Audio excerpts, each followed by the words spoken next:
And welcome back, everyone, to Formula Fast here in Milton Keynes. We're here at the British Rental Kart Championship for 2026, and we're near the end of the heat races. Every driver's had to drive 4 heat races, so it's been 4 rounds of heat races, and we're halfway through the 4th round. There are 100 drivers in it, so we got 5 more races, and 50 more drivers are going to be taking their last heat race of the tournament, and a number of them are fighting to stay in the championship. So what they do is they score points, 10 down to 1 of the 10 finishers, and the top 30 go through of point scorers go through to the semi-finals. There are 3 semi-finals, and then the top 10 from that go into the grand final itself. They're racing for the top 3 prizes of entries, free entries into the World Championship, the Kart World Championship, and further to that, the first place is a £1,000 cash prize. So an incredible giveaway here, really, at Formula Fast to whoever can take it. Now, these guys are battling to both stay in the tournament, get into the semi-finals, and even more. Some of them, 1 or 2, may be looking at where they're going to be in terms of guaranteeing themselves a place in the final itself, because you go into the semi-finals to continue scoring on the points you've already built up in the heats. So they're all in the qualifying lap now. We've got, in this race, heat race 5 of the 4th round, Valdemar Anderson, Aaron Mitchell-Begley, Harley Smith, Benjamin Hamilton, Jamie Shearman-Chase, Johnny Elliott, Bobby McGeer, Adam Sheargold, Tyler Mays and Chris Ball. So a pretty talented cast, and this could go anywhere. This is the kind of race that's going to be really easy to finish in 7th place. And I'll tell you what shows how talented this is. There's a lot of drivers here that were confident enough to qualify near each other. They didn't really give many gaps because they knew the guy in front wasn't going to be slowing them down at all. But would you believe it? It's Harley Smith. Harley Smith has gone fastest with a 31.1. Also on a 31, well, just what?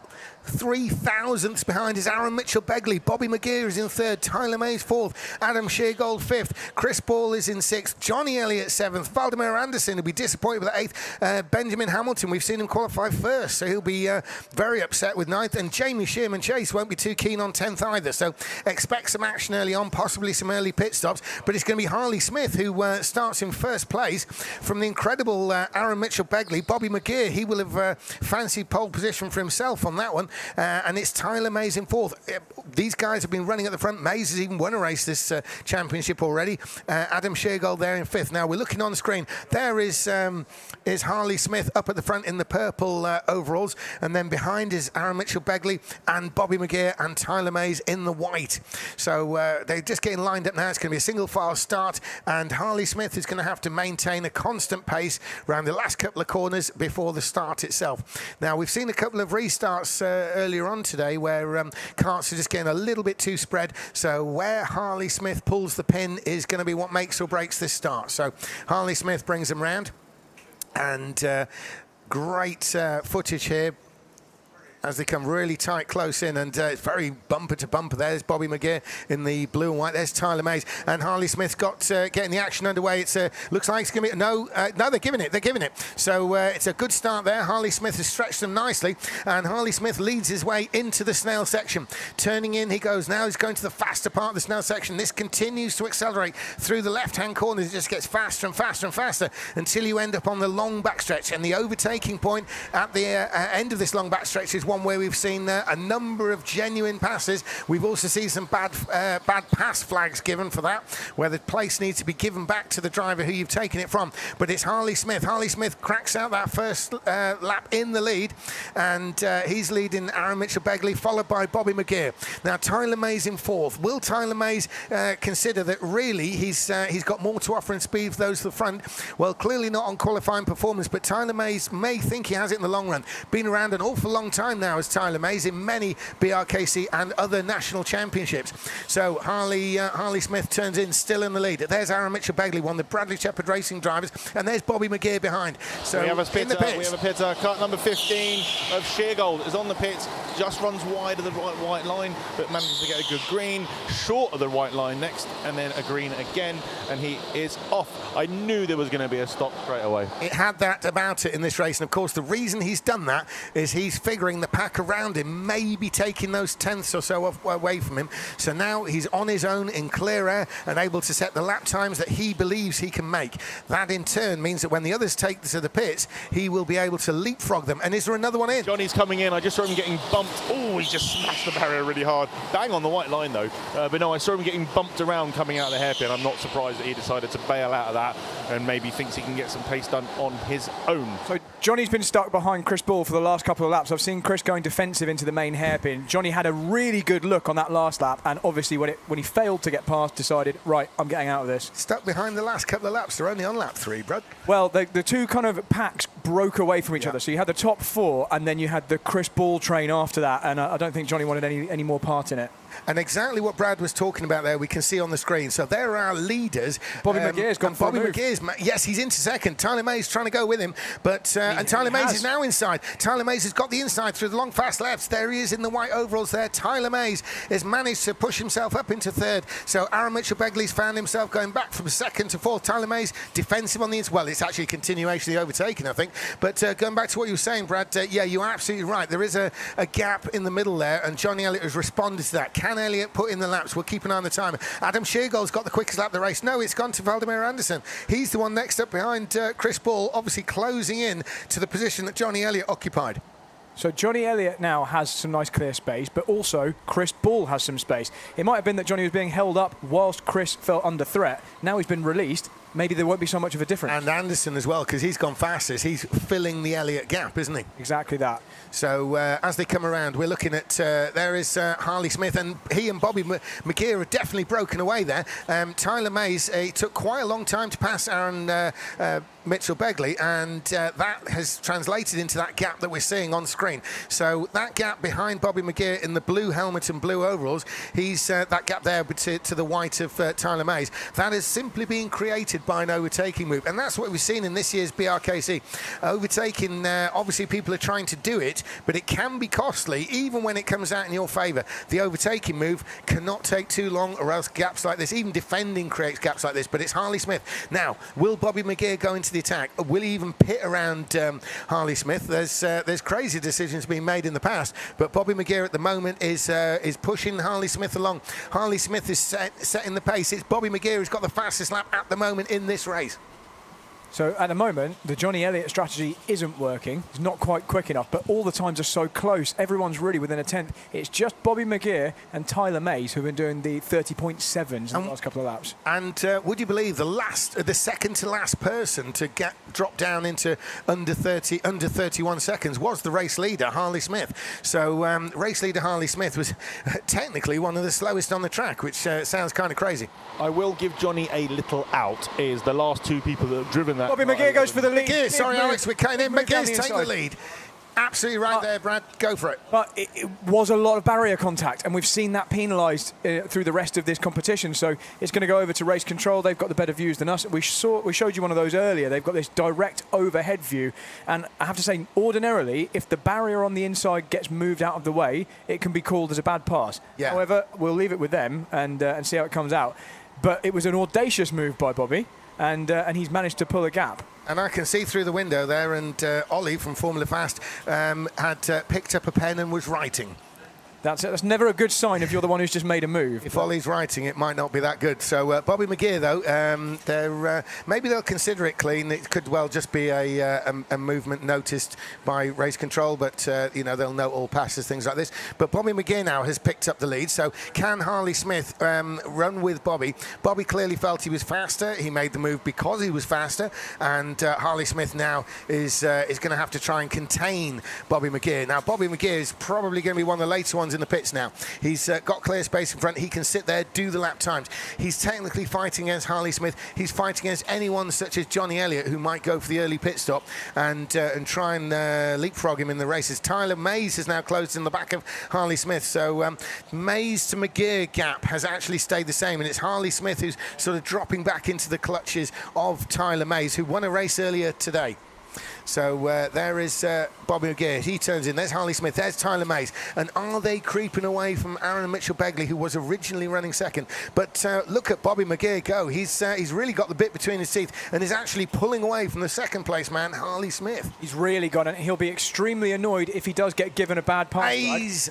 Mays down the inside. Brad, but Mays made a big move down the inside. It's cost him distance as well. So Tyler Mays put his hand up as if to say sort of sorry to his team, or even Harley Smith. But Harley Smith's lost maybe a fraction time, but Mays has lost more. And in fact, he's going to the middle of the track. That wasn't anything to do with the driver in front. That was defending from the one behind. That's exactly the kind of thing that one of our early pitters, Adam Sheargold, will be looking for, because he's currently 12.1 seconds behind the leader. Yep. He's only about 9.5 seconds behind, about 11.5 seconds behind second place. So within another second of them doing things like that and battling and losing each other time, then Adam Sheargold could be up to second place. So those watching at home, you're looking at Harley Smith coming around onto the back stretch. The driver that Bradley Philpott is talking about is Adam Sheargold, who's listed as 9th. He's been in the pits. But if everyone went to the pits now, when they came out, we're suspecting that Sheargold would come out literally alongside the purple-suited driver Harley Smith, and that would be a battle for second place. So Adam Sheargold, he went into the pits to try and make up time and leapfrog drivers. He was nowhere near that position in reality during the early part of the race before he went into pits. So that strategy's working off. Yeah, what about the similar for Johnny Elliott, Brad? What's the score there? So currently, Johnny seems to have lost out to Chris Ball in that battle. So remember, he was tucked up behind Chris Ball, and he was thinking he was faster. That's why he dove into the pits. But he's now 11.5 seconds behind Chris. So Chris has effectively made up enough time to come out of the pits ahead of Johnny, especially with that advantage you get by being the second person to pit. So Johnny needs to find a few more tenths. And the daft thing of it is it's very easy to sort of... there are easy traps to fall into there, because it may well be that Chris Ball was doing nowhere near the pace he is now relative to the other karts when Johnny pitted. So Johnny had to pit in the instance, but now Ball's picked up the pace. The experience Johnny had of Chris Ball was someone in front of him defending. Yeah. And now Chris isn't defending, so so Chris is able to go a lot faster. Yeah, the same defending someone is now the high speed someone. Having said that, Chris is actually now starting to defend from Valdemar Anderson, so maybe it could play back into Johnny's hands. Coming back, and definitely this is good news for Adam Sheargold. So even if he doesn't win the Smith battle, it's another position guaranteed ahead, isn't it? Adam Sheargold qualified in 5th position. So if his strategy gets him anywhere higher than that, then it's kind of been a win, hasn't it? He hasn't had to overtake anyone on track, and he will have gained. So anything higher than 5th is going to be a bonus here for sure. The net gain's the net gain, and he's out there banging out those laps, trying to get what he can effectively. It's almost we have Hamilton in the pits. We have Hamilton in the pits. As he gets a good stop, green, go, and he is off and behind Johnny. So Ben Hamilton there has come in and out of the pits. As you say, Alex, he is behind Johnny Elliott by some margin. For what it's worth, while we watch the second and third place, which is Smith and Mays, those who've been in the pits are the bottom 3 on your timing screen, on your screen at home, the 8th, 9th, 10th, and they are sort of... actually fairly well spread apart. When the numbers there are the gaps to the kart in front, so you can see Sheargold, you've got Johnny Elliott 2.9 behind Sheargold, and Hamilton 1.8 behind Elliott. So as I look out the commentary window here, I can actually see them, and they are spread out. They can't really even see each other, to be fair. The only person really with a significant pace difference to anyone else out there is Bobby McGear. So no investigation on our screen. So let's assume that move was deemed completely fair. Bobby is just going. He's gone. He's got a massive gap, and if nothing changes, he should be having quite a comfortable race here. And the lap times justify the move, really, don't they? Bobby McGear was either going to do that in the pits or on the track. He managed to find a way to do it on the track. It's it's a good pass. That's obviously what he's looking for. It's been relatively easy to fall foul this year, it seems. There is a warning contact contact. That's Jamie Sherman Chase. Now Sherman Chase is down in 7th. He's obviously in that battling situation with Valdemar Anderson, and there's been maybe just a little bit more contact than the organisers are entirely ready to accept. So meantime, we look at Harley Smith, Tyler Mays, and they seem to be visibly falling away from the flying Bobby McGear. It's not that they're going slowly though, because they are in turn pulling away from Aaron Mitchell-Begley, who, if you remember, was actually second in this race at the start. Okay, so Aaron Mitchell-Begley sitting down there in 4th. I think he is under threat, though, from Adam Sheargold. He's the first one that I'd be confident in saying Adam Sheargold has jumped. So I think that gives Adam a 4th place as it stands, if all the pit stops were to shake out. So that is 1 place improvement from his qualifying, but he's going to want more than that. So he needs the guys up front to run into trouble, start battling, or he just needs to be faster than them. Yeah, and one of those, the battling is, it could well end up being Harley Smith and Tyler Mays. because Tyler May's getting increasingly racy, so it looks, as he works his way behind Harley Smith there. I mean, look at the body language there with Tyler Mays. He's really working the kart as much as he can, leaning out in all the corners to break the grip of the inside tyre to allow the thing to turn better as they come through the snail section there. Harley Smith can kind of give us an indication of what he's feeling, because is he exactly on the line or is he getting defensive? So if he's coming down the straight that we're coming to, if he's left of our screen, we know he feels secure. If he was right of the screen, we know he was feeling under threat. And if he is right of the screen, it's going to be a slower lap regardless. So that would tell us a lot when we're watching on TV. Tyler Mays is just far enough behind that I think Harley's going to feel absolutely fine to remain on the racing line. Absolutely. So no need for either of them to lose any time at the moment. But Tyler's also absolutely not afraid to go for a move. So should he get any closer, expect a bit of a lunge. Right now, though, this is good for their race. This means Sheargold isn't catching them. Tyler Mays always appears to be the kind of driver who he's going to sit there like this, but in a single lap we may find him on the bumper of Harley Smith and making the move at the first opportunity. So it could be a real, false sense of security for Harley Smith. He's got to keep aware of the Mays situation as much as any other driver would do that. Tyler Mays seems to be the sort of guy who tends to do that. He's like, calm, boom, he's done it. And so as they come onto the backstretch, you can see Harley Smith, he's to the left of our screen. That means he's feeling secure. Chris Bull under attack. Chris Bull's just been passed by Valdemar Anderson. Don't know if it was fair, so we need to see that back on a replay, but there was definitely contact. Yeah. It was signposted halfway down the straight. Anderson was really lining him up. And what about Sherman Chase? Because he's with those, isn't he? So Sherman Chase He is a little bit further back. Yeah, he's got quite a big gap to those guys. So okay, right. So he's not in contention with those two as we speak. No. Okay, so down the backstretch again. Just number 10, which is Anderson, is under investigation. Here we go, and I'm not surprised. It was quite a robust move. I don't have perfect. What's the right word? And Tyler is super close to Harley. Yeah, and Ollie has a pen and he is writing.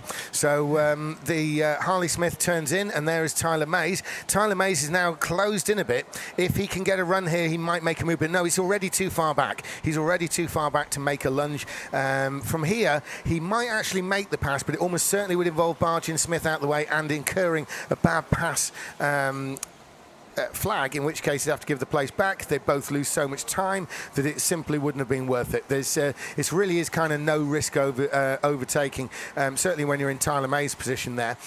He does have to be much closer, probably consistently closer over a few laps before something happens. However, as I said, I've seen before where Tyler May suddenly appears right in the back of somebody and it attacks them immediately. So May's very much quick draw in that sense of the overtaking. I have a replay of the Bobby McGurr move from earlier. I'm not going to show it right now. We'll have a look at the should end. we go to the Brad Pad? I mean, if we go to the Brad Pad now, well, things are fairly stagnant with 5.5 minutes to go. Okay, well, if nothing happens on track, let's go to this. I would keep an eye on Harley and Tyler. Yeah, we're watching what's going to happen. Yeah.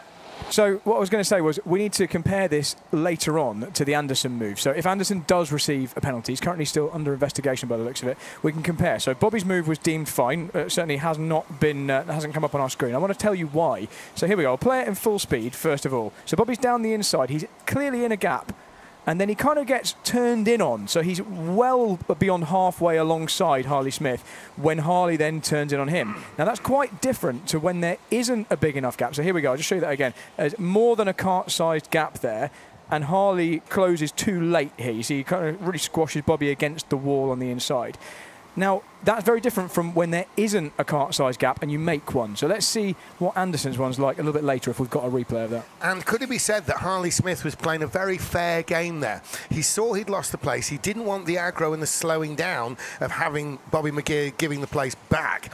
And you could see it's almost like the equivalent of a football player getting a relatively hard tackle but staying up, not diving to the floor immediately. That's it. Harley Smith could have actually kept that steering lock on, forced Bobby McGeer into the bad pass flag, which if he bounced off the barrier, bounced at Harley Smith and both hit the barrier on the other side, then definitely Bobby McGeer would have to give that back. But it would have given positions to other drivers and affected their position relative to the Adam Sheargold, Johnny Elliott situation of them closing in, having made the early pit stop. So hats off really to Harley Smith on that one for almost taking it on the chin in order to maintain the speed. That's actually quite an interesting point because you're right. Sometimes if someone is just genuinely quicker than you, like Bobby was clearly quite a lot quicker than Harley, even if it was a bad pass on you, if it was inevitable anyway, you probably don't want them coming back through, allowing you back through, and then having to repass you and lose your time again. So yeah, maybe Harley's happy. At the time, yeah, I mean that was really top level driving by Harley Smith. There's almost, maybe, I hate to say it this way, but a skill to being overtaken in not losing time, because we've seen that even running off line loses time here. I totally agree with you on the skill to being overtaken. I think we did discuss this earlier, which is a case of, okay, I'm going to be passed. How do I lose as little time as possible while being passed and not leave myself open to other people having a go at me? Yeah, because any time that we've seen where people have to give positions back when there's been a group, very often someone has lost subsequent positions because there's a drive. We have a kart number 14, another BSR driver, because they're all BSR drivers these days. It's not Miller wearing a Miller suit. It's Mitchell Begley, isn't it? See, I remembered this time. Yeah, brilliant. So number 10, no further action. Brilliant. So that's Bobby McGear, I believe. No, sorry. Anderson. No further action. Yeah. So great stuff. So there was Aaron Mitchell Begley jumping in the pits. He was second originally. He dropped to fourth. And in the pits comes Tyler Mays. Now this is crucial. Tyler has had enough and decides he wants to get in. Good blip of the throttle. Good stop. Wiggles the throttle, wiggles the steering wheel as he stops. We've also got Shearman He's Chase. going to come out ahead of Mitchell Begley, and now we've got Shearman Chase into the pits, and he has a nice stop as well, and he is away, and he's going to come out alongside Hamilton, but through goes Hamilton. So Benjamin Hamilton there. Benjamin Hamilton has made the move, and he's actually leapfrogged him on the track. There we are. So we're looking at Ben Hamilton there, and he's fractionally in front of... we've got Harley Smith has gone past me, and Bull has gone past me. There was lots of oohs. There was lots going on there. Yeah, with less than 2 minutes to go, the pit stops are going to come think fast. There's still 2 more to go. 14 invalid pit stop. That's Harley. Harley Smith, what a terrible shape. No, 14 is not Harley. No, 14 is Aaron Mitchell Begley. Yeah, you just gave all the Harley supporters. Come in very calmly. He is taking all his time to make sure this pit stop goes well. Nice and chilled. No drama at all. But yeah, no, unfortunate for Aaron. Sorry for all the Harley fans. Harley, Kart 18, invalid stop. We do have a Harley. Oh, that's unfortunate. He's back in. He's there with you. Yeah, he's with me now. He was so happy about his pole position. He celebrated it like a win, and unfortunately that's gone all the way to the back of the grid for him. Yeah, we say so often, it's literally a case there of welcome to the BRKC, welcome to international karting. Anderson is now in the pits, pitting from the theoretical lead of the race. Where is it going to feed him out as he gets a good stop?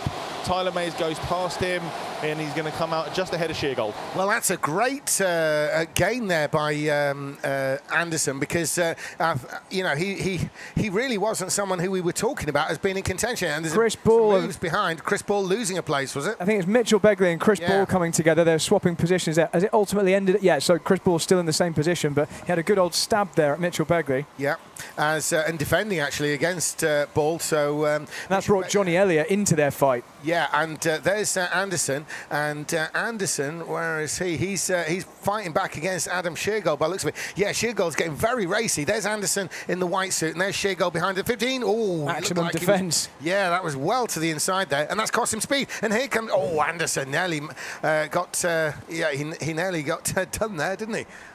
So there's a lovely end to the race coming here with all sorts of people defending and attacking, and Johnny Elliott now having a look at the back of Chris Ball. So back to where they were in the first few laps. Johnny tucked up behind Chris. Yeah, Ball had that one covered, didn't he? He was in the middle of the road there to defend on either side. So here we go. The number 10, of course, is Valdemar Anderson, and he's defending against Adam Sheargold. And Sheargold lost some time, and now he's closing the gap up again. But bringing Mitchell Begley with him. So this is going to be quite a tight fight. They're on the last lap, actually. They're on the last lap. Bobby McGear could make it a second win. Bobby McGear's going to do it. He's off the last corner, and Bobby McGear wins again. So a great job done there by Bobby McGear from second place. Is it going to be Tyler Mays second? Yes, it is. Tyler Mays come through to second, with Anderson snatching third and Sheargold fourth. Mitchell Begley fifth. Chris Ball is coming sixth, and Johnny Elliott into seventh place. Ben Hamilton into eighth. Shearman Chase in ninth, and Harley Smith, the big loser there, into 10th place. I think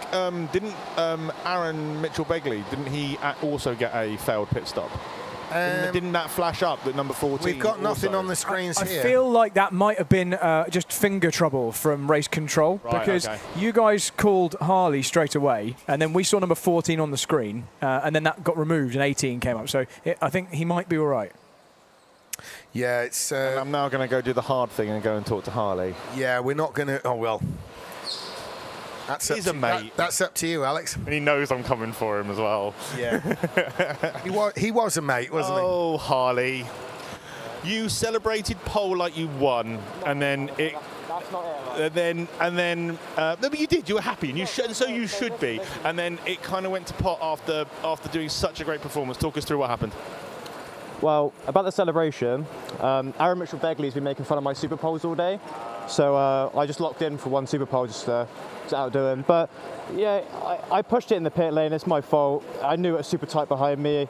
The pace just fell off through the race. I think the car was just, well, I don't know. It just kind of felt a bit not competitive. Like the top end just wasn't great compared to Bobby. He just shot away from me, but he's quick. So Unfortunate, mate. Well done. Anyway, right, so let's go find our winners. So we had Bobby McGurr, we had Tyler and Anderson. Anderson was looking at me as he came in, and he was very, very excited. So I will see Vladimir. He's going to want to come over and have a chat. He was very excited last time. He's smiling. It's nice to see somebody on a podium smiling so much. Another podium. Excellent. How was that race for you? It looked very exciting. Yeah, honestly, when I called it, I think it was P8. I didn't think I was just like, it's not going to be much. But then I found some pace, overtook Christopher Ball.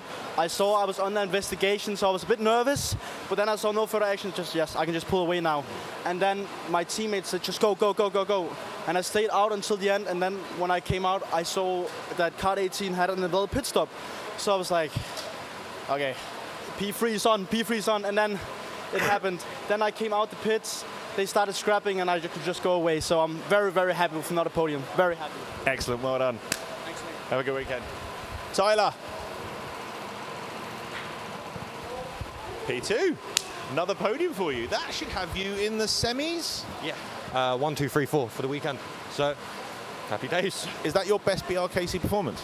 No, ages and ages ago, 12th overall.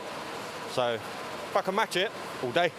I mean, this is probably the hardest ever, so it probably works out a better performance for you. Can you tell me a little bit about your race?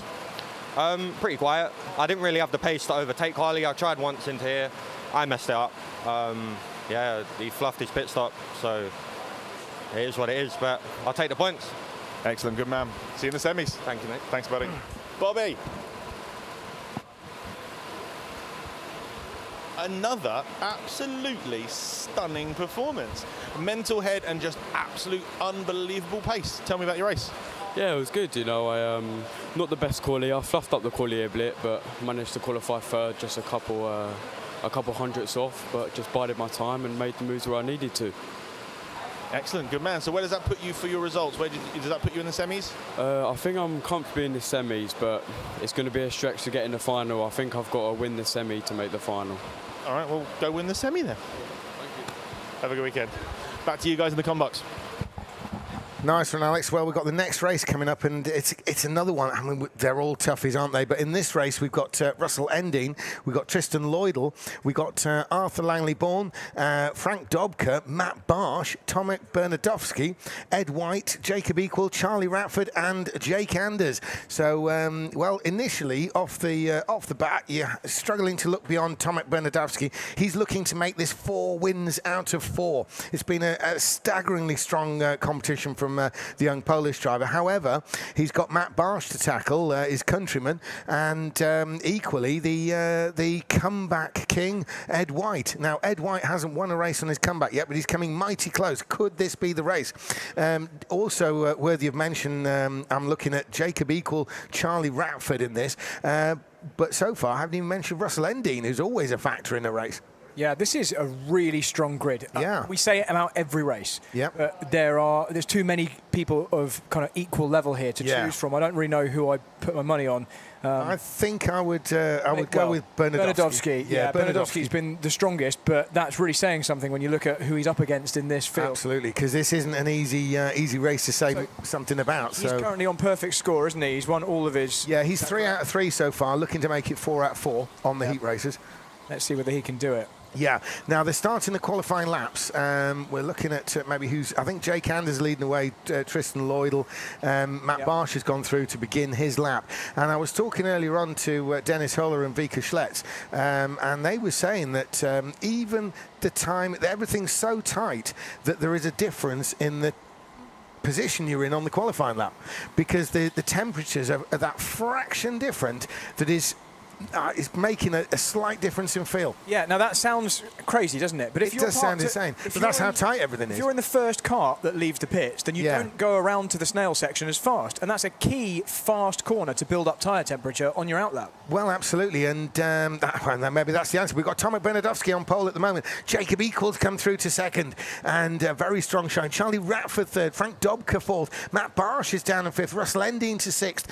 Arthur Langley-Bourne is in seventh. Tristan Lloydell eighth. Ed White will be disappointed with a 9th place start, and Jake Anders is there in 10th. So Tomek Bernadowski, almost as advertised, has taken the pole, and certainly I can see this being Bernadowski taking the win here. But there are 3 drivers under a 1/10 of a second away from him in qualifying, Absolutely. so that's encouraging. Jacob Equal has, he's almost like the master of second places at the moment, it seems. So Jacob Equal could well end up, if anyone was going to push Tomek Bernadowski, it could be him. But I think Bernadowski's going to want to try and make short work of this.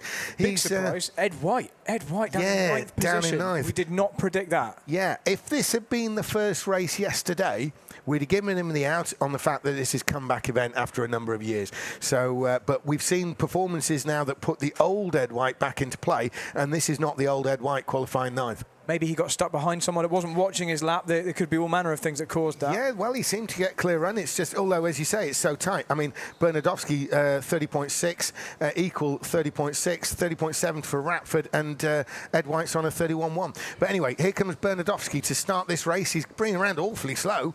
He's very slow indeed, and he's now pulled the pin, and there he goes. That's Bernadowski in the blue, and he's got a bit of a big gap there. Are they going to let that one go? Yes, they do. And the race is on, and Bernadowski probably couldn't have made any kind of better start than that without it being restarted. So Bernadowski has got the best start he ever could have hoped for, as there he is in the blue, coming round very rapid indeed. Down the backstretch now, Bernadowski glanced over his shoulder, have a check on what's going on. So did Charlie Ratford as they turn in at the bottom corner there, the hairpin where we see someone in the wall. It looked like someone went very wide. Was that Russell Endine? He's been bundled down further. In fact, he's given a place back to Ed White. I wonder what happened there. And Jake Anders as well has slipped through. So Russell and White dropped to the back of the pack now. Yeah, there didn't seem to be any pushing and shoving, but somehow Russell Endine just ran awfully wide in the corner. So normally the person who gets run wide will want to slot back in, but it seemed like Russell was being extremely courteous to all those other drivers and letting them all go. So yeah. I don't know what happened there.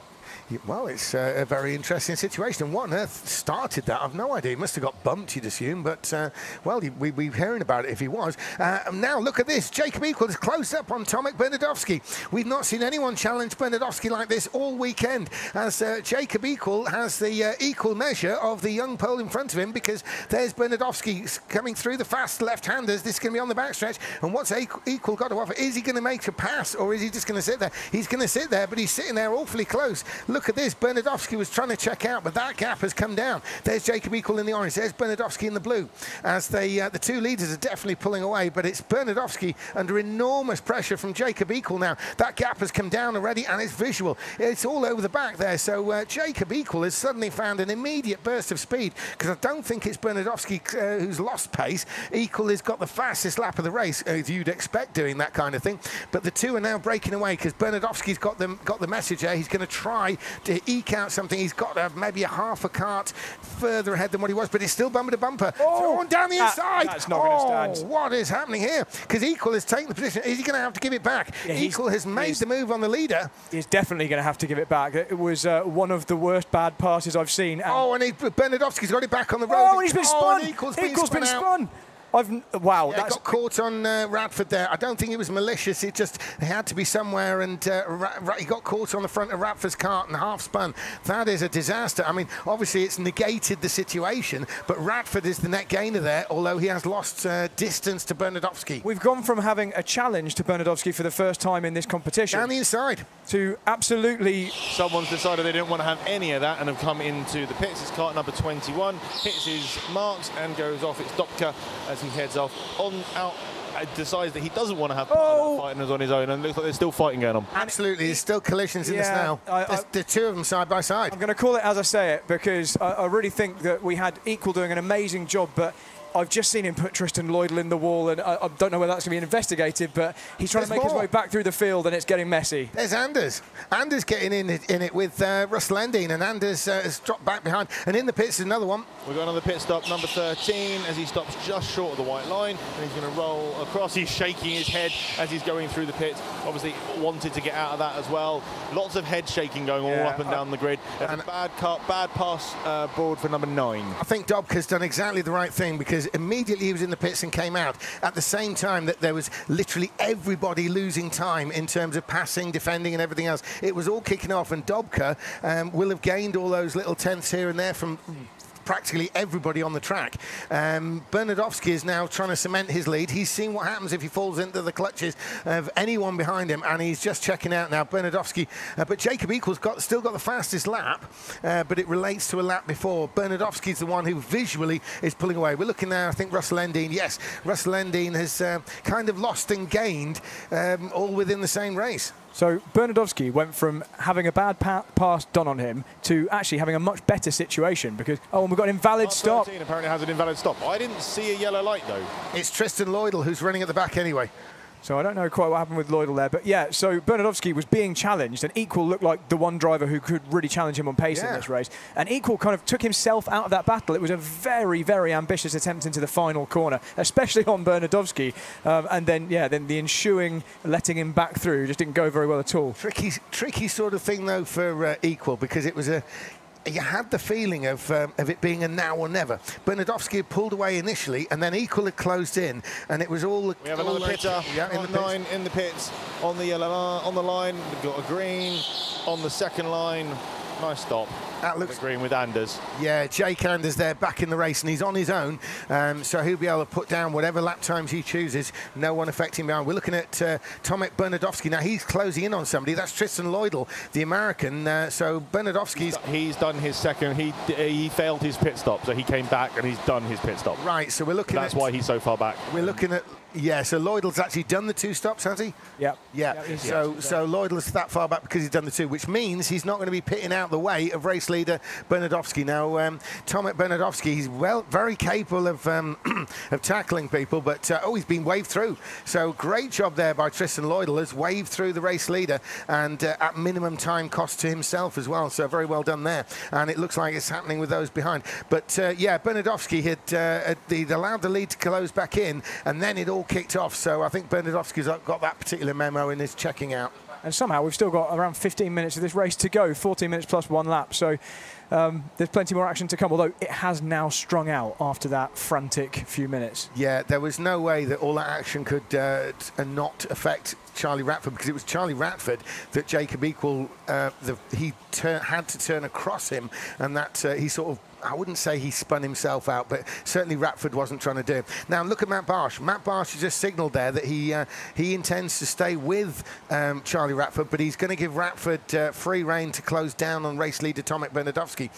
They've all seen it can be done. So far today we've seen Bernardowski just check out, but Jacob Equal there showed us that Bernardowski could be closed in on. And a bit defensive move there by Charlie Radford. He obviously thinks that Matt Barsh is going to attack him. Now, Matt Barsh may have sort of almost set that precedent yesterday when in the same race he got 3 bad pass warnings and had to give places back. Interestingly, it was to the same Razio drag driver. But maybe Radford's thinking that Matt Barsh isn't someone he can deal with, and so he's getting defensive. Of course, Bernardowski's advantage when that happens. Okay, so if Barsh was to try and pit now to get out of this situation, he doesn't really want to be slowed down by constant defending. He does have some clear air to fall out into, so he'd come out in front of Franek Dobke, but several seconds behind Ross Lending. And in fact, here we go, right on cue.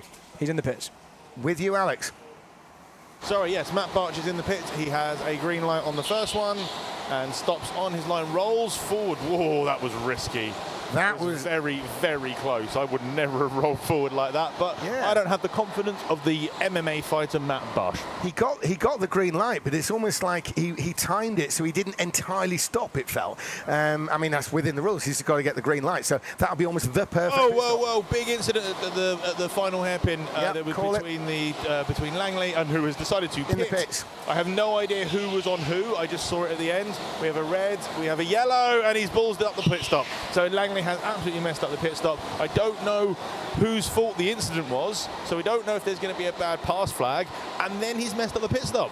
Well, if there's a bad pass flag and it wasn't Langley, then whoever it was is in a world of trouble, because they're going to have to let through somebody who's been in the pits behind them and then got a bad pass, so they'll be coming bad pit stop, so then coming back in. And I'll tell you what that was. That is being in an incident, getting angry that you're in an incident, throwing yourself at the pit lane and then overcooking your pit stop. Absolutely, because it was literally immediately after the incident, wasn't it? I mean, it can't be more immediate. 2 corners away. Back in. He's coming in very, very hot, but he slams the brakes down and blips the throttle, gets away, smashes the steering wheel and gives a finger gesture to the pit crew for some reason. Oh, really? Okay, so, well... We've had so many clean races where, everyone's done their job perfectly. Race can be interesting, but, there's not been any major mistakes. And then you have a race like this where there's all sorts of people who will have various regrets when we get to the end of it, who could have done something different to get a better result. I just want to talk about the Matt Barsh strategy, because he pitted to get out from behind of Charlie Ratford, and that means he needs to be going faster than Charlie Ratford, and on current pace he is, 1/10 of a second, and he was right tucked up behind him when he made the stop. So Charlie needs to keep an eye on that, because if he wants to cover him, he doesn't have long to do it. Now, somebody that we've not really spoken much about in this race at all, because he qualified down near the back. Ed White is up to 4th. Yes, there's been a lot of people in the pits, but Ed White, who's, in the sort of previous Ed White, has been 2nd in this championship back in 2019. And he's also twice won the Kart Race of Champions. So he's a formidable competitor on the comeback. And in fact, Lloydell, that was Lloydell just getting out of the way. He is a lap down. I think he's made the 2 stops. Yes, you explained earlier, Alex. But Ed White is in 4th place. He has yet to come into the pits though, so we'll see how that cycles through. They're turning in. In fact, now we're back with Tomek Bernardowski. Bernardowski working his way through the Snell. This is the part where he starts accelerating, and he will be on full throttle till the end of the back straight. There is Tomek Bernardowski now on the back straight. He's got a clear run. Look, there's absolutely no one behind him. Coming into view just there, that assume is Charlie Ratford, but it's so far back. Yes, it was Charlie Ratford. So far back, it was difficult to identify. But there's Tomek Bernardowski. Now, he has done what he needed to. Remember, early in the race, he was obviously trying to maintain a sensible pace, and that meant he fell back into the clutch of Jacob Equal, and it all kicked off. He's clearly decided to go for it, because that's the only way to securely win this race. I'm looking at what I think I would do if I was in one of these front positions now. I don't have a lot of experience in that. Pick a position, because I think it's 2nd. Charlie Ratford is the one that I'm really looking at, because that's where there was an obvious strategy difference between the 2 drivers that were battling on track. Yeah. I think if I was Charlie now with 9 minutes to go, there's not, we don't have that much longer left. He could afford to pit, come back out in front of Matt Barsh, and then defend. You don't want to be defending the whole race, but I think he's probably got enough of a gap to the other drivers that could threaten them. Now, this is where you've got to watch out, isn't it? Because obviously 10ths of seconds are showing up in like half a kart length or whatever. Now, if you look at it, the time-wise, yes, you're right, he would be about a second in front, but Barsh is consistently a 10th of a second faster. Yeah, and it might be too late. If Ratford's going to come in, it might be best now. Yeah, or it might be too late. And actually, having a look at the driver directly behind Ratford, Jacob Equal is really fast, and so if Ratford was to come out of the pit, start defending from Barsh, Equal's probably going to jump them anyway. So he's got to decide, do I stay out on track and keep track position from Equal, or fight the ghost of Matt Barsh who's on the other side of the track? I think the ghost of Matt Barsh is the biggest threat right now. So from Ratford's position, there's the race leader, Tomek Bernadowski. Charlie Ratford is the one who's behind. Well, he'll just come slightly into view. No, he's so far back actually from the race leader that he's not in view. He's just appearing in the back of your screen. And there's Bernadowski in the blue, and it's the one behind. There he is. There's Charlie Ratford. Well, there's Bernadowski, and Charlie Ratford, as they come to the end of the straight, will come into view slightly. There he is. There's Charlie Ratford. I actually think it's too late for Charlie now to cover Yeah. Barsh. It's certainly no longer going to be easy. So he's picked one of the two people to defend against, and I think it's now probably equal. So he might be giving away a second Jacob place. Equal is that big gap we can see behind on screen. Yes, so, but he's coming in hot. He's coming in at a quarter of a second a lap, and Okay, there's so- enough laps left that if Ratford was to pit now and then defend from Barsh, assuming he got out in front of him, Equal would beat them anyway. So he would be under threat from two people, not just one. I think he's decided to let Barsh go and bank a podium. Yeah, I think maybe that'd be the case. And but Barsh, is he anyone around him? I don't think he has he? No, Barsh is in completely clear air. So Barsh is free to set whatever lap times he wants. And at the moment, that does appear to be going that little bit quicker. Charlie Ratford, has dropped. He's gone to 30.8. He momentarily went into 7. But the last lap, Barsh was on a 30.6. So he's losing 0.2 to Barsh and 2.5 to Equal is the betting, is it? Yeah, if you look at the gap, I just don't think. I think Barch has already got the job done. Yeah. If you look at the gap, and Okay, he's so only going to extend. well, he's only just got the job done. If Ratford came in now, maybe he would come out with the inside run to the snail, and that would be almost a last chance saloon on staying ahead of Barsh. It's who he fancies staying ahead of, I suppose, whether it's Barsh, the ghost of Barsh, if you like, or the actual Jacob Equal. I think Ratford's made the right decision. I think this is actually very, very battling sensible. Equal. If he's done this on purpose, and this isn't just how it's all panned out, I think looking ahead at how this race was going to pan out with the pace of Equal, Equal was right up behind the leader at the beginning of the race. Well, there's Equal in picture. I think Ratford has sensibly chosen to not try and fight two fights at once and lose them both. He's got a slim chance of beating Barsh out of the pits, but he's got a definite chance of staying in front of Equal on track. We know how hard it is to pass here. Yeah. But staying in front of Equal on track is going to involve matching him on the pit stop, isn't it? Ratford, in order to do that, I mean, Equal, what would we assume for here with just under 6 minutes to go? Theoretically, Equal catches Ratford and then pits, yeah? So if that was the case, he'd have to respond immediately or lose the position. Equal's definitely going to be on the tail of Ratford by the end of this race, but Ratford can afford to, force Equal to be the first person to pit. But essentially, Ratford will just stay out until the last chance to pit board, and Equal has to pit before that to avoid following Ratford in. So Ratford has the high ground here. Well, yeah, he's a second behind, and he's catching it 0.2 a lap. Yeah. If this is going to happen, it's going to happen soon. Absolutely, and we can see it because Ratford is being caught by Jacob Equal at the rate of those 0.2 on our timing screen and on the screen that we're looking at, so the viewers at home can see it. We might see the leader come in soon because the leader's starting to come up to some traffic, some back marker traffic. Okay, so keep an eye on that for us, Alex, and cut in whenever you need to. But Ratford now has definitely been caught by Jacob Equal. So there's Ratford in the blue and white, and there's Equal in the orange suit. And so Jacob Equal is now catching. Now, will Equal come in as soon as he catches Ratford? Because obviously he's going to start losing time if he follows Ratford on the basis he's 0.2 quicker. So there's Jacob Equal there that we're looking at on screen. And as you can see, he's catching Ratford hand over fist. So they cross the line now. So Equal's going to be right on his tail before the end of the lap. In other words, before the next pit entry. It could well be that he's in this time. In the pits, he stops on his marks. We get a green, and we've got a red, and we've got another green, and Russell is out. But yeah, as I said about Equal, he's already half a second. He's gained half a second basically on the last lap. Yeah, and Charlie Ratford getting a bit weavy there, just making Equal think twice about a move. Will Equal be in on this lap? Because you've seen that swerve. Yes, he is. He's straight in, He absolutely is. bang on cue. And let's see if he nails this pit stop bang on the line. He's being gentle, he's being conservative. He's not actually going for it at maximum attack as he blips the throttle when he heads out, gets a 2 thumbs up from his teammate, and off he goes and ahead of Doctor. And Ratford has to cover this immediately, absolutely immediately. In fact, if he could cover it in less than a full lap, that would be even better, but he's obviously got to do a lap to do it. I just saw a hand in the air from him going down the straight. If Ratford ain't in this time, it's over. I'll stay with you guys. I think he's coming straight in, and he is. Yeah. So, round the corner, bashes the barrier several times while coming around the pit lane. And we get a green. Now, he has to push this stop.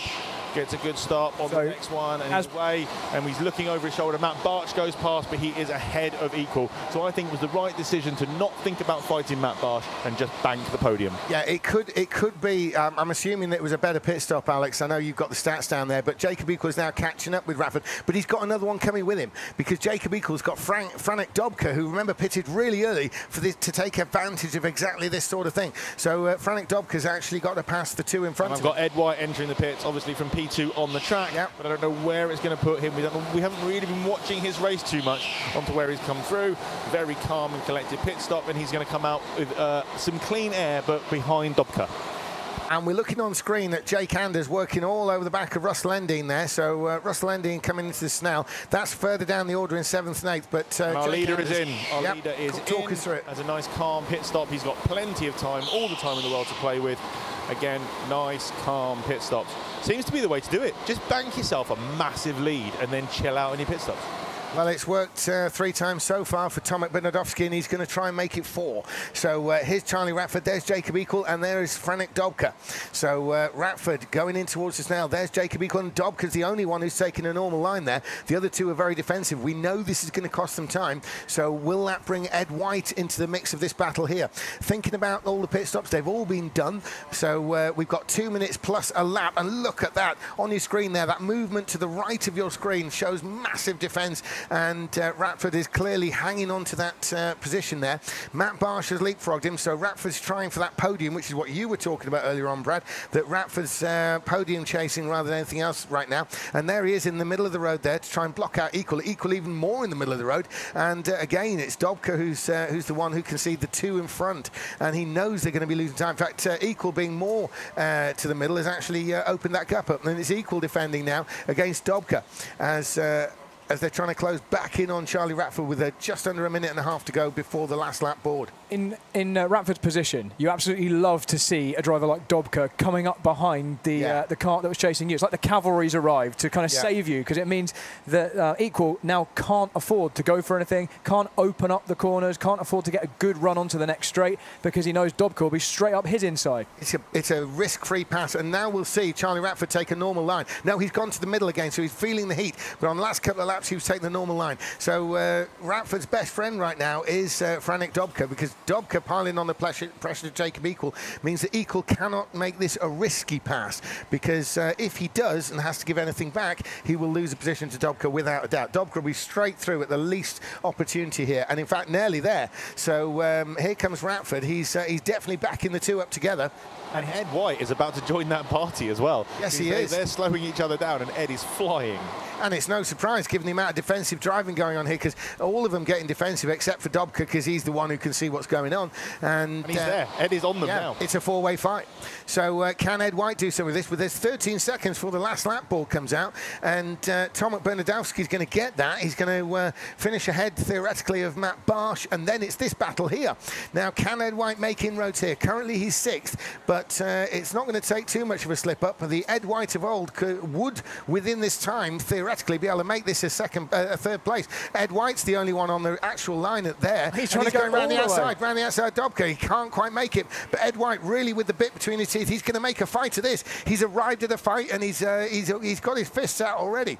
As Radford on his last lap, he's got 1 lap to defend this against the mighty Jacob Equal, the frenetic Franek Dobka, and the amazing Ed White. As they come out the snail, it's very slow out the snail. Oh, Ed White tried to squeeze into a gap which didn't quite exist, but he was imagining there was a gap there. Hasn't paid off, but and here's Tomek Bernadowski to take it his 4th win. It's 4 out of 4. Surely that makes him the top qualifier of this event. Absolutely. And look at this, it's Radford.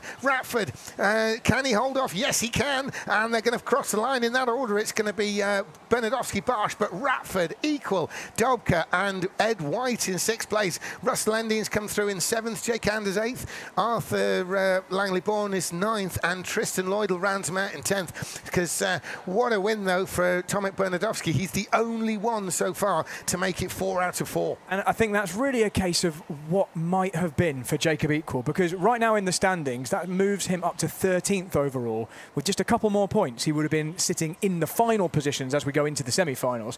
And that was all from that bad pass into the final corner that turned into some kind of crazy mess. It unravels very quickly at this level of karting, doesn't it? Very quickly. Alex, down with you in the pits. What I want to do is I want to talk to Russell, because I want to find out what happened at the beginning of that race, because we all got a bit confused, because at the beginning of that race, you were in the middle of the pack and then you're at the back of the pack. What happened? It was a very busy start of the race, definitely. I got overtaken into the hairpin at the end of the straight, and then because I was stuck a bit of no man's land, I was where my teammate Ed was within the race as well. I thought I'm just going to sort of get out, a little bit out of everyone's way and let that sort of play out around me, and then have a race on my own, because I said essentially had nothing to worry about in terms of consequences. So I thought, get out of the way and then have a good race afterwards. Fair enough. Good luck, man. Well done. Right, so we found out that it was just Russell trying to get out of the way of everybody. Team play. Which is team play, which when you're at this stage of the competition where Ed has a chance of getting through to the semis, that might be gone now. I don't see the points, unfortunately. So he was helping his teammate out. So let's grab Mr. Bernadowski. Thomas. He's still fiddling around with his seat. Who else have we got to look at? We've got Mr. Matt Barsh. Where's Matt Barsh? They're all having a chat over there, and I keep thinking, all right, I'm going to go drag people over. Right. Come here. Radford, maybe? Come here. I don't care about your helmet. Come over here. We got a timetable to keep, Matt.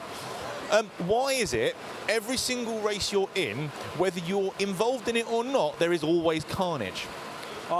Yeah, so I missed the quali.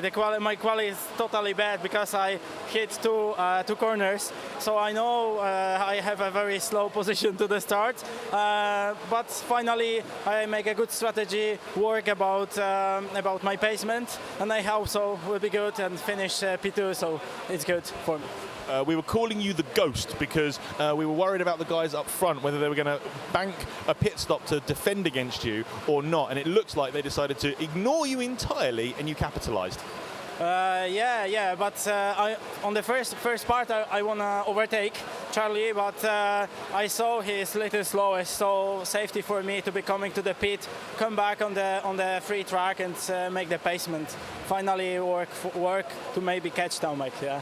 Excellent. Brilliant so far this weekend. See you in the semis. Again, best regards to Kasia and for my family. Thank you. Good man. Mr. Bernadowski. Absolutely phenomenal. 4 out of 4. I bet you couldn't even have dreamed of this coming into this weekend. How do you feel? Yeah, obviously I'm really happy. Yeah, but I have to remember that it's still a long way to go. Semi-final, final for quali for final, and then final. So yeah, I have to stay focused. Was there ever any stress for you in that race, or was it quite simple? Yeah, there was quite a lot of stress. Didn't expect to lose the position. Yeah.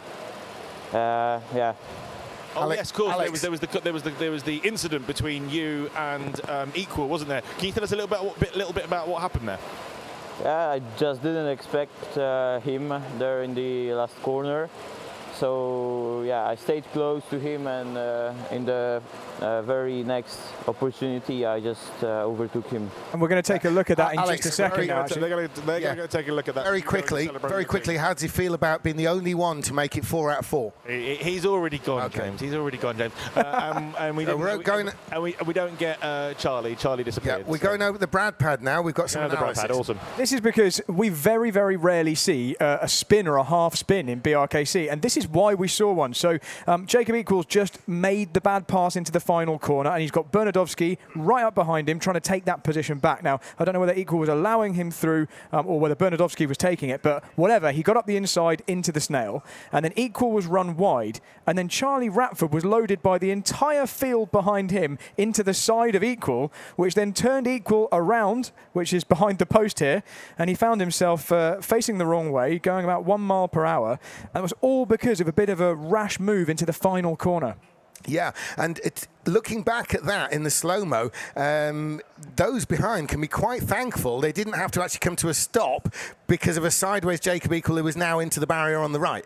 So, yeah, quite an interesting outcome there. We're moving forward to the next race now, and in this race we've got Harrison Kirkham, Adam Wyckoff, Zach Venn, Chris Knight, Carl Stevens, Ramon Pinero, Anton Schoppler, Josh Ostick, Bram van der Ende, and Joe Peters. So, this is going to be very interesting to see because we're thinking that we're hearing that maybe being nearer the back of the lineup could make life, shall we say, a little bit easier. Maybe the Zach Venn area of that lineup there. If you see Zach Venn's in about 6th place or whatever, that maybe is the optimum position in terms of actually heating up the track. It sounds absolutely ridiculous that we would say the 6 cars in front would heat the track up for you. I think it's more that's what we heard from Dennis Holler earlier on. It's not such a problem when the karts are already hot like now, but I think it's more that you get. I need to interrupt Dennis you. was talking about the track. I need to interrupt you. We are waiting for Kirkham.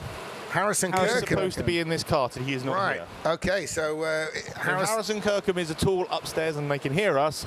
You need to come and race, mate. Yeah, they need to find Harrison Kirkham very quickly because otherwise he's going to be out of this, and obviously he'll get the 1 point for being last. So James, let's talk about this point Yeah. since we've got a moment to talk technical details. So you were saying that Huller was saying it's track temperature, which is the advantage. Yeah, Now, it's not nothing to do with where you are in the lineup for the sake of the other karts. What Dennis and Vika Schlitz were actually saying, because we were all having a 3-way chat about, well, no, sorry, they were having a 2-way chat. I was listening, yeah.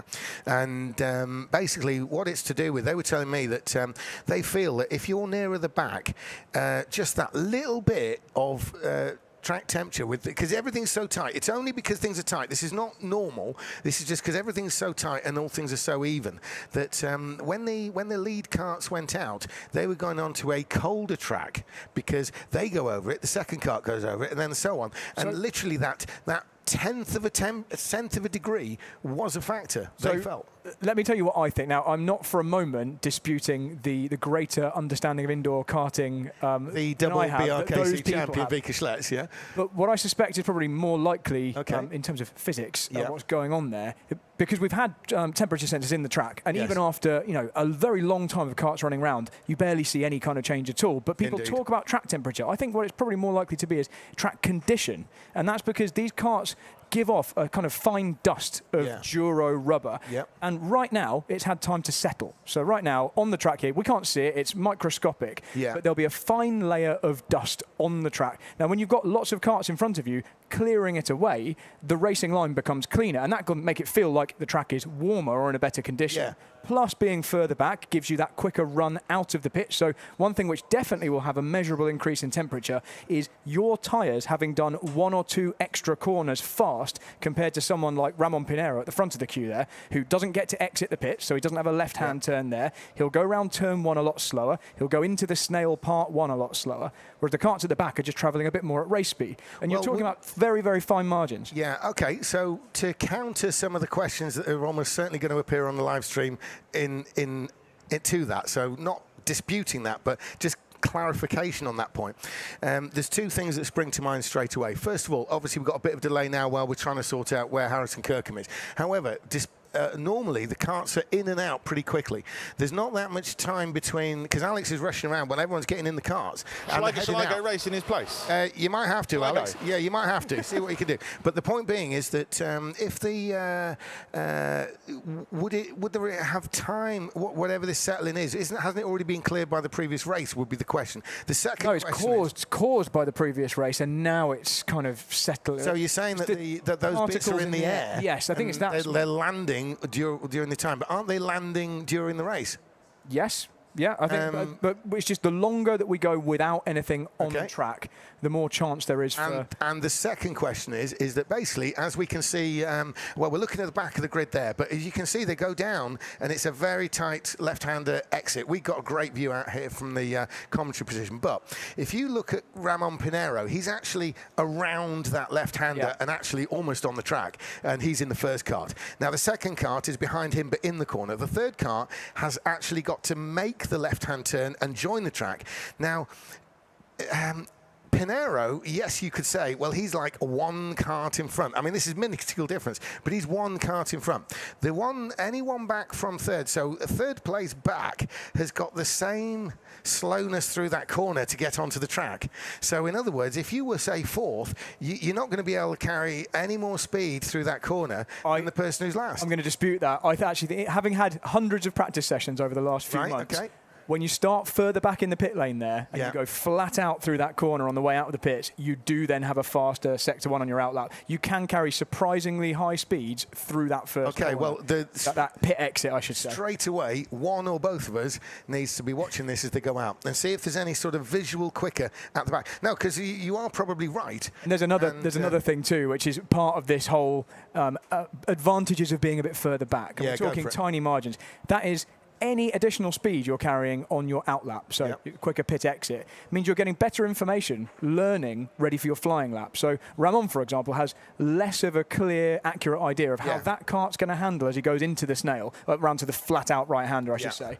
Whereas someone further back who's going, say, 4 or 5 miles an hour faster will know, this kart snaps a little bit as I turn right. Will it be as much as 4 or 5? I could suspect it maybe be more. If you think of how fast you can be going from a standstill where, say, Van Leyenhorst is down there to the pit exits, it could be quite a high amount of speed, especially because they don't accelerate very quick. Okay, so on that note, again, just the devil's advocate element of this. Vika and Dennis weren't talking in terms of so long as you're like the third car back or anything. They were saying absolutely it's the back. They'd want to be in the back 3, maybe even 2, and that's where they feel they would stand the chance of making a difference. Obviously, you've got to be driver enough to make the difference. Even though yes, it's an invitational international event, so everybody's absolutely on it. But you would have to say that if somebody could make the difference even in that caliber of opposition, then it's going to be somebody like Dennis Holler, Vika Schlez. So regardless of I wonder if everybody would feel the same way as them. That's the thing. Regardless of what the effect is, and we are kind of spitballing here. We don't know for sure. No, but it's a good thing to talk about while we're waiting for Kirkham. We're talking about tiny margins. It looks like the track's gone green, so I don't know whether Kirkham did arrive or not, but it is 3 o'clock, so that is kind of the cut-off to get in. Okay, so Harrison Kirkham may well have missed his slot. And in fact, by the rules, the race organisers can start earlier than that. They've been quite kind in allowing it to go on this long because the competitors are told that we can run ahead of schedule, to be ready all the time. Doesn't look like he's there. So. No. So it looks like they're going to get the qualifying underway. Well, let's have a look at them as they leave. So it's Ramon Pinero, who we know is already round the corner of the pit exit. The kart being pulled away, so it's going to be interesting to see if they increase speed. Obviously, people are not going to want to run into the back of others. All these guys here, Chris Knight, so this one at the back out. So he is actually quicker. So which then means quicker all the way through the next section too. So there we go. And that's all because rental karts don't accelerate very fast. So if you're 10 metres further back, you're still not going that fast when you get to the tight pit exit. It is a sort of momentum sport as much as anything. Exactly. Right, well, let's have a look at the entry again. So, we can rule out Harrison Kirkham, but we've got Adam Wyckoff, Zach Venn, Chris Knight, Carl Stevens, Ramon Pinero, Anton Schoppler, Josh Ostick, Bram van der Ende and Joe Peters. Now, of this group here, Brad, do we have any idea of anyone who's actually chasing staying in the event? Yes, Ramon Pinero for sure, with a really good result, has a very fine chance of a semi-final. He needs to basically win, though. Let's have a look. Is Zach Venn on the bubble? I'm going to check through the time. Well. I'll look at the points when it flashes up on my screen and see if I can check out Zach. Okay, so the times are coming in now. We've got Ramon Pinero fastest from Carl Stevens, Joe Peters to 3rd, Adam Wyckoff to 4th, and Zach Venn's jumped to 3rd, and Bram van der Ende has gone to 2nd, but it's still Ramon Pinero. Josh Ostick into 3rd, and he's on Chris pole. Knight. Yeah, so Ramon Pinero has ended up on pole position. So we said he needs to win. Maybe he's about to. Yeah, and guess where he started in the lineup? He was the first one out. So he's been, despite the discussion before, the one who was at the front, the one at the most disadvantage as we were talking, that we thought would be most disadvantaged, is the one who's fastest. So Ramon Pinero, the Spaniard, is in pole position from Bram van der Ende, and Josh Ostick up to 3rd, Carl Stevens in 4th, Zach Venn 5th, Joe Peters 6th, Adam Wyckoff 7th, Anton Schoppler would be very disappointed with 8th, and Chris Knight in 9th. I'm going to pour cold water on poor Ramon right away, despite him being my teammate. He's on 17 points, and current cut-off to get into the semis is 28. So even with the win, he can't do it. But he doesn't necessarily know that, does he? No, he's probably going in with some form of belief, and he's pretty strong mentally, as Ramon. He's it takes a lot to dissuade him of such ideas. So. He'll take pride in beating the rest of his teammates if he can do it, and a result like this would do it. So. And to be honest with you, if he ends up out of the event after the heat races, it's kind of, at least if he wins the last heat race, that's something, isn't it? You know, if he can leave with a win, then Ramon will be all right with that. Anton Schoppler, the big loser in that. Well, that's what I was saying. He's down in 8th place. Luckily for him, there's, the minimum score is 2 points, so I'm not suggesting he's going to stay there. Maybe we'll see an early pit stop. Anton Schoppler, of course, I believe, is driving with the Razio Drag. Yeah, that's right, Razio Drag team, the Welsh lads, who've really come on strong this event. But here's Ramon Pinero. He's going to lead them round and take the start, and this is his last race at this meeting, and he's going to want to go out with a win. There they go. Ramon's got a great start there, and he's racing away from Bram van der Ende, entering the Snell. So there's Ramon Pinero, the white and yellow helmet. There's Bram van der Ende, and the rest follow through. So Ramon Pinero's got the start he wanted. Bram van der Ende, though, is going to try and chase him down. Bram van der Ende is the one who needs the points from a going further in the event situation, because, of course, Ramon Pinero is going to miss the cut literally by a point, even if he wins. So the top 30 after these final round of heat races, the top 30 in the positions of the point scoring are the ones who go through to the 3 semi-finals. Ramon, we believe, would miss that cut by 1 point if he wins now, irrespective of what else happens. So Ramon Pinero making his way through the Snail. He's going to want to go out with a win, and if anyone can do it, Brad, it's him. Well, I wouldn't say if anyone could. I think there are other people who would more definitely do it, but Ramon's going to have a good shot at it. And Ramon Pinero, though, he's the kind of guy who means what he's doing, isn't he? He means it as much as anyone else. It doesn't look like he's about to have an easy ride, though, because the karts behind him are at current form looking quicker. Yeah, it's interesting, though, is if you were to pick 10 people in this 100 driver event that you didn't want, if you were actually on pace with, even potentially slightly quicker, that you didn't want to have to pass on the track, Ramon Pinero would be in that 10, wouldn't he? Yeah, he doesn't want you to come past. You know he's not going to let you through without some form of fight. Yep. So it's still Pinero from Van der Ende. Ostick is staying there in 3rd. Now, is he dropping back a little bit, maybe? There's a couple of kart lengths opening up between Josh Ostick and the back of Bram van der Ende, with Carl Stevens with Ostick at a similar sort of distance. So Anton Schoppler needs 7 points to have any chance of getting into the semi-finals here. And currently he's not going to do that. So 7 points is 4th position. Yeah. He's going to have to climb up quite far to do this. Now, Schoppler, let's have a look out the window, really, probably to see this. I want to see if Schoppler's on his own. Schoppler's there. He's not really got any he's not been held up as such, but you would think that this is a situation ripe for the early pit stopper. Yes. Well, Schoppler promised me before this race for plenty of excitement. So if he wants to actually get himself through and get himself up the grid, he's going to have to give us plenty of excitement. Well, he's going to have to give himself plenty of excitement as well, because 4th place is what he needs if he wants to stay in the event. So Anton Schoppler is another one on the bubble there. We know Ramon Pinero is 1 point out of it, but Schoppler's got a lot of work to do. In the race that he needs to secure a 4th, he qualified way down. This is the worst performance in terms of qualifying we've seen from him. It's not normal for Anton Schoppler to be down there. Van der Ende needs a 3rd. He's currently in 2nd. Yep. So good to have the stats here this time. I tried to get them up in front because we're coming to crunch time now before the semi-finals. For these guys, it is crunch time, isn't it? So we know Ramon can't do it, regardless of where he finishes. Bram van der Ende in 2nd place there. At the moment, he's on course for semi-finals. The top 3 for Van der Ende, is it? Josh Ostick, I don't think... Josh Ostick, no, can't do it. So he's out. Carl Stevens can't do it. Let's have a look for Zach Venn. I'll keep checking through. I bet he's just south of the bubble, is he?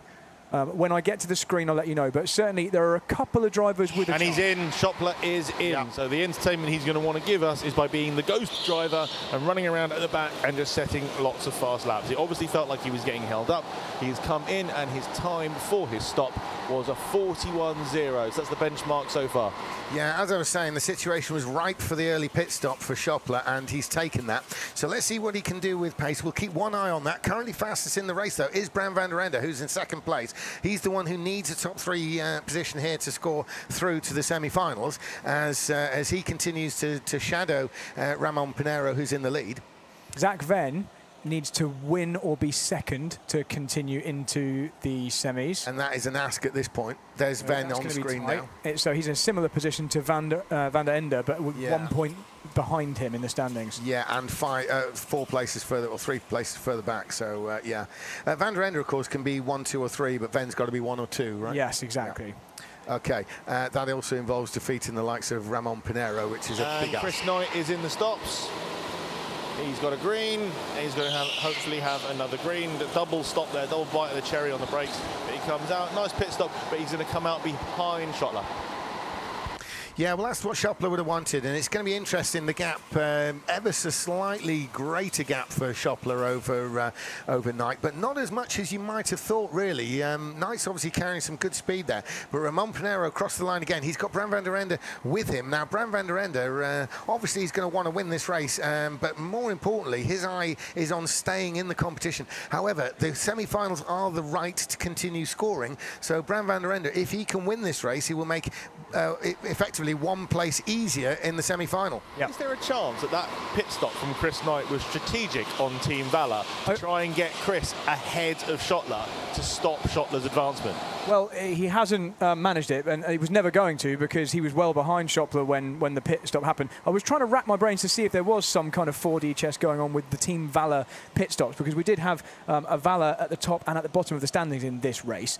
I can't see how it will work just yet. Doesn't mean it's not going to happen. I mean, it is a team game as well, and there's no rules against some kind of team play, provided it's all kind of fair and no one's crashing into people. Well, that's the Valor situation with Chris Knight, obviously in the same team as Ramon Pinero. That would have involved the genuine fear that Schottler was going to potentially take the win, and I think really we can rule that out. Yeah, I think a better way for the team to have worked together there, if that was their plan, was to actually leave Chris out, because by staying out longer you give yourself more options and allow people to catch up to you. But right now I can't see. Oh, and Ramon's being overtaken. In fact, I think he's let Van der Ende through. Well, Van der Ende's got the inside and Van der Ende holds it. I saw a little wave. Oh, and okay, definitely coming back. Oh, and collision. Goodness. And they both tapped the wall. Van der Ende's asking what's going on there, and they've fallen into the clutches of Josh Ostick and Carl Stevens. Yeah, so goodness knows what that was about. Clearly, if Ramon Pinero was actually allowing Van der Ende to pass, he wouldn't have gone for that repass into the hairpin there, Brad. I saw a little hand gesture from Ramon. I think it was once he realised the pass was definitely happening, I'm not going to fight it, but then he immediately tried to fight back with what, I mean, despite him being my teammate, I'm going to call as a bad pass, because I saw the barrier move about 2 feet. Yeah, well, felt very Max Verstappen-esque, didn't it? Which was, I am coming back through whether you like it or not. Well, as I was saying earlier on, Ramon is going to be pretty difficult to part with this lead. He's very much the robust kind of driver. I mean, there's no investigation up on my screen, which I'm surprised about, but we'll see. Luckily, they've got a little bit of a gap to the next kart, but could this be giving the Schottler strategy a little bit of a help? Schottler's doing 30.8. The guys at the front are 31.0, 30.9, 31.1, 31.1. Schottler's the fastest on track at the moment. Yeah, he is. We have a stopper. Kart number 10 is into the pits with a green on the first. Really nice stop. And then another stop just going over the white line a little bit, but he still gets the green, and he's coming out ahead of Schottler. Yeah, that was Carl Stevens. Now, Carl Stevens was closing on the back of Josh Ostick, who, through all the contretemps, was closing in on Bram van der Ende. Bram van der Ende has just waved there to Ramon to say, look, just go, go, go, because Ramon was getting defensive there. We know that costs time. So Bram van der Ende is content under investigation. Here we go. So Ramon is now under investigation, which I'm not surprised about at all. We've not seen a single successful move into that final corner, and that's because there's in this competition this weekend. Yeah. Okay, I'm not sure I've seen one then in that case. Well, we were talking about one a minute ago with Harley Smith. Okay, well, it's very, very difficult to make a move into that final corner then without it being a bad pass, because there's no braking. Brad, can I cut in for a moment? Now, we saw there again Ramon Pinero being defensive. This is what Bram van der Ende doesn't really want, because let's say a bad pass is given and they have to swap back. Bram van der Ende doesn't want that swapping back to potentially involve Josh Ostick. So if Ramon Pinero was to pull away, knowing they've got a switch, they might have a gap to Ostick, so that manoeuvre can be made without it being a drama. I think if I was in Ramon's position, position and I felt such a big hit with the barrier, I would have already let him through by now. Because, and he's getting defensive though. So, but it's Ramon. He's just not the guy who's going to give anything away. This is what I was talking about earlier. If you had to separate someone from the lead, pick 10 drivers out of this 100 that you don't want to have to do that to, Ramon would be in the top 10. He's very hard man.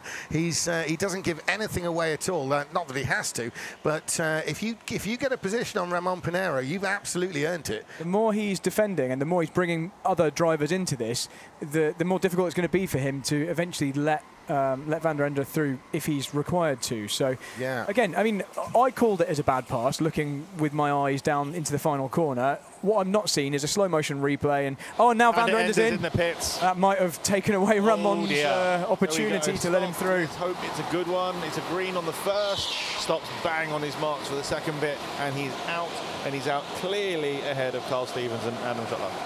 Yeah, and he's actually further ahead on Stevens than he was originally when Stevens was in the pack, because Stevens was running behind Josh Ostick. So there's clearly some pace going on at the front, despite what we're seeing.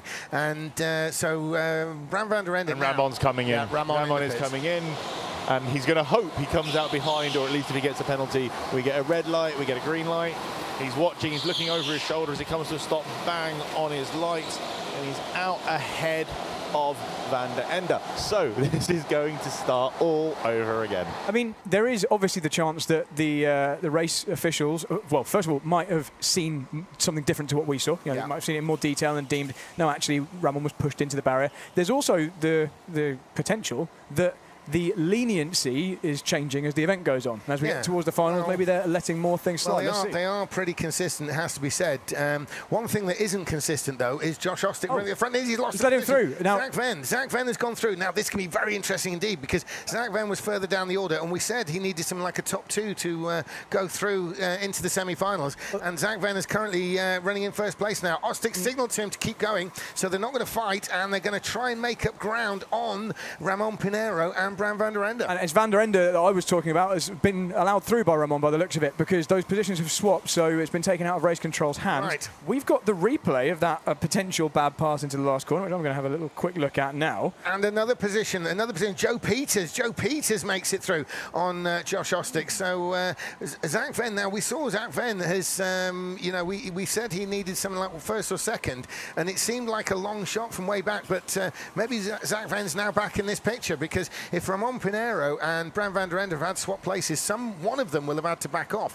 Anytime you're backing off here, you're going to lose multiples of tenths of seconds, and we're dealing in tenths of a second here, so it could well be that Zach Venn is looking a lot better than he was at staying in this event. So he's also on his last lap 30.7 seconds. He's not the fastest, that's Bram van der Ende on the last lap. So Bram van der Ende on the last lap has set a new fastest lap for this race. As we look at Zach Venn, I think that Zach Venn may well be back in the picture now. I could be wrong, but Zach Venn could be well in the picture. And there's Joe Peters there in second place. Things are looking up for Zach Venn. If he can keep pushing on this pace, he's one of the Bradley Shepherd Racing drivers, as we know, and Joe Peters behind is one of the Razio Drag, and so is Josh Ostick actually, but they're second team.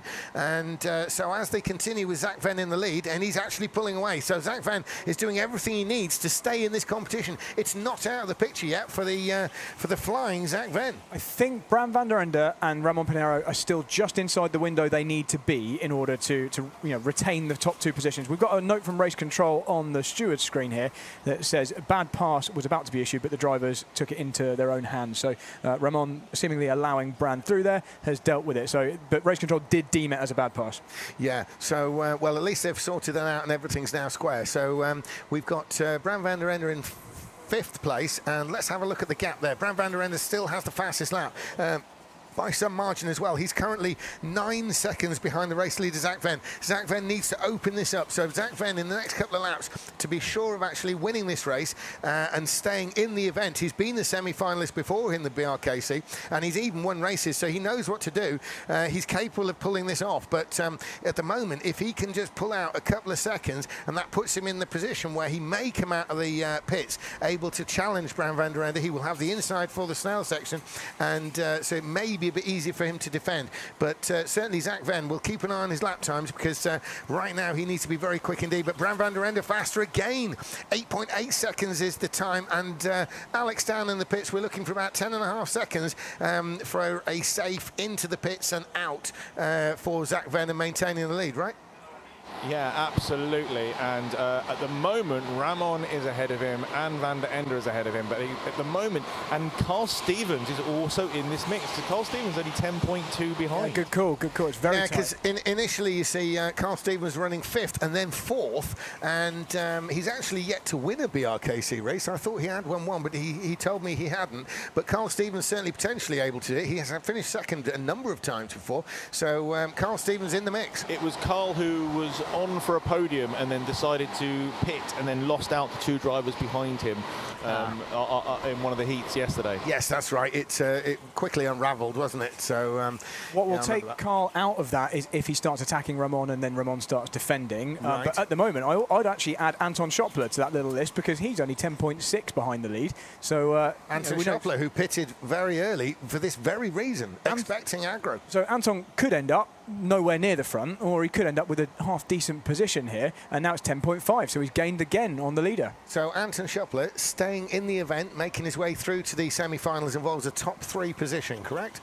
Anton Schoppler, I'll get back to you because I've forgotten the maths, but I'll try and find out where he is. Okay, so and as you're figuring that out, we'll also think, you said about Carl Stevens potentially losing time if he attacks Ramon Pinheiro. Attacking Ramon Pinheiro may also lose Ramon Pinheiro time as well. Exactly. So this is all interesting news for Zach Venn, because remember, a 1 or 2 we think is what keeps him in the event. And quite often, as with all events like this, your result isn't entirely reliant on your own performance. It relies on what happens with other people and how their race plays out, what decisions they make. People in the same race and people in other races, aren't there? Yes, exactly. So, for example, right now, if Ramon started defending heavily, obviously that's going to make it much easier for someone like Zach Venn to retain a top spot. And so we have 2 more races after this. We have a stopper. Kart 15 is on its way into the pits. We get a green on the first stop. Stops a little bit early for the white line, but gets out and is clear and is ahead of Chris Knight. And that's the American driver, Adam Wyckoff. Oh, and in fact, he's going to be passed down into the snail, is he? Yes, he is. Chris Knight actually takes the position of him going down to the snail. Adam Wyckoff had the line, but Knight had the speed, and because he's obviously on the momentum, he's not been in the pits, or not been in the pits on that lap. So Wyckoff lost out there. So back to you with the maths. Zach needs a 2nd place. So Zach Venn needs a 2nd place to get into the semis by my calculations. So and that 2nd place is likely to be to Bram van der Ende as we speak, yeah? I think right now he's not likely to take 2nd place. Right now I think he's going to drop down a couple of places. But let's see. Definitely Van der Ende's got the position, based on a normal pit stop time. Pinheiro's quite close, so we are maybe... this is going to be down to whether or not Pinheiro decides to start going defensive into the hairpin. He was looking behind him on that lap, so will Zach Venn book himself a spot in the semis? We're going to find out in the next 3 minutes. Yeah, well, it's getting pretty tasty, because the Ramon Pinheiro and Carl Stevens battle has been caught by Anton Schoppler. There's another signal there. That's Josh Ostick, who's waving. Yep, keep going. I think I was waved to the team, because they're in the same team. The driver in front, which of course is Joe Peters, there on screen, and Ostick, who's the one immediately behind in the white helmet. They're actually...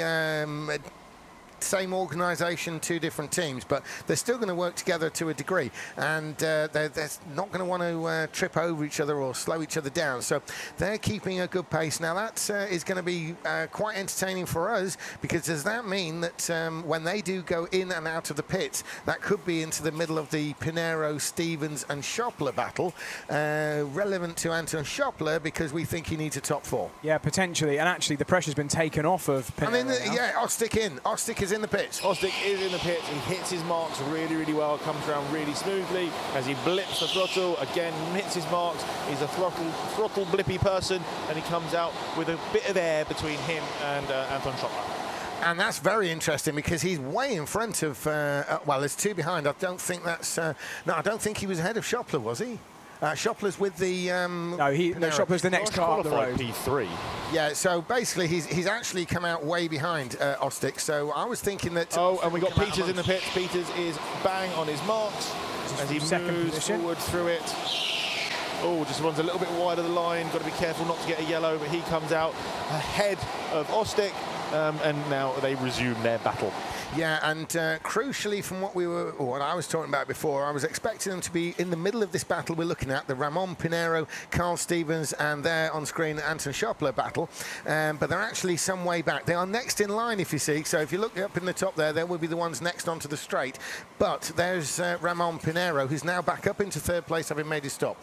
The only one we're waiting for is Zach Venn out of the lead. And what's the gap? The gap is, well, he's going to actually tumble down the order. He could potentially be like somewhere like maybe the last chance to pit board. The light is now on, so he has to come in either now or this lap. I assume he has to drive, but no, his hands just went up in the air, so he's going to come in now. And it's shot that needs P4 to get through to the semis. Yeah, and he might get that because Venn can't do. Oh, he's got a yellow light. It is all over for Zach Venn's Venn. not making the semis. No, instant loss of semi-finals there. And I was predicting he'd come out in fourth. And he came out literally ahead of Schoppler. Yeah, and he's maintained it as well. He's maintained it. Let me he's lost the place. maths. He's lost the place. Let me confirm the maths, because Schoppler is now going to be in fourth, isn't he? So let's see whether that's enough. Yeah, Schoppler is fourth, actually. He's just overtaken Zach Venn on the track. Absolute nightmare for Zach Venn there. Right, I'm going to confirm the scores. Yeah, Schoppler is ahead on track, so he's already there. He's already fourth. So, fourth place would give him... And Zach is coming back 7 in. points. Keep it calm, nail the lights. He's still pushing quite hard. He's obviously very mad at himself. Slides all the way past the white line. He does get a double green, but unfortunately that puts Zach at the very back of the pack. So Anton Schoppler should move into the contention for the semi-final position with 28 points if he finishes in this position. However, it will then go on count back because there's multiple drivers on that same score. So I'm going to wait until the update when the race finishes. It comes up pretty quickly, so I'll be able to give you a definitive answer. But he's at least got a chance now. And on the last lap now is Bram van der Ende. Bram van der Ende on the last lap. He's going to take the win for sure. He's got a nearly 3-second gap over Ramon Pinero, who's come through to second place. Carl Stevens will be pleased with that third place, and Anton Schoppler's fourth. We believe that might be enough to keep Schoppler in the event. We know that Pinero, even if he won, was going to be out. Bram van der Ende is definitely going to be in because he's won the race here. Carl Stevens is probably going to be out, but it's a good performance. And here's Bram van der Ende. Bram van der Ende comes out on top of quite a scrappy little race there, and he wins that one by 3 seconds from Ramon Pinero. Carl Stevens third, Anton Schoppler fourth, Joe Peters fifth, and Joss Ostick is in sixth place there. Chris Knight is in seventh, Anna Wyckoff is in eighth, and Zach Venn is in ninth place. So a great run there by Bram van der Ende, and we're thinking again that Schoppler has made it. I'm just checking right now. Subject to the other two races. I'm checking right now. Okay, coming into the pits to you now, Alex. Bram van der Ende is on his way in. He is. Another fantastic performance from Bram. I can see the smile on his face. Another good one from Ramon as well. Carl Stevens with a podium, which was excellent. And I'm stood next to Anton. I need to know the maths. Yeah, it's not come up on my screen yet. So, yeah, Anton, we haven't got the maths. We have not got the maths, Alex. We are waiting for the maths to find out whether P4 is good enough for you to get through the semis. You told me you were going to give us excitement. You gave us tension. So tell me how it went for you. My qualifying lap wasn't great, and I think I was a little down on power down the straights. I was getting pulled, but I was able to make it back up in the corners. Yeah, so I came in fourth. I think if the math is right, I think I might have needed third or higher to make the semis. If not, that's great. I'll take it. But I'm going to be right on that cutoff line if I make it. So I should be able to tell you. Hoping that the rest of the race is going away that allows that. All right, well done. You've been brilliant this weekend. Right, let's go find our podium people. I need Carl over here. I need. Anton is Ramon. Currently in. He's currently in as the last person, but there's two more heats to go. There's a few more heats to go. Right, we want Ramon and we want Carl and our winner Van der Ende. Go and grab him, Alex. Just go grab him. I'm going to go grab. Right, Carl. P3. That was mega. How did it feel from your point of view? I just went for it from the word go. I was like, I'm just going to go for it, see what happens. Kart felt good. I felt in a good rhythm. So I just, P3, what can I say? It's good. Is that your first BRKC podium? This year, yeah. I've had loads in the past, but this year, that's my best result. So good to go out on a high note. Excellent, well done. Well, I hope you've enjoyed your weekend. All the best. Right, Van der Ende. Bran. Another man to talk to on the podium. I've spoken to you pretty much every single time. How did that win feel for you? Very good, finally. After my first heat, finally got good qualifying. And I made a mistake actually in qualifying, but so I knew I had more pace. And I made a deal with Josh behind me and Ramon to just drive. But my teammates on the wall were giving me signs, and I thought I was quicker when I was in front. So I dived on him, pretty clean. He made an insane move on the inside again, which we have on camera here, which we'll watch that. He's defending, for God's sake, and then I come into the pit, try to undercut him. He comes in while he has 3 cars behind him. I don't know what he's doing, but we got the win, and I'm very happy. Excellent. Well deserved and hard fought. Absolutely brilliant. And now I'm going to go find Ramon. Do any of you guys want to come and interview Ramon? Or is he run away? I'd like to show a video of Ramon making a bit of an optimistic move. No, I think Ramon has run away. So in that case, okay, Alex, we're going to go over to the Brad pad. So let us review. Let's see. And audience participation here too. Feel free to comment in the chat. Right, this was the move into the final corner. You might have seen it live. So this is immediately after Van der Ende had overtaken Ramon, who went back down the inside. And it actually, up until you see the proximity of the barrier, let me just roll it on. Up until around about here, maybe there's space to do it, and then you see the barrier appear on the right, and you notice Ramon's missing about 2 feet of track he would have needed to get that done. So significant Ramon has come back to me. Well, I'll let you talk to him. Go. So, Ramon, what do you think about the moves? All I want to talk about is the moves between you and Bran. The move he made on you, and then your move back. Yeah, I knew he was a bit faster than me, so I knew I couldn't give him 2 corners, because if not he would pull away. That's why I had to make it. It was a bit on the edge, but it was front to front.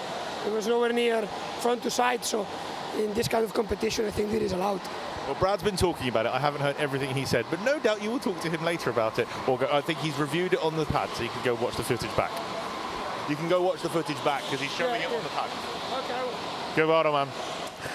Okay, the next. Sorry, I wasn't going to have an argument that's with him. fine. No, we got qualifying on now. The qualifying times are coming through. Ivan Shana's fastest from Carlem Kenny Bedo, Anthony Whippick, and faster again. Vliga has gone to second. So Ricardo Vliga to second, pushing down Bedo and Whippich, and Jonathan Wilson. Jörg van Lijenhorst. This was one where he could shine, but he's 6th place. Mason Brown will be very disappointed to find himself in 7th. Sam Spinell won't be too pleased about 8th. Louis Draper in 9th, and James King in 10th. So Ivan Shana, the Hungarian multiple champion in karting in Hungary, skates his way in towards that first place, locking up the sideways, going into the hairpin where he actually has to stop. And Ricardo Vliga, that's by far the highest position we've seen him in. Carlem Kenny Penno is definitely another one, way up the grid there in 3rd. Anthony Whippich is into 4th. Jonathan Wilson's 5th, Jörg van Lijenhorst 6th. We've seen Jörg van Lijenhorst this year generally in that second half, but tends to come through. Mason Brown is in 7th place, and he'll definitely want to get a move on there. He's in a bit of an Anton Schopler position with that. Sam Spinell, ditto, is in 8th, and Louis Draper 9th, and James King 10th. So they're all lined up. There's Ivan Shana at the front. He's about to move forward there.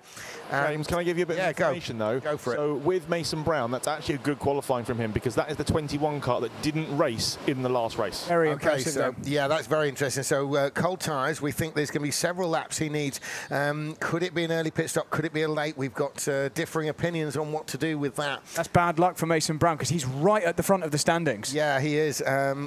Luckily he's at the front of the standings. Yes, I actually saw him shaking his head at that kart. Yeah, okay. Well, here is Ivan Shana, and Shana's got the lead, and he's maintaining it from Ricardo Vliga. Now, Vliga's not run this high in the BRKC this year, so he's on for some good points if he can maintain this kind of high-end position. Whether that's good enough to stay in the event, I'm not sure, but certainly Shana is way up there.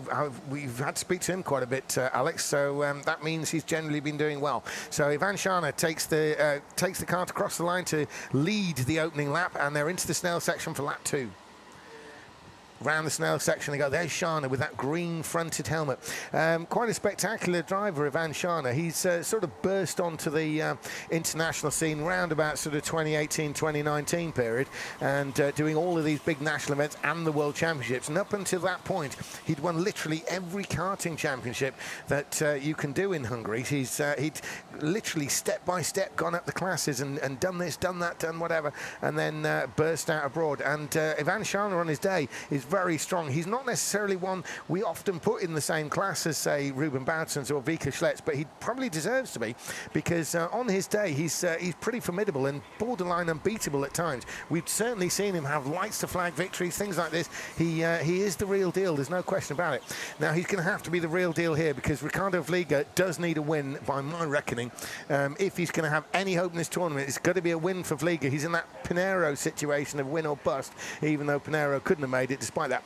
Kylem Kenny Bedeau is obviously looking for some kind of decent, this would be his best result, so he's looking for that. Whippich the same. Jonathan Wilson arguably could be in that, and Jupp van Lionhorst has been the poster child from tail of the field to the front. Now, yesterday he started twice in 9th and came through to 3rd, which kind of set that precedent. If he's starting 6th and running 6th, then maybe he's got even more to offer in this. That's Jupp van Lionhorst. Mason Brown, we think, has got a kart with the colder tyres. Going to take a little bit of time to come in, but if anyone can handle this situation, it's going to be Mason Brown. A great racing brain on the young American there. Still looking at Ivan Shana. Down the main straight here, we're going to get a good action shot back there. It's there's Shana and there is Ricardo Vliga. Now the top two are maintaining that gap from Kylem Kenny Bedeau. There's some bashing on going out on the exit of the hairpin. Kart 20 and Kart 9, I think, we're having a bit of a tussle. Yeah, that'll be Jonathan Wilson. And someone's come to the pits behind me. Kart 11 has come to the pits behind me. Oh, he just shook his head. I think invalid stop at gate 1. Invalid stop at gate 1 showing on my screen. That's is that Louis Draper? Yeah, Louis Draper struggling there. Just to update you on the points with Vliga, he can't make it, unfortunately, James. He can't make it. A win would still see him several points shy. And what about Shana? I mean, Shana's probably in the semi-finals. Yeah, comfortably through to the semis in this position. In fact, he can afford to lose 2 or 3 positions and still be comfortably through. Okay, so Vliga looking to go out in a burst of glory with a win. Shana looking to score points that he can then add to his semi-final points. Any points Shana scores Draper now? is coming straight back into the pits. Yeah. Talk us through it, Alex, and I'll go back to Shana. We get a green, looking very dejected, unfortunately. Hits the marks, gets another green, and is off and underway. And he'll have a very, very lonely race. So for the benefit of the viewers at home, what's we're really looking at here? Ivan Shana, the leader there, from his point of view, he's comfortably into the semi-finals. Now, the point of the semi-finals is the top 30 drivers continue to score, so they're adding points to the points they're getting in these heat races. So Ivan Shana, he's still under a bit of pressure to win this if he can, simply because it's not as basic as just get through to the semis. He's going to continue scoring the semis. Any points he grabs here makes it easier to score in the semis to get through to the final. If he missed the final by 1 point out of those semi-finals, so he was 1 point too short to get into the final, and he dropped a couple of places here, he would rue those positions, because that would really be what the difference was of making the final or not. Van Lionhorst can also get through, but he does need to win the race to have a chance. So win or bust for Van Lionhorst. Exactly. Yeah, okay. So Van Lionhorst is certainly making some progress forward. He's in 5th place at the moment, which is slightly higher than where he started. There's Ivan Shana, the Hungarian, as he continues to lead. And those top 3 are now forming something of a breakaway. That's Ivan Shana, Ricardo Vliga, and Kylem Kenny Bedeau. And they're pulling away a little bit from Anthony Whippick and Jupp van Lionhorst. But looking at the lap times, it's still Ivan Shana with the fastest lap of the race. And although on that last lap, Kylem Kenny Bedeau was probably the quickest of the lot. So I think, Kylem Kenny Bedeau was the fastest on that last lap that we've just seen. Here's Shana completing another lap. He's got one corner, that hairpin, and then he's across the line. So is it going to be a quicker lap? He probably wants to be pulling away. Yes, he's gone quick. He's dropped into 30.6 on the lap. We have a picture with Sam Spinell as he slams on the brakes at a big old slide into the box, gets one green, slams on the brakes again and gets another green, and he is out in clean air with 14 minutes and 36 seconds to go. And on the numbers, Brad, you've got the screen there. Is Sam Spinell in or out of the semi-finals, do we think? Unfortunately, well out at the moment. Well out. Yeah, Okay. Sam can't do it, I don't think, even with a win. Even with a win. So he's in a bit of a Vliega situation. Exactly. Even if he wins, he's out. Okay, so now looking at Joop van Lijnhorst. Van Lijnhorst has now got the fastest lap of the race. So Van Lijnhorst is really pulling the pin in 5th place. Sorry, Brad, was it a win or nothing for Van Lijnhorst for the semi-final? It was, yep. If he wins, then he will potentially just scrape in. Okay, so Van Lijnhorst in 5th place is fastest in the race, and he has not been in the pit, so he's going to have to make some ground up here, because he's legit 3.7 seconds past the ones we're looking at, headed by Ivan Shana there. So 13, just under 14 minutes to go before we get the last lap board, and Shana is actually now starting to pull away. Now Vliega is falling into the clutches of Calum Kenny Beddoe, and before Van Lijnhorst took the fastest lap, it was actually Calum Kenny Beddoe who was fastest on the track. So a great showing there from the 3rd place driver, as he's working now on to Ricardo Vliega, and he'll be another one who won't be in the semi-final, I don't believe. So these, apart from Shana at the front there, they're just battling for the for leaving the event on a high note, as Shana leads him in, but he's got a sensible gap now. He's going to try and extend that, and with Vliega coming under increasing pressure from Beddoe, then that's just going to add to that lead of Shana's. James, I've got some news from the other end of the field. Go for it. So we were talking about the battle to not be last. There's no shame in any of the positions. No, because it's an invite event. Yeah, you only get in if you're really good anyway. Yeah. But no one wants to be last of the really good people. Oh, of course. Now, James King was in contention for that last place. Yep. In fact, I actually don't think anyone in this race can finish there. But he's also in a fight with his brother, Ashley Mason King, who's finished his event. Yep. If James finishes in this position, he'll beat his brother by 1 point and will be 3rd. Yeah, that could be a small very victories. Well, Still some bragging rights over Ashley, and potentially a very. It will last forever. If I ever get anything over my brother, I lord it over him for the rest of my life. Well, I was thinking, above all and more immediately, it's going to be a very quiet drive home at the very least, isn't it? Luckily a short one, because they're from Milton Keynes or Bedford, I think. So Excellent. not too far to go. So one of them's walking, the other one's driving. Yeah? Right then, so certainly not walking is Ivan Shana, not least of which he lives in Hungary, so bit of a walk from Milton Keynes, but he's certainly more than walking. He's run into this victory here as we look at Ricardo Vliega. Ricardo Vliega looking to end on a high. He's part of that Talent Factory group, which is part of Blue Star Racing out of Belgium, and so Vliega very much one to look for in the future. He's running 2nd in this particular race, although points-wise he is out of the event. He won't have enough, even if he wins, to make it through. He's getting some. Someone's getting some update there. Was it? Is it Anthony Whippich? Yes, it is. And getting some information. He's got Joop van Lijnhorst and Mason Brown. So Mason Brown is making very good use of that kart. We were thinking he might be at a disadvantage, but it doesn't look it. And in comes Van Lijnhorst. Van Lijnhorst is in the pits, lands on his marks. We have a red and we have a green. On his marks again, just a little bit short of the green, and we are through. So he has got some nice clean air to run into with Sam Spinell behind him. Yeah, and Van Lijnhorst, a real class act. He has been a semi-finalist in the World Championship. So Joop van Lijnhorst is probably going to be feeling a bit miffed at not making the semi-finals this year. So meantime, that's Anthony Whippick. Anthony Whippick there is that we're looking at is one of those drivers, relatively local. He's won the D-Max National Championship, and that's an outdoor rental kart event. And so Whippick knows what he's doing outdoors, and he looks pretty handy indoors as well as he continues to circulate round. And he's ahead of Mason Brown. Now Mason Brown obviously wants a lot of points. He's looking good for not only the semi-final. I think he's probably a bit of a shoe-in already, but as I was saying, and in comes Mason Brown. Mason Brown is into the pits. We have a red and we have a green.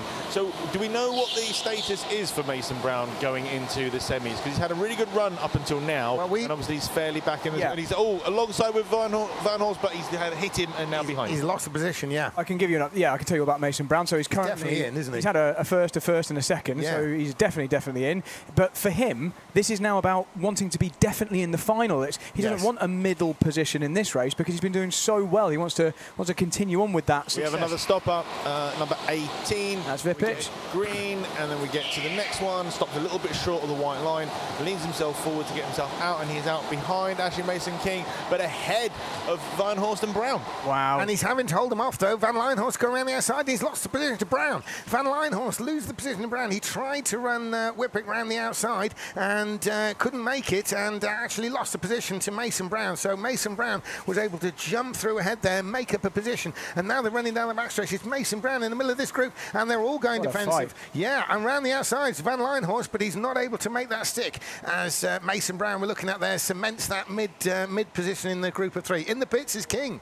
We do have King in the pits. I didn't want to over chat the That's all right, go for it. But yeah, no, King gets a nice steady pit stop, and he is out on clean air. So let's talk about Anthony Vipic, because he's had a really stunning last 12 months. You mentioned D-Max National Championship, so he won that. He also became British Indoor Karting Champion. Yep. And yet he's not even within a shout of the semi-final position in this competition. Such is the standard of BRKC this year. The British Indoor Championship, good though it is, it's a British Indoor Championship. This one, of course, is that slight elevation because it's actually International Championship, and that's why we're seeing somebody like Whippich maybe appearing to struggle. It's not because suddenly he can't drive. It's just that although it's a British Rental Kart Championship, it is that slightly elevated status into that sort of more international element. Having said all that, I'm sure he will be back next year for his second BRKC, and he'll understand exactly how it works Mason from the Brown. outset. Mason Brown having a good look down the inside there, and this is the sort of driver that now Whippich has to tackle. You know, it's not just the Brits, it's the American like Mason Brown and Dutch driver like Joop van Leinhorst, both of which who are star drivers in the World Championship itself. So Whippich has got a lot of work to do, and he's looking good. He's believable in his position.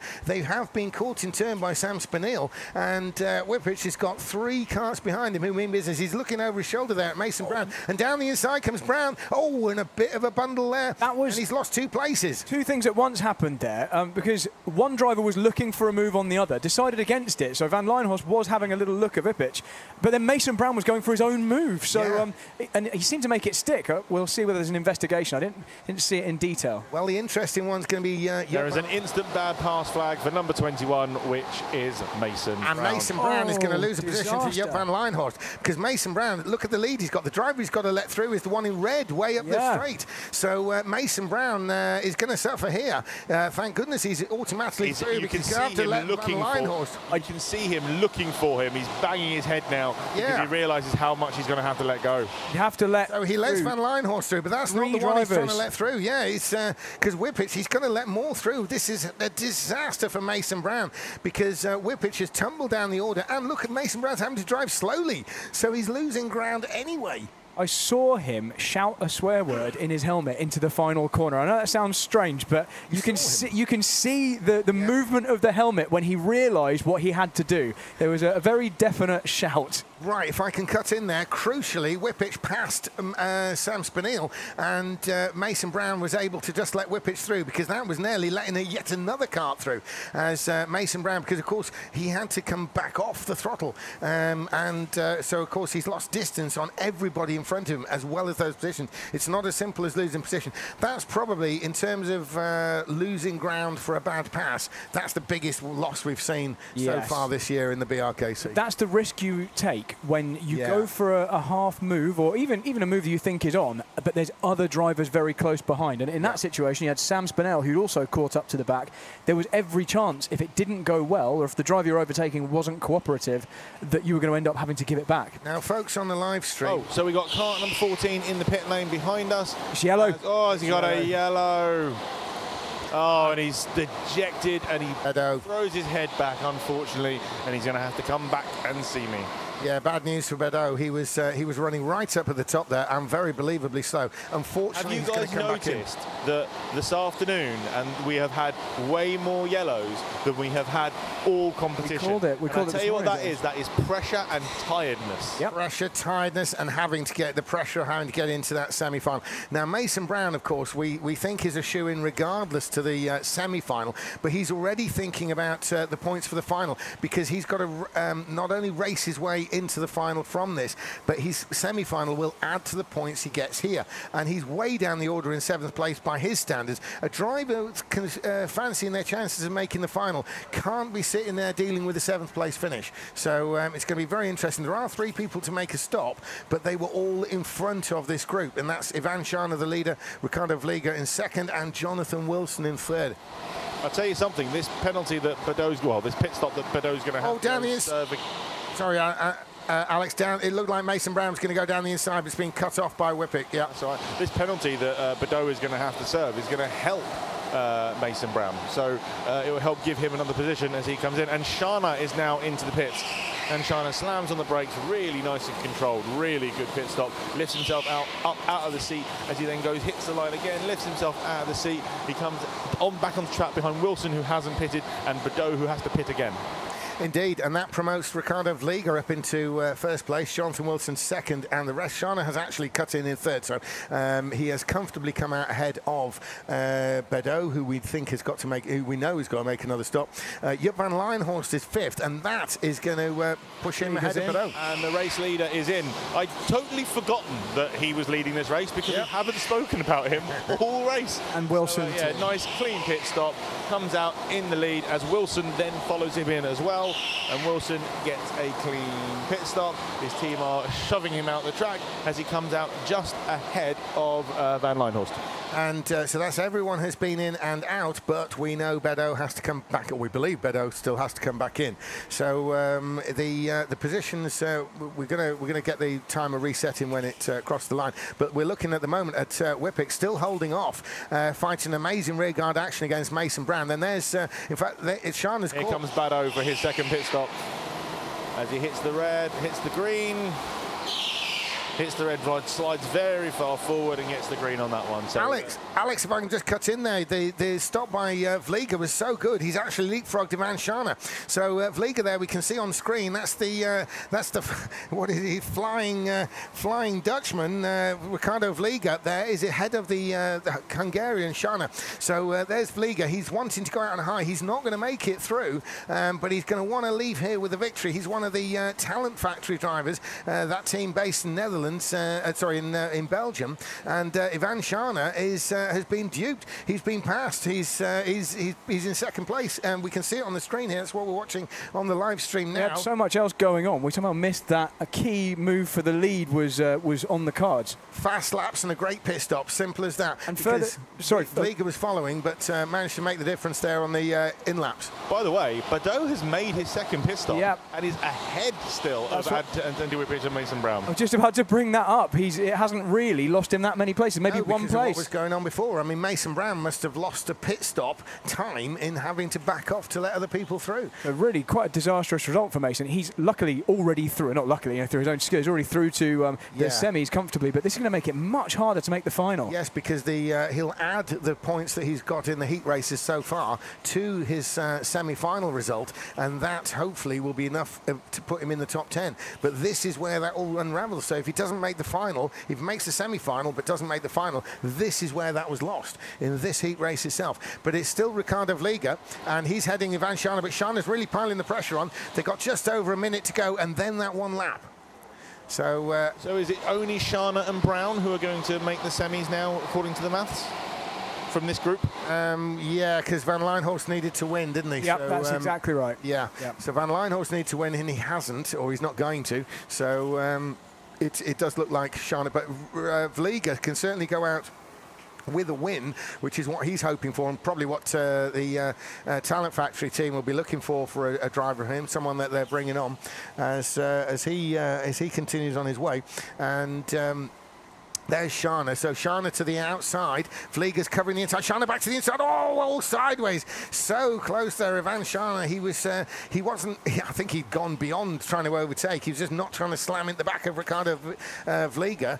As Vliga now onto the Snell section as he goes round. As just maybe at the end of this lap, I think they'll be getting the last lap board. So there's possibly only two laps. Oh, in the last corner, we got Sam Spinell and Mason Brown having an absolute dogfight. It's given Whippick some space to get away, but those two are really going for each other. Yeah, and with just 2 laps to go now, that's it's got to be looking good for Whippich into 6th place.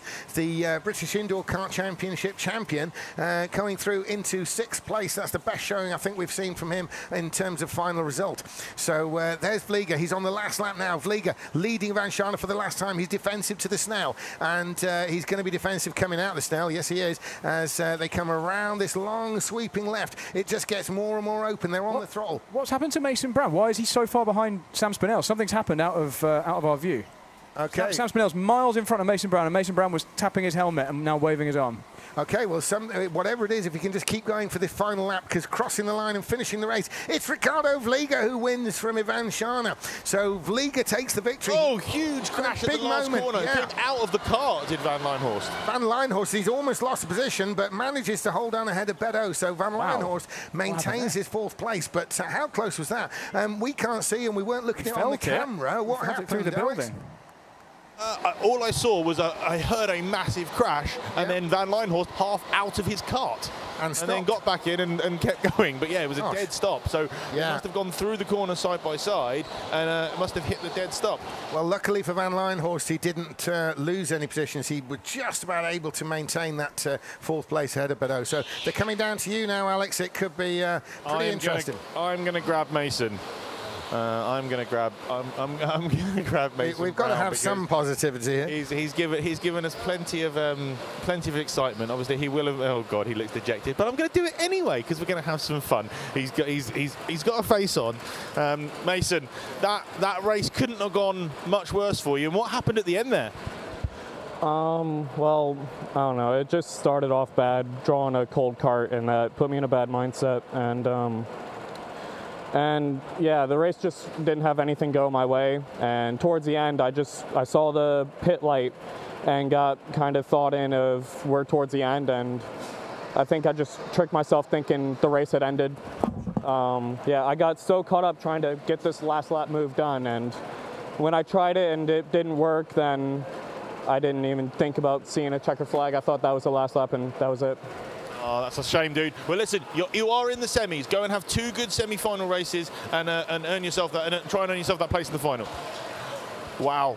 So, I mean, Brad, you can tell us all about what it's like to finish the race a lap early, because you did that in GX UK last year, or the year before. Brad? Doesn't want to answer that question. Yeah, in GX UK at Ella Park, Brad didn't finish the race, and there was another lap to go and lost his win. Oh, I'm back. Here we go. I'm back. Oh, he wasn't even listening. No, I was listening to you, yeah. Oh, right. Where are our finalists? So, Vliga. Where is Vliga? I can't find Vliga. There he is. Vliga, obviously you weren't going to make it through to the semi-finals, but you went out with a win. That was pretty impressive. Yeah, finally I make no mistakes, so yeah, that put me 1st place. Good pit stop, so yeah, very happy. Yeah, it was. Did you know you were on for this the whole time? Because to be fair, you stunned us. We didn't think you were going to come out ahead of Scharner. Yeah, I think he had a really bad pit stop, so I don't know. My pit stop was decent, not special, so yeah. Excellent. But you had a fun weekend and you finally finished it off with a win. So we'll hopefully see you next year. All the best.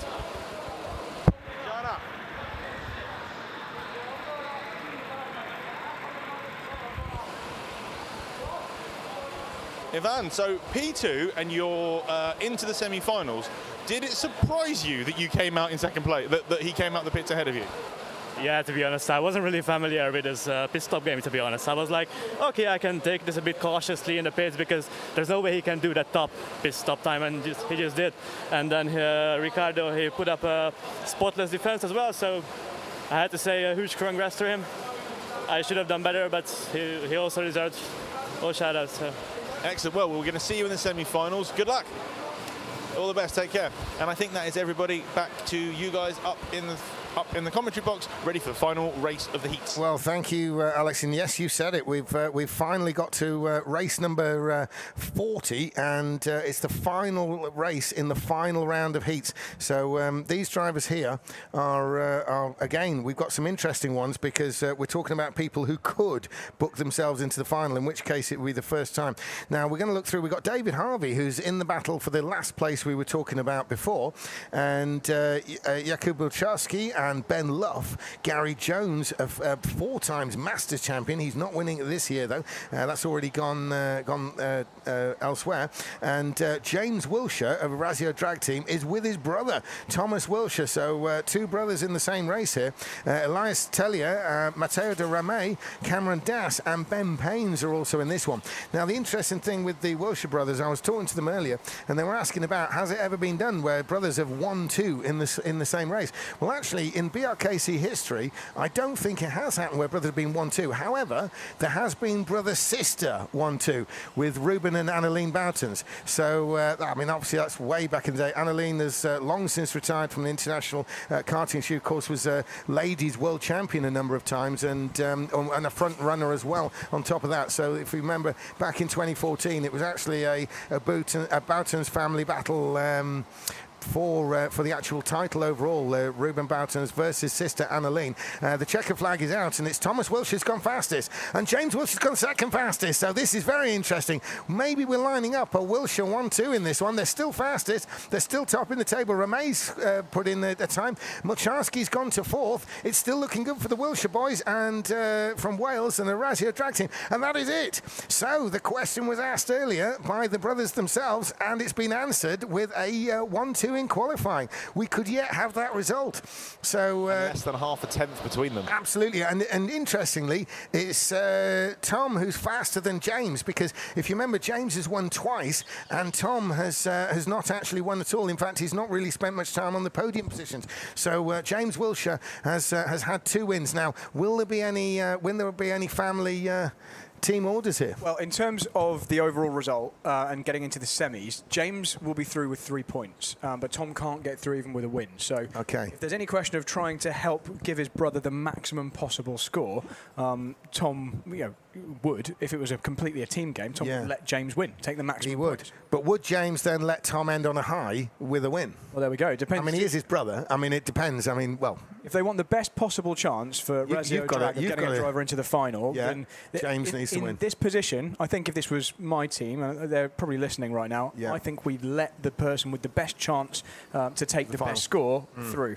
Right, so they're coming round, and it's the I don't want to call him the lesser brother, but the brother that's not going to make the final is the one pulling away in the lead, and that's Thomas Wilshire. So he pulls the pin, and they give the start. So the start is good, and it's Tom Wilshire ahead of brother James as they come around into the Snell section. That's a really clean start. The bit movement down the back there in the sort of Elias Tellier. David Harvey up into 5th place. Brad, he was looking like he was going to finish last on points, but he's qualified 5th in all that excitement over the Wilshire brothers. So let's see what happens here. So round to complete the opening lap, it's Thomas Wilshire with the lead and James Wilshire behind him. Ben Paynes is up to 3rd, or in 3rd as he qualified. So it's the Wilshire boys leading the way. Razio Drag Team, they're from South Wales, and they're making a pretty commanding job of this. It's going to be a bit hard to spot the difference between them. James Wilshire does seem to be the slightly taller of the 2, and so that's about the best indication we've got. I mean, they both say Wilshire on the back. They're both wearing the same suits. They've both got white helmets. This could be a bit of a nightmare, Alex, down in the pits. Yeah, there's no way I'm going to get either of the names right, and I'm probably going to call one of them Jack again. So I'm not even going to try and get involved in that one. But we've got somebody coming into the pits. I think that might be Luff, number 21, as he makes a good first stop. I got it right. It's Ben Luff. And then we get to another green as he goes out, and he's going to have it all to himself. Yeah, Ben Luff's another one of the Brits who's been venturing abroad. I was commentating on him when he was racing in the Polish Championship in the summer last year, and Ben Luff now continues on his way. He's probably another one who's not going to make the semi-final, so he's another one in his final race of the weekend. It's the Wilshire brothers. They are now actually opening up a little bit of a gap over Ben Paynes in 3rd, who's got Jakub Milcharski behind him in 4th. David Harvey continues in 5th. This is great. Now, Brad, we were thinking David Harvey was probably going to end up finishing last now, but as that screen cycles through, I've got a feeling if he's getting points like this, he might leapfrog something, because it was very tight to the point. Yeah, for sure. Yeah, he'll move himself well clear of the bottom of the table with a mid-grid finish here. So David is taking himself away from that unloved accolade that he might have won. I think he's only on 3 points, is he? Currently, yeah. Yeah, so that means he's literally been 10th in every race, and now he's running 5th. This is incredible. Yeah, that's a big improvement. Yeah, so the Wilshire boys continue to run the lead. They're opening up a little bit of a gap. Then it's Paynes and Milczarski. Then a gap to David Harvey, and it's David Harvey with all the work going on behind him because he's got Talia Das, Ramey, and Gary Jones behind that. And of course, Ben Luff's been in the pit, so he's not part of that group. But they're the Wilshire boys in the same shot there as well. So look at this.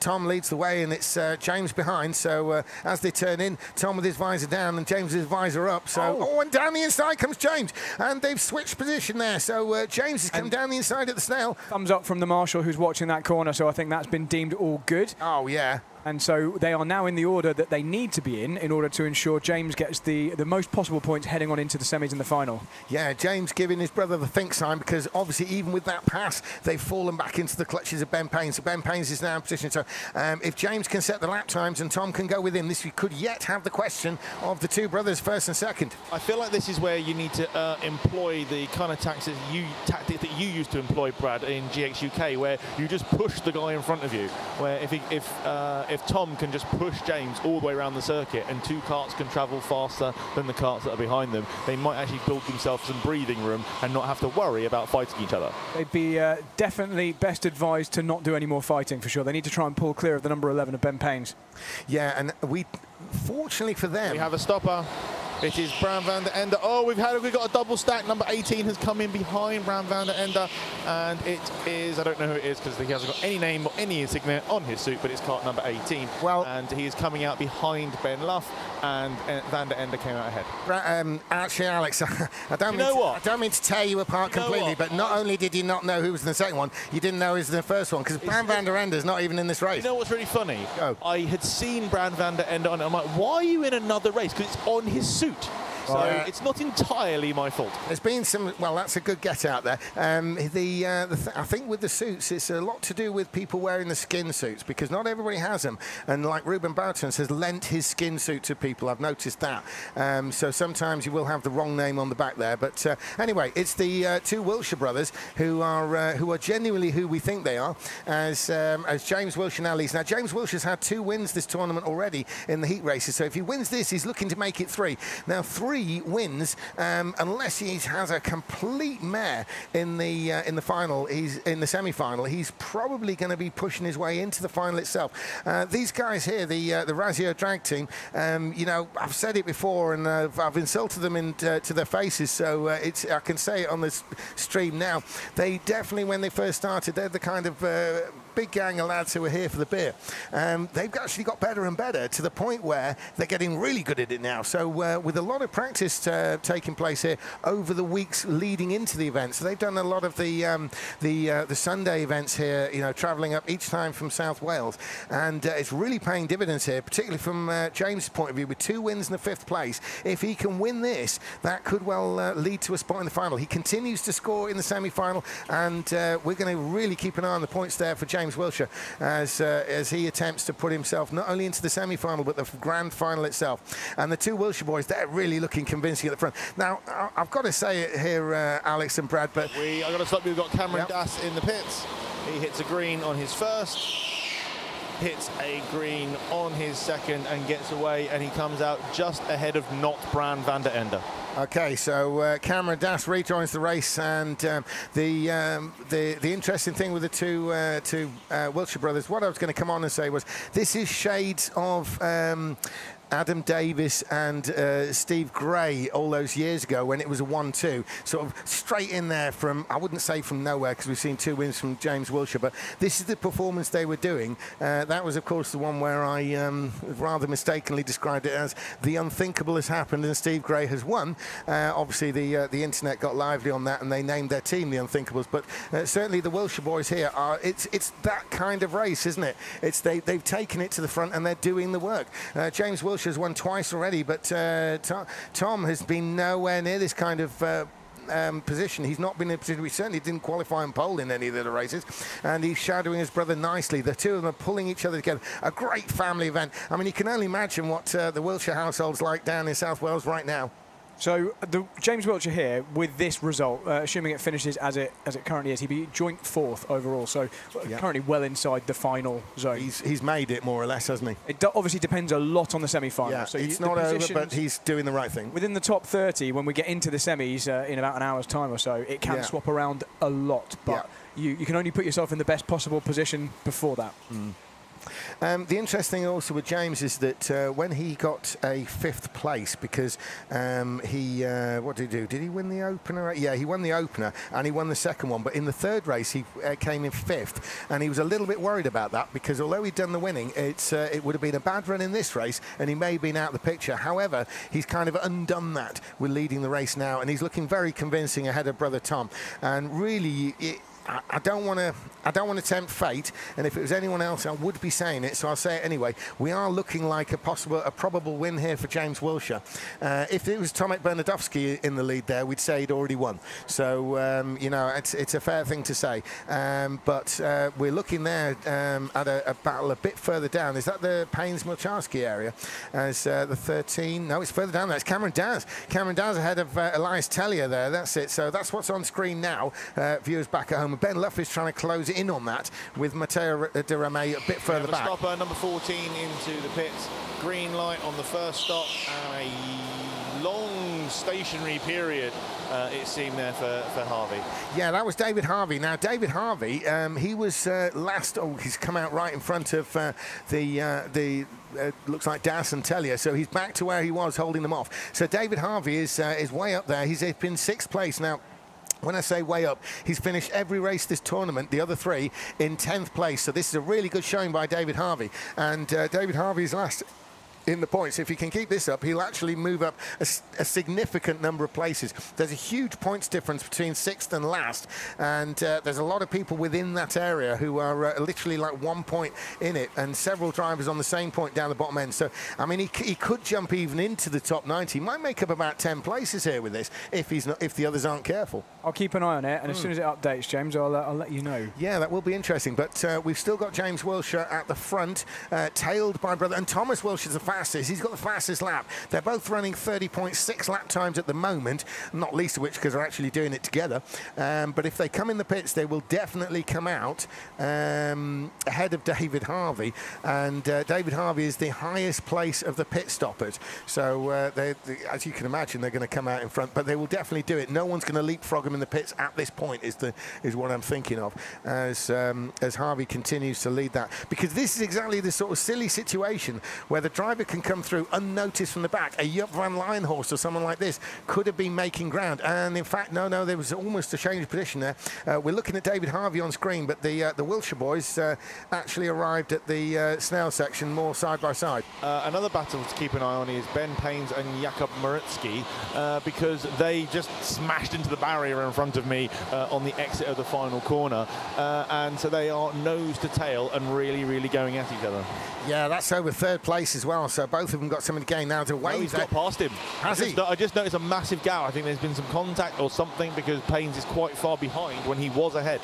Yeah, and Das coming under increasing pressure back there on screen from Tellier, and so Das even ended up waving. He was in the middle of the track defending. David Harvey was to the right, so Das wasn't even trying to attack him. Interesting at the back there, we're seeing David Harvey there. He's holding on. It's going to be a massive point score from his point of view and could elevate him a number of places up the order in the final result. And as for that little battle starting with David Harvey, Ben Luff has now joined that as well. Yeah, it's basically the second half of the entire race, isn't it? It's 6th, 7th, 8th, 9th, 10th.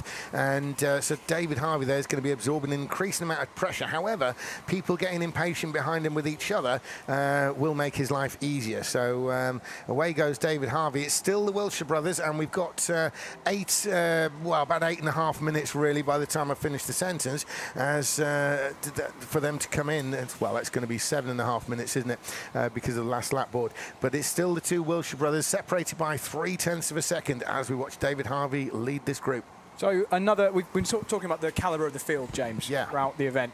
David Harvey, somehow we've been talking about him trying to not finish in last position overall. Yeah. This is someone who just a couple of years ago was the British Indoor Kart Championship heavyweight champion. He's won BIKC, and yet he's battling to not be last. Haul himself off the bottom of the table. Yeah, and again, it's what I've been saying, a worthy championship, BRKC, but it's very British.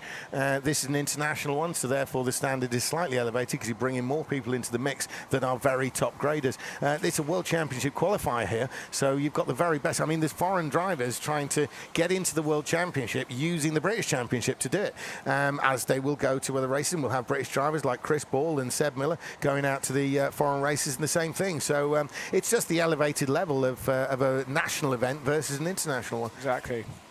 So, and David Harvey, he has been a champ up there in Warrington. Do you know what? I was talking to him earlier, and he actually said, because of course up in Warrington for the British Indoor Championship, they use the electric cars. They do now. He said he'd been getting so used to driving the electric carts, he was driving now back in a petrol one, and by his words, he was driving an electric cart. It's going to become more and more common, isn't it, as the years go on, that it will be electric carts. But Formula Fast, certainly for the time being, with these brand new petrol Sodis, it's going to be petrol here for some time, I imagine. Yeah, it's a new fleet for them this year, and an interesting thing for David Harvey because they're battling behind. Cameron Das is coming under pressure from Tellier, and Das is then defending, and we can see now on screen that there's Harvey with a lot of yellow on the black helmet there, and he's opened up a gap because of the battling behind. That is played into David Harvey's hands as he continues round with an ever-increasing gap on the screen there. I'm very interested in this battle between the brothers because I just saw James have a big, long look back at his brother. You don't do that if you feel entirely safe that you're not eventually going to get mugged. Well, at the end of the day, they are still brothers. So while they might support each other, there'll be no bigger rivalry than this. And they did arrive a bit side by side into the Snell section a couple of laps ago when we were watching the David Harvey situation. And I looked out the window just in time to see one Wiltshire brother sort of narrowly avoiding the other, and they weren't nose to tail, put it that way.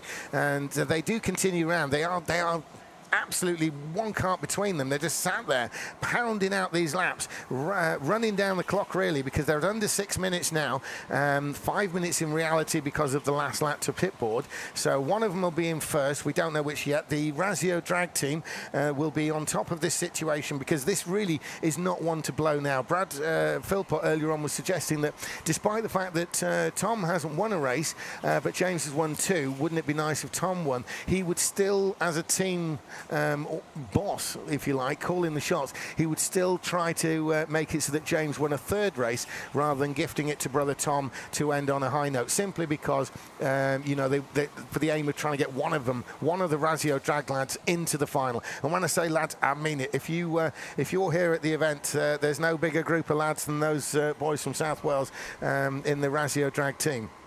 So we're looking at David Harvey on screen, and in fact Cameron Das has closed back up. The American has won in British Formula 3 in cars, and he's all over the back of David Harvey again, and we're focusing on that with the screen, but the Wiltshire boys are sort of, I wouldn't say running out of time, but they're certainly running the clock down in terms of pit stops. The reason I mention it is there's still 5 drivers, including them, yet to come in the pits. That includes Jakub Milcharski, Ben Paynes and Gary Jones, who's in 5th place. So Gary Jones running in 5th place. He'd be pleased with that, actually, Brad, in terms of performance this year. So Gary Jones, he won't like me saying this, he's another one of those drivers who was fighting to stay out of the bottom reaches of the table. This is a really good score for him. So this is going to take him firmly out of the kind of 90th position bracket. He'll be a lot happier with his score after this. He is, of course, a 4 times winner of the Masters Series for the drivers who are substantially under 50. Exactly. And as I was just about to say, we have 3 minutes until the last lap to pit board is out. As somebody comes in, it's kart number 19, as they do get a green on the first and a green on the second. I think we are going to start to get busy down in the pit lane. Yeah, it's getting to be time now, isn't it? That's with Jakub Milsarski, who is into the pits, drops down to 5th place. So we'll probably expect Ben Paynes and Gary Jones. And then it'll be the issue of the two Wilshire brothers. They continue round. I can see out the side window here as we focus on screen with the David Harvey situation and Cameron Dass, who's the British F3 winner, who's back there in the dark suit and silver bit. Elias Tellier on screen is the one chasing down Dass. And every time Tellier makes an attack, it helps David Harvey to pull away and keep that gap ahead. He wants those points, and he will jump quite some way up. He's currently last in the point standings, David Harvey, despite being a champion up in the British Indoor Kart Championship in Warrington. It's just a little bit more of an international level here, as he's got, he's been what do you say when the guy's been chased down by a Belgian and American? Ben Paynes is in, very aggressive into the box, slams on the pit, on the brakes, gets the next one, gets a green, being egged on by Harley on the pit wall. He's going to come out just behind the kart that pitted before him on the other lap. So now we are going to start to see the rest of them come in. I don't think we're going to have much of a choice. I think we'll see one of the Wiltshire brothers in this lap.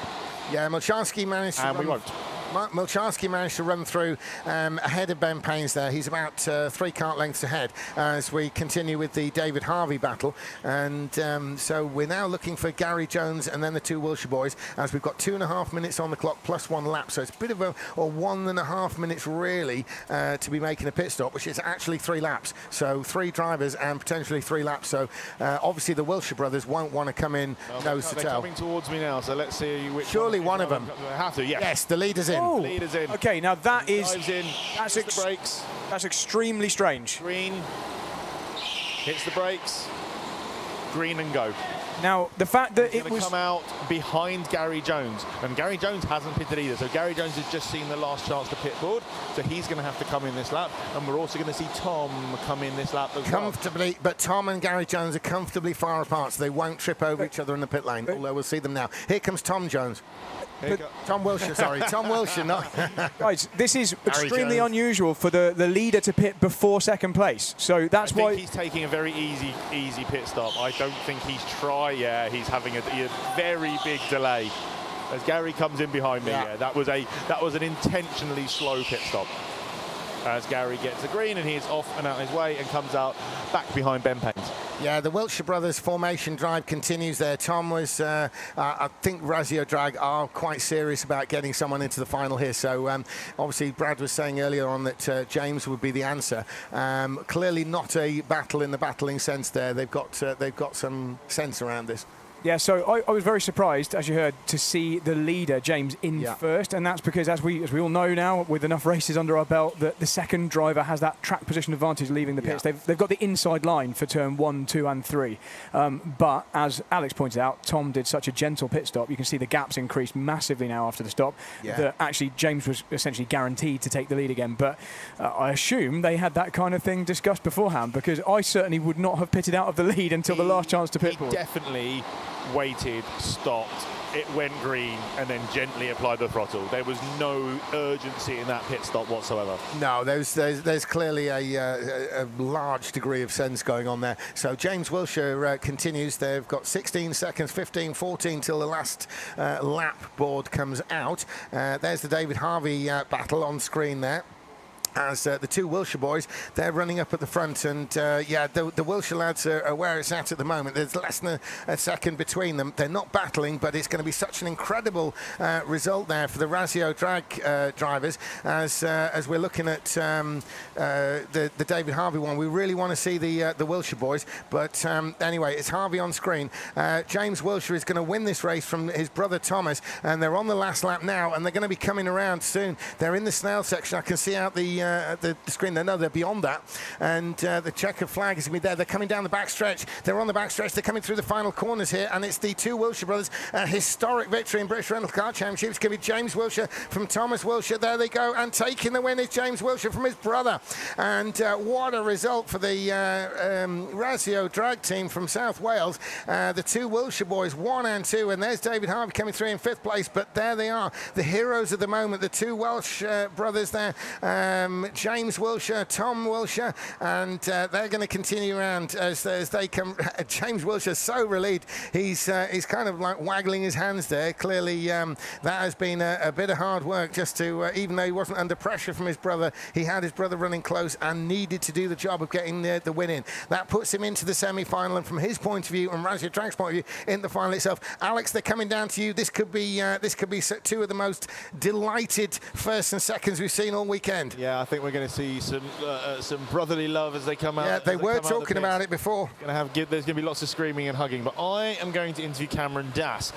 So for those of you who don't know, Cameron Dass is one of the biggest karting YouTubers in the world, and he has finished his first BRKC weekend. How was your BRKC weekend for your first time, Cameron Dass? It was awesome. I mean, certainly on the performance side, I've got a lot of work to do, but I know what I need to do now for next year.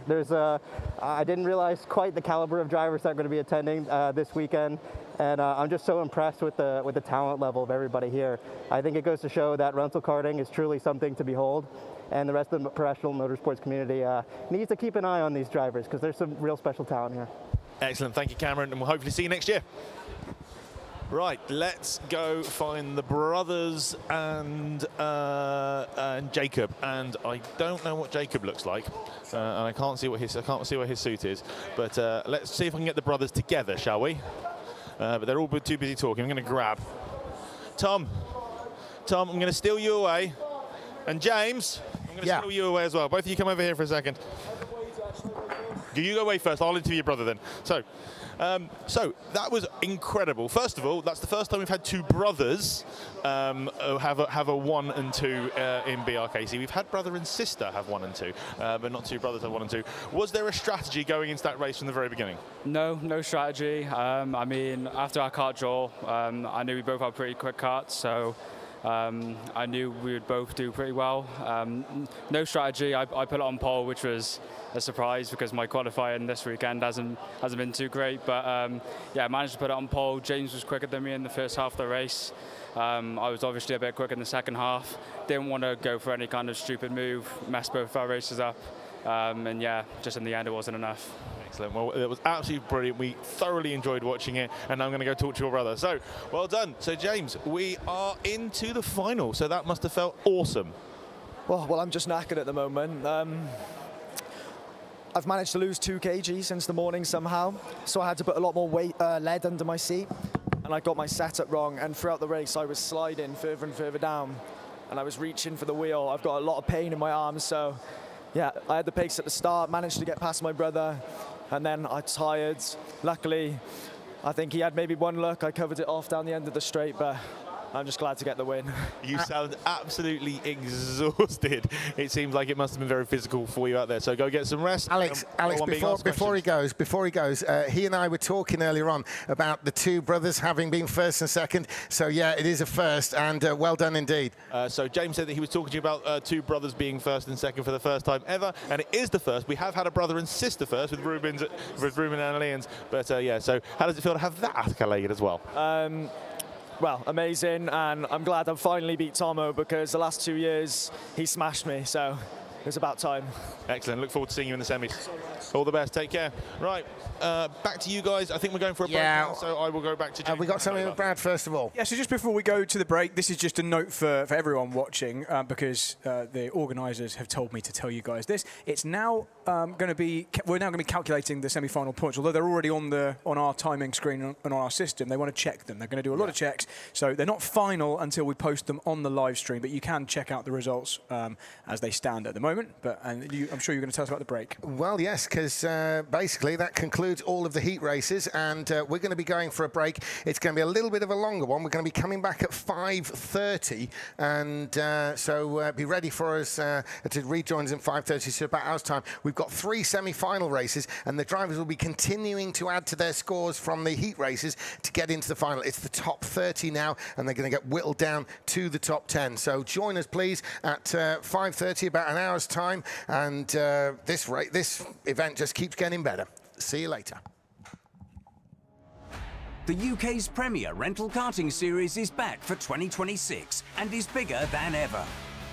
The 8th season of the SRK Championship is visiting some of the country's finest circuits, including Buckmore Park, Kart Silverstone and Gleneagles. Take your pick from Sprint, Challenge, Endurance, Junior or Cadet Championships with fantastic trophies on offer and great social experiences, including full weekend events.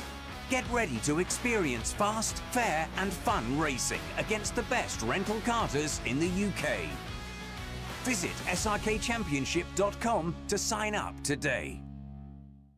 How do we keep our whole fleet of karts within 0.2 seconds from the fastest to the slowest kart? Keep watching to find out.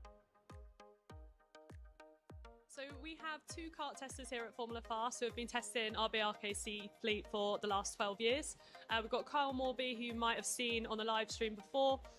He's won BUKC, the championship, twice. So we've also got Michael here, who has raced in the Mazda MX-5 championship and came 3rd, and has also been testing our fleet for the last 12 years and been our mechanic and our fleet manager as well. So, Michael, would you be able to talk us through the whole process of testing the fleet of karts from start to finish? Yeah, sure. So we always test first thing in the morning. It's the one time we can guarantee that the karts are the same temperature. We then warm them up. Once they're warm, we'll do an out lap and 2 flying laps in each kart. Once we've done that, we'll drive the first 3 karts again to collect any data on track evolution. And then once we have all that data, we'll then look to make any adjustments. Perfect. And how long do you warm them up for? Is it So we warm them up for an hour. hour? Perfect. With any potential track evolution, we're looking for the karts to match their original lap times ideally. If they are still jumping in lap time, then we have to consider that the next however many karts might also jump in lap time.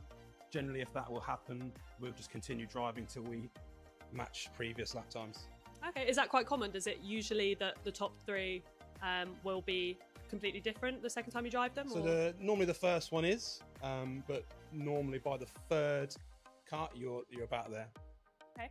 And what variables is it in? Is it temperature, humidity, that sort of thing? So you're looking for? track condition, temperature mainly with the floor here, can make it a little bit slippy, but then especially with BRKC, it tends to grip up and you see these issues less and less. So once you've tested the karts, how do you then make them closer together? Like, how do you actually change them? Yeah, so once we're happy that it's solely times that we're adjusting on, we have a restrictor system, and that restricts the airflow from the carb to the engine. Okay. We go up in 0.1 of a mil increments, and each 0.1 normally equates to 1/10 of a second on track. So all the karts will have restrictors on, and then we'll just adjust based on what needs to move into the pack from either side. Yeah, what size they need. Okay, cool. So how do you use the restrictors in line with the test result once you've done it? So once we have a test result, we'll look for the closest group of karts within 0.2 of a second, and then we'll adjust into the pack either up or down depending on what's needed for each test, and we'll choose the increments based on the lap times. Okay. So when you're driving the karts, do you also look out for anything wrong with them, or is it purely just driving them to see what the times will come out at? So when we're driving them, we don't really worry about the times until after. So what we're looking for is any handling or potential grip issues that could affect the times, and then like oversteer and understeer. Yeah, that sort of oversteer and understeer. And once we're happy that none of that comes into play, then we'll look to adjust based on the lap times. Okay. So you basically just want the environment to stay as consistent as possible. We want, when we have the fans on, we want to keep the exact same number of fans on, so that the environment stays exactly the same, because any other extra fans can cause subtle differences, can be 1/2 of a second. Well, let's go have a look at the times and see what we're looking at when we're looking at the timings once the fleet test is done. We've got a couple examples from BRKC tests that we did last year. So this is the first one. We've got all the results here. So how did you go through these and go about changing them? Yeah, so we look for the group of karts that are within 0.2 of a second. So in this first test, it's the top 10 karts, and then anything outside, we'll look to adjust into the pack. So that's karts 11, 8 and 15. Looking for about 0.2 and 0.3 on these two. And then if we go to the next test, you'll see that those adjustments have put 11, 8 and 15 towards the front of the test, but the whole gap now is point to 2. Yes, you can see that's from the fastest kart, that gap there, isn't it? Yes. Yeah. So what was it about the first 10 karts that makes you choose that in this case? So yeah, we choose the closest 10 karts to start the day. On this occasion, it would have been the top 10 because we had a gap of 0.084 to start the day. Right, and that was the Saturday morning of BRKC 2025. This is the Saturday from last year's BRKC. Okay, and you do, is it 2 tests every morning of BRKC? Or? Yeah, so we do 2 tests from Wednesday all the way through to Sunday in the week of BRKC. Wow, okay. Okay, so you just said you did 2 flying laps for each kart. Do you literally just take the best time of the kart? You don't take both laps into account? No, yeah, so just the best lap time from each kart, which is normally the second of the 2. Okay. Okay, so how can they change once you've done the tests throughout the day? Or can they change? Yeah, so we have a good starting point with this at the start of the day, but as the track conditions change and more rubber and more driving time for certain karts, it is possible that they'll stretch their legs a little bit or slightly fall off. So we'll track each driver throughout the whole of the event and make any slight adjustments as we feel we need to. Okay, so you do make adjustments like throughout the weekend in BRKC? Yeah, so we won't necessarily do it instantly, so we'll make sure we've got the correct data and it's not just one driver potentially being quicker or slower. We'll look at a couple heats worth, make sure that that's happening across a couple of heats, and then basically it's not just a one-off. Yeah. Okay. And what sort of things can cause those changes? Is it the same things that change during the tests, same variables? Yeah, so just as the karts get warmer, bearings loosen up, things like that. Track conditions, just air temperature. Different driving styles? Different driving styles, different drivers. Some drivers will get more out of a kart than others.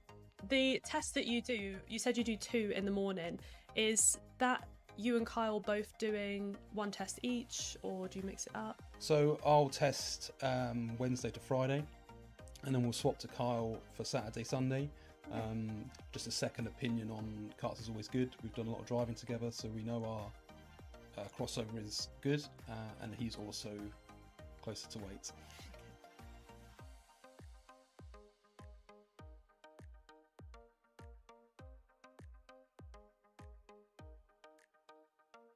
If you want your helmet to look insanely good without spending a fortune, you need to grab yourself a custom visor sticker from Lidmods. It's one of the quickest, easiest upgrades you can make, and it can completely transform the look of your helmet. And what's better to celebrate the 200 visor stickers we provided for this weekend's racing, you can get an exclusive 10% discount on your visor stickers when you use code BRKC2026 at checkout. Head to lidmods.co.uk or scan the QR code on screen and use code BRKC2026 for 10% off before the end of this weekend.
The UK's premier rental karting series is back for 2026 and is bigger than ever. The 8th season of the SRK Championship is visiting some of the country's finest circuits, including Buckmore Park, Kart Silverstone and Gleneagles. Take your pick from Sprint, Challenge, Endurance, Junior or Cadet Championships with fantastic trophies on offer and great social experiences, including full weekend events. Get ready to experience fast, fair and fun racing against the best rental karters in the UK. Visit srkchampionship.com to sign up today. How do we keep our whole fleet of karts within 0.2 seconds from the fastest to the slowest kart? Keep watching to find out. So we have 2 kart testers here at Formula Fast who have been testing our BRKC fleet for the last 12 years. We've got Kyle Morby, who you might have seen on the live stream before. He's won BUKC, the championship, twice. So we've also got Michael here, who has raced in the Mazda MX-5 championship and came 3rd, and has also been testing our fleet for the last 12 years and been our mechanic and our fleet manager as well. So, Michael, would you be able to talk us through the whole process of testing the fleet of karts from start to finish? Yeah, sure. So we always test first thing in the morning. It's the one time we can guarantee that the karts are the same temperature. We then warm them up. Once they're warm, we'll do an outlap and 2 flying laps in each kart. Once we've done that, we'll drive the first 3 karts again to collect any data on track evolution. And then once we have all that data, we'll then look to make any adjustments. Perfect. And how long do you warm them up for? Was it So we warm them up for an hour. hour? Perfect. With any potential track evolution, we're looking for the karts to match their original lap times ideally. If they are still jumping in lap time, then we have to consider that the next however many karts might also jump in lap time. Generally, if that will happen, we'll just continue driving till we match previous lap times. Okay, is that quite common? Does it usually that the top 3 will be completely different the second time you drive them? So normally the first one is, but normally by the 3rd kart, you're about there. Okay.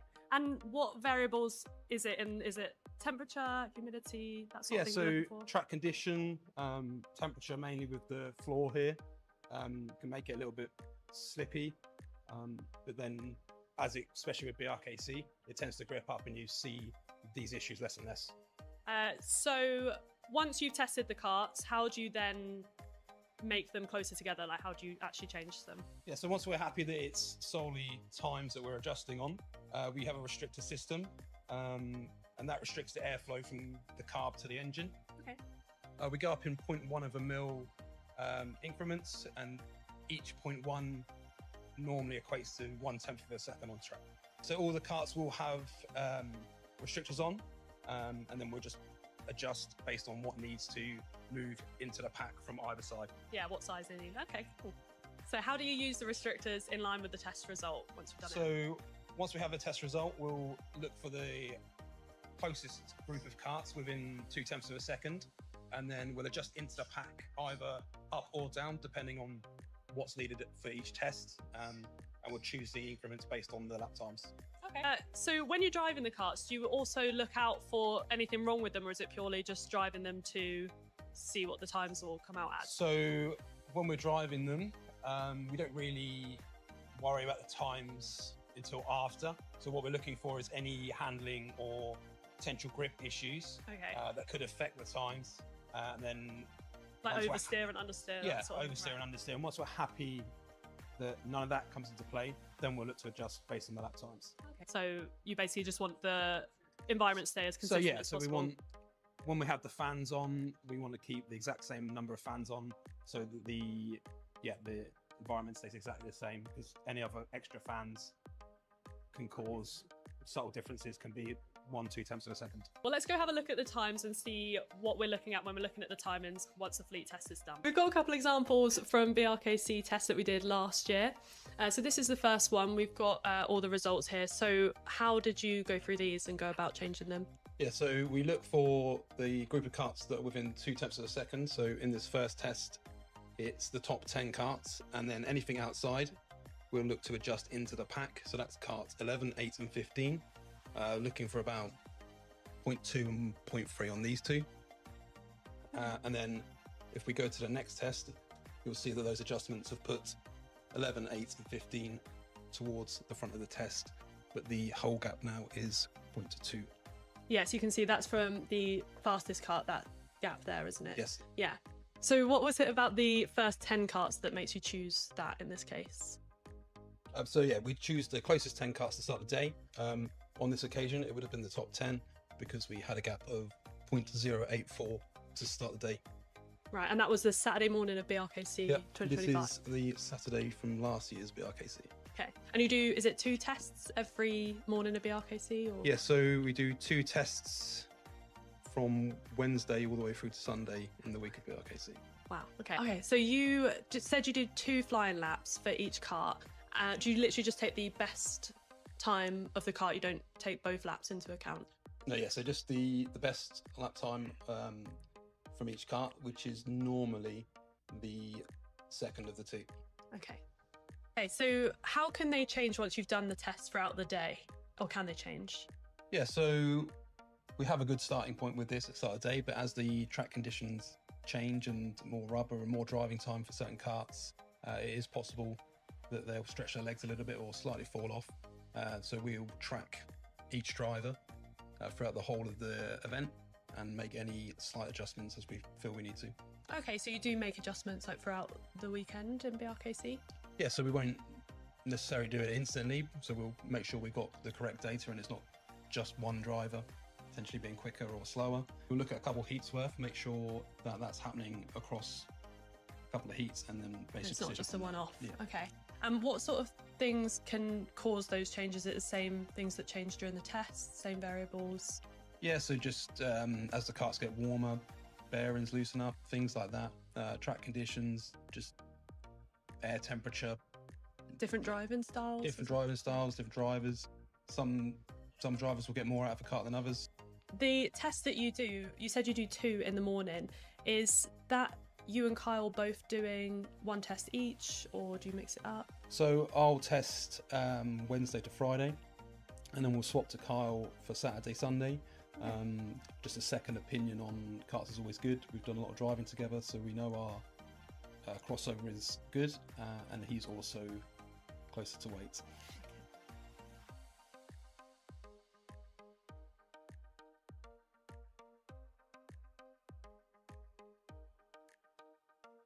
If you want your helmet to look insanely good without spending a fortune, you need to grab yourself a custom visor sticker from LidMods. It's one of the quickest, easiest upgrades you can make, and it can completely transform the look of your helmet.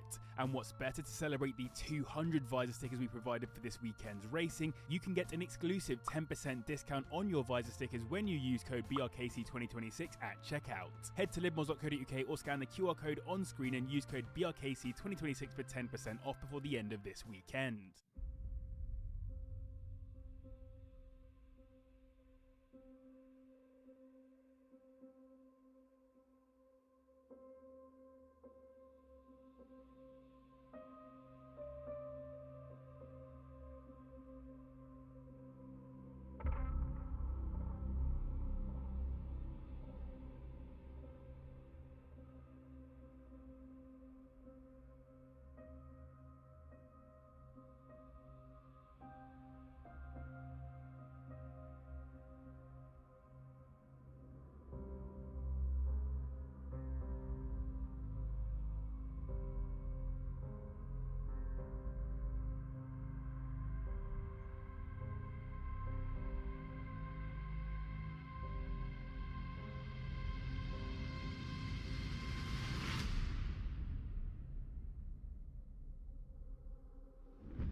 The UK's premier rental karting series is back for 2026 and is bigger than ever. The 8th season of the SRK Championship is visiting some of the country's finest circuits, including Buckmore Park, Kart Silverstone and Glanigors. Take your pick from Sprint, Challenge, Endurance, Junior or Cadet Championships with fantastic trophies on offer and great social experiences, including full weekend events. Get ready to experience fast, fair and fun racing against the best rental karters in the UK. Visit srkchampionship.com to sign up today. How do we keep our whole fleet of karts within 0.2 seconds from the fastest to the slowest kart? Keep watching to find out. So we have 2 kart testers here at Formula Fast who have been testing our BRKC fleet for the last 12 years. We've got Kyle Morby, who you might have seen on the live stream before. He's won BUKC, the championship, twice. So we've also got Michael here, who has raced in the Mazda MX-5 championship and came 3rd, and has also been testing our fleet for the last 12 years and been our mechanic and our fleet manager as well. So, Michael, would you be able to talk us through the whole process of testing the fleet of karts from start to finish? Yeah, sure. So we always test first thing in the morning. It's the one time we can guarantee that the karts are the same temperature. We then warm them up. Once they're warm, we'll do an out lap and 2 flying laps in each kart. Once we've done that, we'll drive the first 3 karts again to collect any data on track evolution. And once we have all that data, we'll then look to make any adjustments. Perfect. And how long do you warm them up for? Was it So we warm them up for an hour. hour? Perfect. With any potential track evolution, we're looking for the karts to match their original lap times ideally. If they are still jumping in lap time, then we have to consider that the next however many karts might also jump in lap time. Generally, if that will happen, we'll just continue driving till we match previous lap times. Okay, is that quite common? Does it usually that the top 3 will be completely different the second time you drive them? So normally the first one is, but normally by the 3rd kart, you're about there. Okay. And what variables is it? And is it temperature, humidity, that sort of thing? So you're looking for? track condition, temperature mainly with the floor here, can make it a little bit slippy, but then especially with BRKC, it tends to grip up and you see these issues less and less. So once you've tested the karts, how do you then make them closer together? Like, how do you actually change them? Yeah, so once we're happy that it's solely times that we're adjusting on, we have a restrictor system, and that restricts the airflow from the carb to the engine. Okay. We go up in 0.1 of a mil increments, and each 0.1 normally equates to 1/10 of a second on track. So all the karts will have restrictors on, and then we'll just adjust based on what needs to move into the pack from either side. Yeah, what size they need. Okay, cool. So how do you use the restrictors in line with the test result once you've done it? So once we have a test result, we'll look for the closest group of karts within 0.2 of a second, and then we'll adjust into the pack either up or down depending on what's needed for each test, and we'll choose the increments based on the lap times. Okay. So when you're driving the karts, do you also look out for anything wrong with them, or is it purely just driving them to see what the times will come out at? So when we're driving them, we don't really worry about the times until after. So what we're looking for is any handling or potential grip issues that could affect the times, and then like oversteer and understeer. Yeah, that sort of oversteer and understeer. And once we're happy that none of that comes into play, then we'll look to adjust based on the lap times. Okay. So you basically just want the environment to stay as consistent as possible. We want, when we have the fans on, we want to keep the exact same number of fans on, so that the environment stays exactly the same, because any other extra fans can cause subtle differences, can be 1/2 of a second. Well, let's go have a look at the times and see what we're looking at when we're looking at the timings once the fleet test is done. We've got a couple examples from BRKC tests that we did last year. So this is the first one. We've got all the results here. So how did you go through these and go about changing them? Yeah, so we look for the group of karts that are within 0.2 of a second. So in this first test, it's the top 10 karts, and then anything outside, we'll look to adjust into the pack. So that's karts 11, 8 and 15. Looking for about 0.2 and 0.3 on these two. And then if we go to the next test, you'll see that those adjustments have put 11, 8 and 15 towards the front of the test, but the whole gap now is 0.2. Yes, you can see that's from the fastest kart, that gap there, isn't it? Yes. Yeah. So what was it about the first 10 karts that makes you choose that in this case? So yeah, we choose the closest 10 karts to start the day. On this occasion, it would have been the top 10 because we had a gap of 0.084 to start the day. Right, and that was the Saturday morning of BRKC Yep, 2025. this is the Saturday from last year's BRKC. Okay, and you do, is it 2 tests every morning of BRKC? Or? Yeah, so we do 2 tests from Wednesday all the way through to Sunday in the week of BRKC. Wow, okay. Okay, so you just said you did 2 flying laps for each kart.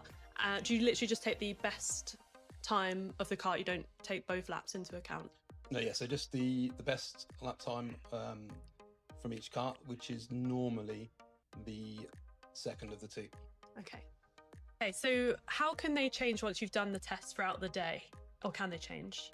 Yeah, so we have a good starting point with this at the start of the day, but as the track conditions change and more rubber and more driving time for certain karts, it is possible that they'll stretch their legs a little bit or slightly fall off.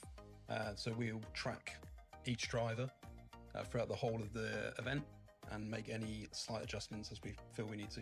Okay, so you do make adjustments like throughout the weekend in BRKC? Yeah, so we won't necessarily do it instantly, so we'll make sure we've got the correct data and it's not just one driver potentially being quicker or slower. We'll look at a couple heats worth, make sure that that's happening across a couple of heats, and then basically It's not just a one-off. Yeah. Okay. And what sort of things can cause those changes? Is it the same things that change during the tests, same variables? Yeah, so just as the karts get warmer, bearings loosen up, things like that. Track conditions, just air temperature. Different driving styles? Different driving styles, different drivers. Some drivers will get more out of a kart than others. The test that you do, you said you do 2 in the morning. Is that you and Kyle both doing 1 test each, or do you mix it up? So I'll test Wednesday to Friday, and then we'll swap to Kyle for Saturday, Sunday. Just a second opinion on karts is always good. We've done a lot of driving together, so we know our crossover is good, and he's also closer to weight.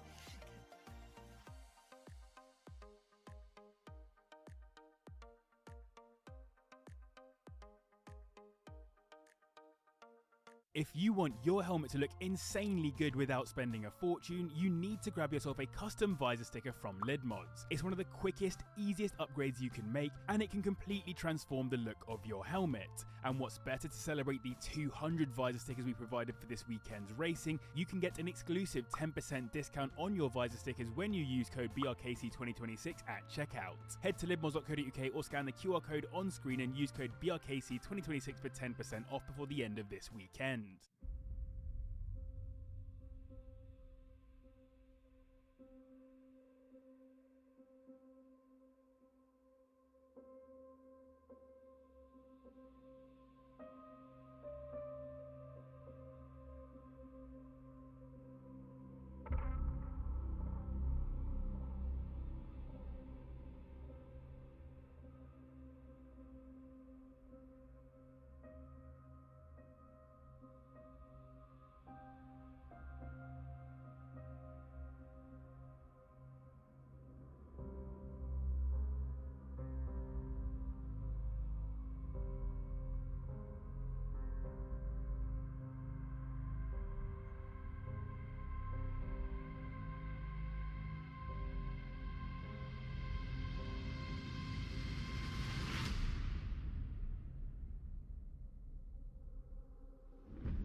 The UK's premier rental karting series is back for 2026 and is bigger than ever. The 8th season of the SRK Championship is visiting some of the country's finest circuits, including Buckmore Park, Kart Silverstone and Gleneagles. Take your pick from Sprint, Challenge, Endurance, Junior or Cadet Championships with fantastic trophies on offer and great social experiences, including full weekend events. Get ready to experience fast, fair and fun racing against the best rental karters in the UK. Visit srkchampionship.com to sign up today. How do we keep our whole fleet of karts within 0.2 seconds from the fastest to the slowest kart? Keep watching to find out. So we have 2 kart testers here at Formula Fast who have been testing our BRKC fleet for the last 12 years. We've got Kyle Morby, who you might have seen on the live stream before. He's won BUKC, the championship, twice. So we've also got Michael here, who has raced in the Mazda MX-5 championship and came 3rd, and has also been testing our fleet for the last 12 years and been our mechanic and our fleet manager as well. So, Michael, would you be able to talk us through the whole process of testing the fleet of karts from start to finish? Yeah, sure. So we always test first thing in the morning. It's the one time we can guarantee that the karts are the same temperature. We then warm them up. Once they're warm, we'll do an outlap and 2 flying laps in each kart. Once we've done that, we'll drive the first 3 karts again to collect any data on track evolution. And then once we have all that data, we'll then look to make any adjustments. Perfect. And how long?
And welcome back to Formula Fast in Milton Keynes for the British Rental Kart Championship of 2026.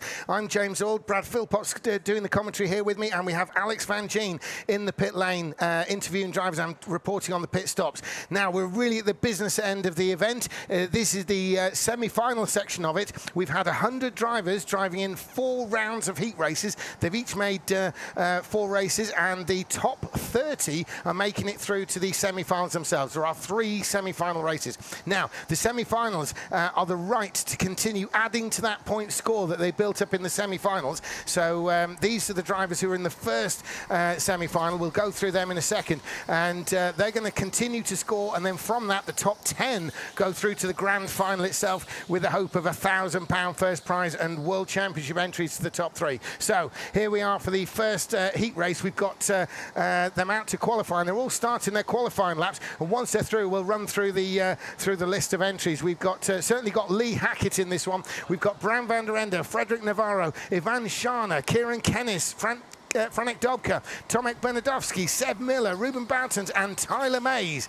will make the 10 qualifiers in this first semi-final of the 3 semi-finals. Now they're coming through now. It's going to be Lee Hackett who sets the initial pace, and he's still on pole, but Frederick Navarro's gone quicker. Bram van der Ende second. Scharner has gone to the top from Kennis and Navarro, and they're still coming through. Bernadowski's gone fastest, Seb Miller in there, and Ruben Boutons to 3rd, and then Tyler Mays to 9th. So it's Tomek Bernadowski who's going to start this all-important semi-final race. He will be adding to his point score. He won all 4 heat races. He was the highest qualifier in terms of points, 40 out of 40 from Ivan Scharner, the Hungarian champion, and Ruben Boutons, double world champion and 6 times winner of the British Rental Kart Championship, in 3rd.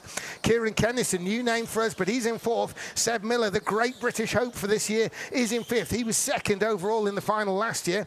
Frederick Navarro, who's won heat races this year, is in 6th. Bram van der Ende, a known quantity, in 7th. Lee Hackett, double BRKC champion from the past, in 8th. Tyler Mays, 9th, has won a race already. So is Franek Dobka, and he's in 10th place. So Tomek Bernadowski will lead them round. Brad, just quickly going in, a strong entry, but no surprise to see Bernadowski in the top spot there. No, the only surprise for me was the absolute nightmare Franek Dobka had with that 31.8, so almost a second slower. Now, is that because he's not happy with his car? Tyler is changing karts. Yeah, Tyler Mays changed karts. Now, this isn't as bad as you might think, because those karts have been sat a long time. So while he might be switching to what we would deem a cold kart from a cold tyre point of view, apart from an out lap, a qualifier, and in lap, all the others are cold. And it's been taking the karts a bit longer than general to warm up the tyres. And what Tyler's just done then, kart number 12. Yeah, and just to clarify, he hasn't picked anything. He's hit the randomise button of these spares, and he's had it selected for him by the system. So you don't get to come in and go, I want that one. Yeah. So now he's taken a gamble on one of these. So there's Tyler Mays getting aboard. You saw him put his weight in, and every driver has to be weighted up to 90 kilos. So a little bit on the seat insert, and due probably more than anything to losing weight during the event, you had one of the circuit weights, which Tyler Mays, that yellow one, you saw him slot into the side panel of the kart. And there's a lot of drivers actually saying how much they've lost weight. Someone even claiming 2 kilos, believe it or not, during the event. Yeah, one of the Wiltshires, wasn't it? Yeah, James Wiltshire, we saw win twice. So he's literally sweated out 2 kilos of weight. So if you want to lose weight, forget those newfangled tablets. You want to come karting. So James, Brad, does this mean Tyler gets his position that he qualified, or does he have to start at the back? No, he's going to be starting at the back. That's only kart switch. one position though, isn't it? So it's really not a big gamble for him. You'd rather start last than second to last, but in a better kart. And obviously, I assume the way the spares are selected here is the best 2 and the worst 2 have been removed. They'll all be very close, but I mean, they're checked to within a 10th by the circuit. So that still means that you've got a 50% chance of getting a kart that was rated better than one of the ones on the track. And if you're going to make the switch, this first semi-final will be the one to do it, because they've been sat for ages. Yeah, Chris Knight. So, here we are for the first semi-final. It's Tomek Bernadowski, the young Polish driver, is going to be leading the way, and he's got Ivan Scharner. And what a tournament this has been for Ivan Scharner. He is, I think he's qualified through in 4th, which is an amazing performance by the Hungarian. We're used to seeing running at the front, but this is great. Now, Tomek Bernadowski. He goes across the line, and they've given the start, so Tomek Bernadowski gets this first semi-final underway. They're onto the snail section. In goes Bernadowski with the lead. He's getting to the faster part of the snail now. From here on in, he's going to be full throttle all the way around for virtually 360 degrees as they come around the exit of the snail and onto the backstretch. There's Bernardowski in the blue suit, and he's racing down with Shana in tow. Ruben Barton's double world champion behind of indoor karting, and they're on that final corner now with Bernardowski. He's just got a little sweep across the line. There he is, so he completes the opening lap in the lead. He's won every race he's been in this year, and he's going to try and replicate that in this all-important semi-final. That will give him 50 points out of a possible 50, because he will continue to score on top of his point score from the heat races themselves. Shana runs in second, the Hungarian champion. He's won every karting champion available in Hungary. He's been on this international scene for a while, and we know he can run at the front. If someone's going to take it to Tomek, it's probably going to be Shana, but he's got his hands full of Ruben Bartons. Ruben Bartons, double world champion, and would you believe it, 6 times winner of the British Rental Kart Championship, is the one in third place, with the newcomer to us, at least, Kieran Kennis, in fourth place. The British hope, Seb Miller, will keep an eye on him. He's in fifth. Frederick Navarro, similar situation, is in sixth. Bram van der Ende, and then former double champion Lee Hackett. Now, you saw there the third place driver, Ruben Bartons, making a signal there. That's a sort of run with me signal to Kieran Kennis behind. So any challenge can lose time easily, and Ruben Bartons doesn't want either of them to, that they're in front of him, to get away in the lead. Now is not the time to allow the likes of Bernardowski a bit of a free hand away. So I'm looking at the battle at the back to see what Tyler Mays' kart is like. Well, he is right up to the back of Debecki, but I think if he gets very, very close, we might see that as our first pit stop. Yeah, it's going to be an interesting one, because really the karts have been sat a long time. The temperature will have literally obliterated itself out of the tyres. So Mays and Shana signaling, just keep going as much as anything. That's to the guys who are working on Bernardowski's strategy. The karts have no pit-to-kart radio, but they do work with hand signals through an understood code to the drivers from the pit, and even to the drivers each other. If Bernardowski was looking back, Shana may have been signalling to him, but he may well be giving the signal there to that Bernardowski's crew will pick up on, and that was then what you saw, them waving Bernardowski on, and he knows that Shana will not be challenging him. Shana wants to actually break away. Now, Ivan Shana in second. He can't make realistic attacking attempts on Tomek Bernardowski or try any radical pit stop strategy if he's got someone breathing down his neck, in the form, in this case, of double world champion Ruben Bartons. So Shana will want the two to break away. Shana down the inside. He's done it. He's taken the lead. The cleanest pass we've seen. That's bold. Absolutely bold, but textbook by Ivan Shana. What a move there, Brad. We haven't seen him move that decisive or that clean, and Shana saying, let's go. Number 14 into the pits. It is Hackett.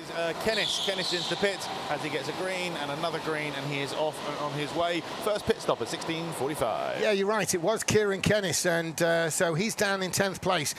He pitted out at something like 4th, elevated Seb Miller up into 4th place. But Shana looks like he's able to do something with this lead if he can eke out a little gap. These tenths add up over laps. You do 10th of a second per lap. It doesn't sound like much, but it'll add up to a whole second in the race, and over 10 laps of the race, shall I say, and that makes for a much easier pit stop.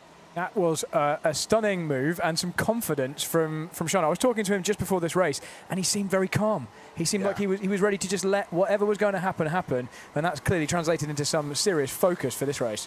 Yeah, Ivan Shana, when you talk about national stereotypes, he's a pretty Hungarian kind of guy, isn't he?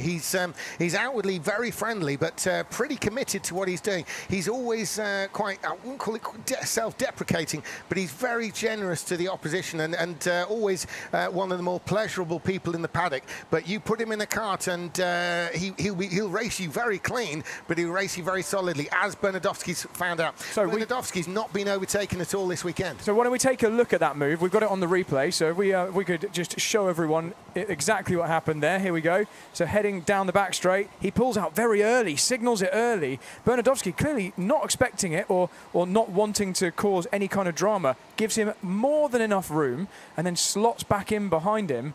That's a very good effort there from Ivan. And also a very good effort by Bernardowski, because if he just turned in on Ivan Shana there, yeah, it would have been a bad pass for Shana, but they both would have lost an awful lot of time while the positions were put back to what they were before. That would have played into the hands of the likes of double world champion Ruben Boutons, and you could bet your life that Bernardowski and Shana would be tumbling down the order as we speak. And if anyone's getting any doubts about that, Mason Brown, the American, is definitely the one to ask, because he suffered for such a situation in his final heat race. So Bernardowski there, and Shana is actually trying to pull away a little bit. Bernardowski is falling back into the clutches of Ruben Boutons. Now Bernardowski, Polish though he is, he's been kind of brought into the Belgian Blue Star Racing team. So he's a Polish driver and obviously lives in Poland, but he does a lot of his international racing with Blue Star, which are a Belgian outfit. Obviously well known to Blue Star because they're sort of slight sister team, Talent Factory. Ruben Boutons is heading that, and that's the one who's on his case now. So there's Bernardowski, there's Boutons, both in blue, but behind them is Seb Miller, the British hope. He was second in this event last year, and Seb Miller was second, and he's now running fourth in this semi-final. So he's looking to add to his points, get himself into the final and see if he can win it for Britain. Bernardowski is definitely falling away. Behind him is 6 times champion of this event, Ruben Boutons, and then behind them, Seb Miller. There's Shana. Shana back on screen, and then Bernardowski. Now, Bernardowski's the one who's trying desperately. I would normally say trying to close in on Shana, but I think it's holding on to whatever he can. A second place would still see Bernardowski probably at the top of the point standings going into the final, because, as I say, they continue to score. The top 10 on points after these 3 semi-finals are the ones who go through to the grand final itself, and then it's all bets off. It's first past the post rather than points. So Shana is one of the drivers who really needed a win in this race in order to try and book his place in the final. He wasn't currently sitting in the top 10 before this semi-final. Right. But a win, and I think he's sitting on around about 34 points, something like that. I'll take a look in a moment. But this should really give him a good shot at getting in. And this is going to make quite a few people worried who were a little bit more kind of already inside the top 10, but on the bubble, who could now be pushed out by him. Yeah, I was about to ask you that one, Brad. Obviously, it depends a lot. This is the first of the semi-final races, so we've really got no idea exactly what's going to go down. But we've got a bit of a picture of those who may be getting nervous about Shana winning this race, who aren't even in the race. You know, they're on the balcony looking down, probably hoping that Bernardowski would find a little bit of speed and close in on Shana, because Shana is actually extending that lead to the point where he can afford a comfortable pit stop. We haven't seen, we've only seen one in the pits. Alex, we've seen people struggling and cracking under pressure in the pits. With Shana putting this kind of performance in, he's certainly made it so he can have a bit more of a conservative run through the pit lane there. I'm absolutely stunned down here. Oh, sorry, I'm just going to cut in. We've had a big move. It's Seb Miller. Seb Miller has overtaken Ruben Boutons, the 6 times BRKC champion. Sorry, Alex, I've just got to go to the move there by Seb Miller. And Seb Miller's gone up to 3rd place, the expense of double world champion Ruben Boutons, as he gets to the end of the straight there. So Seb Miller, the British driver there, the best placed British driver last year, was 2nd overall in the championship. He's making moves to replicate that now. Can he close in the overtaking move? Look at the gap that's developed to Tomek Bernardowski as Seb Miller makes his way through the snail there. Now, the one he's closing in on is Bernardowski. Now, can Seb Miller lower that gap? We'll have a look at the times. It's still Shana with the fastest lap, but Miller is faster than Bernardowski. He's about 0.2 faster. These will add up over time. So can Seb Miller close the gap? And will Ruben Boutons go with him? I think he will, because Ruben Boutons knows if he can draw closer to Bernardowski with Seb Miller, then try some action rather than just randomly have a punt back at it. That will favour him in overall positions rather than just the one. But also, Navarro is catching Rubens. The last lap, Navarro was faster. This race has completely turned the form book on its head. You know, we've got Shana, who's been great all weekend, but pulling away from the guy that's won every single race is absolutely stunning. And then you got Miller, who pulled off an incredible move on Boutons. This is awesome. I've seen Shana on his day be pretty unbeatable, to be honest. It's while it's great to see this performance, it's not one that we could say is a shock from Shana. The right Ivan Shana is very capable of pulling this kind of performance off, despite the fact it's Bernardowski behind him who's won every race so far this weekend that he's been in. Seb Miller was 2nd in this event last year, and Ruben Boutons is double world champion and 6 times winner of this event, but yet Shana's pulling away from the lot. good, but not an entire surprise. But also, to give you an idea of how close it is in this particular position, apart from Kieran, who's had his pit stop, the whole grid is still, after 10 minutes, only separated by 11 seconds. Absolutely, because these are whittled down to the top 30, whereas obviously in all the other races, even close they've been, they have been the top 100. So yeah, it's amazingly tight. Only one person in the pit so far, that was Kieran Kennis, and Kieran, well, maybe yes, maybe no, the right idea, because we're looking at the gap between him and first place is something like 14.5 seconds, which would mean he's not going to find that when Ivan Shana comes in the pits, he leapfrogs him. However, Shana's got a 2-second lead, so and Seb Miller's 3 seconds back from Shana. So certainly Kieran Kennis is doing enough at the moment that if everyone came in the pits and went out, Kennis, who's running last, may find himself in third.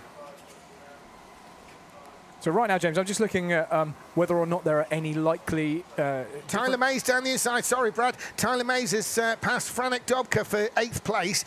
Tyler Mays, of course, took the kart switch, and so we were concerned about him, but it's looking good for Tyler Mays at the moment. Sorry, Brad, carry on. So Tyler's been looking at that move for quite a while. Unfortunately, it's far too late. Look at the gap they've got to the next kart. Yep. He's really out of this, and I think this might signal the end of Tyler's BRKC 2026. He's going to still want to finish as high as possible, but just look how far in front the rest of the pack is, and nobody has stopped in that pack. So they've all got to somehow shake out in the pits. And when they do, Tyler's still going to have a 5 or 6 second gap to them. And Tyler's next target is former double champion Lee Hackett. So, you know, he's 5 seconds behind him. So it's a bit of an ask, but we'll see what happens. Alex, you got something for us? Yeah, but this is the reason, this gap that Tyler's now found himself that is almost insurmountable that he's got for the rest of this race, is the reason I called it so early that he should have come to the pits, because I thought he was being held up for the entire time, and it seemed madness for him not to pit, because he's actually got some pace. Yeah, and being held up in a race at this calibre is really saying something, because it is an international event. It's the British Championship, but it's the same people that you're going to face if you race in the World Championship, the same people you're going to face if you race the Belgian, German, Polish, Dutch, whatever. So, yeah, it's definitely one where anything like that, Alex, would have an effect. Yeah, and he's already been 2/10 quicker on the last 2 laps since getting past. So, yeah, unfortunately, Tyler's wasted a bit of his own time there.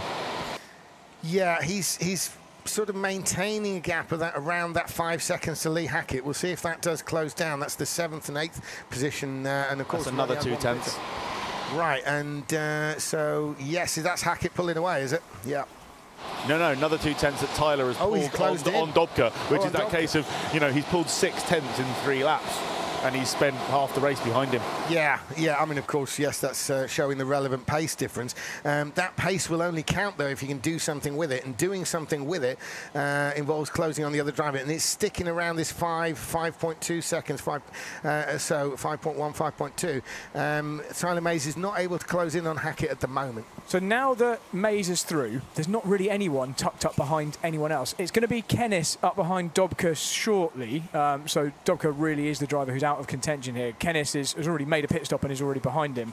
But aside from them, you know, we're talking about the lower reaches there, there's nobody in need of a pit stop in terms of, you know, to try and get around someone. They're all going as fast as they can, and they're all keeping a pretty constant gap between them. So what the pit stops will be important for is whether or not you can make up any time in them. How much risk are you going to take in this semi-final, trying to get to one of those really fast stops Alex has been looking at on the times, or you know, kind of banking your place in the final if you've got enough points, maybe like someone like Ruben there, or Bonadovsky, and being a little bit more safe. So that's where the pit stops are going to come into it this time. Although, having said all of that, Navarro is now pretty close to Ruben Boutons. Yeah.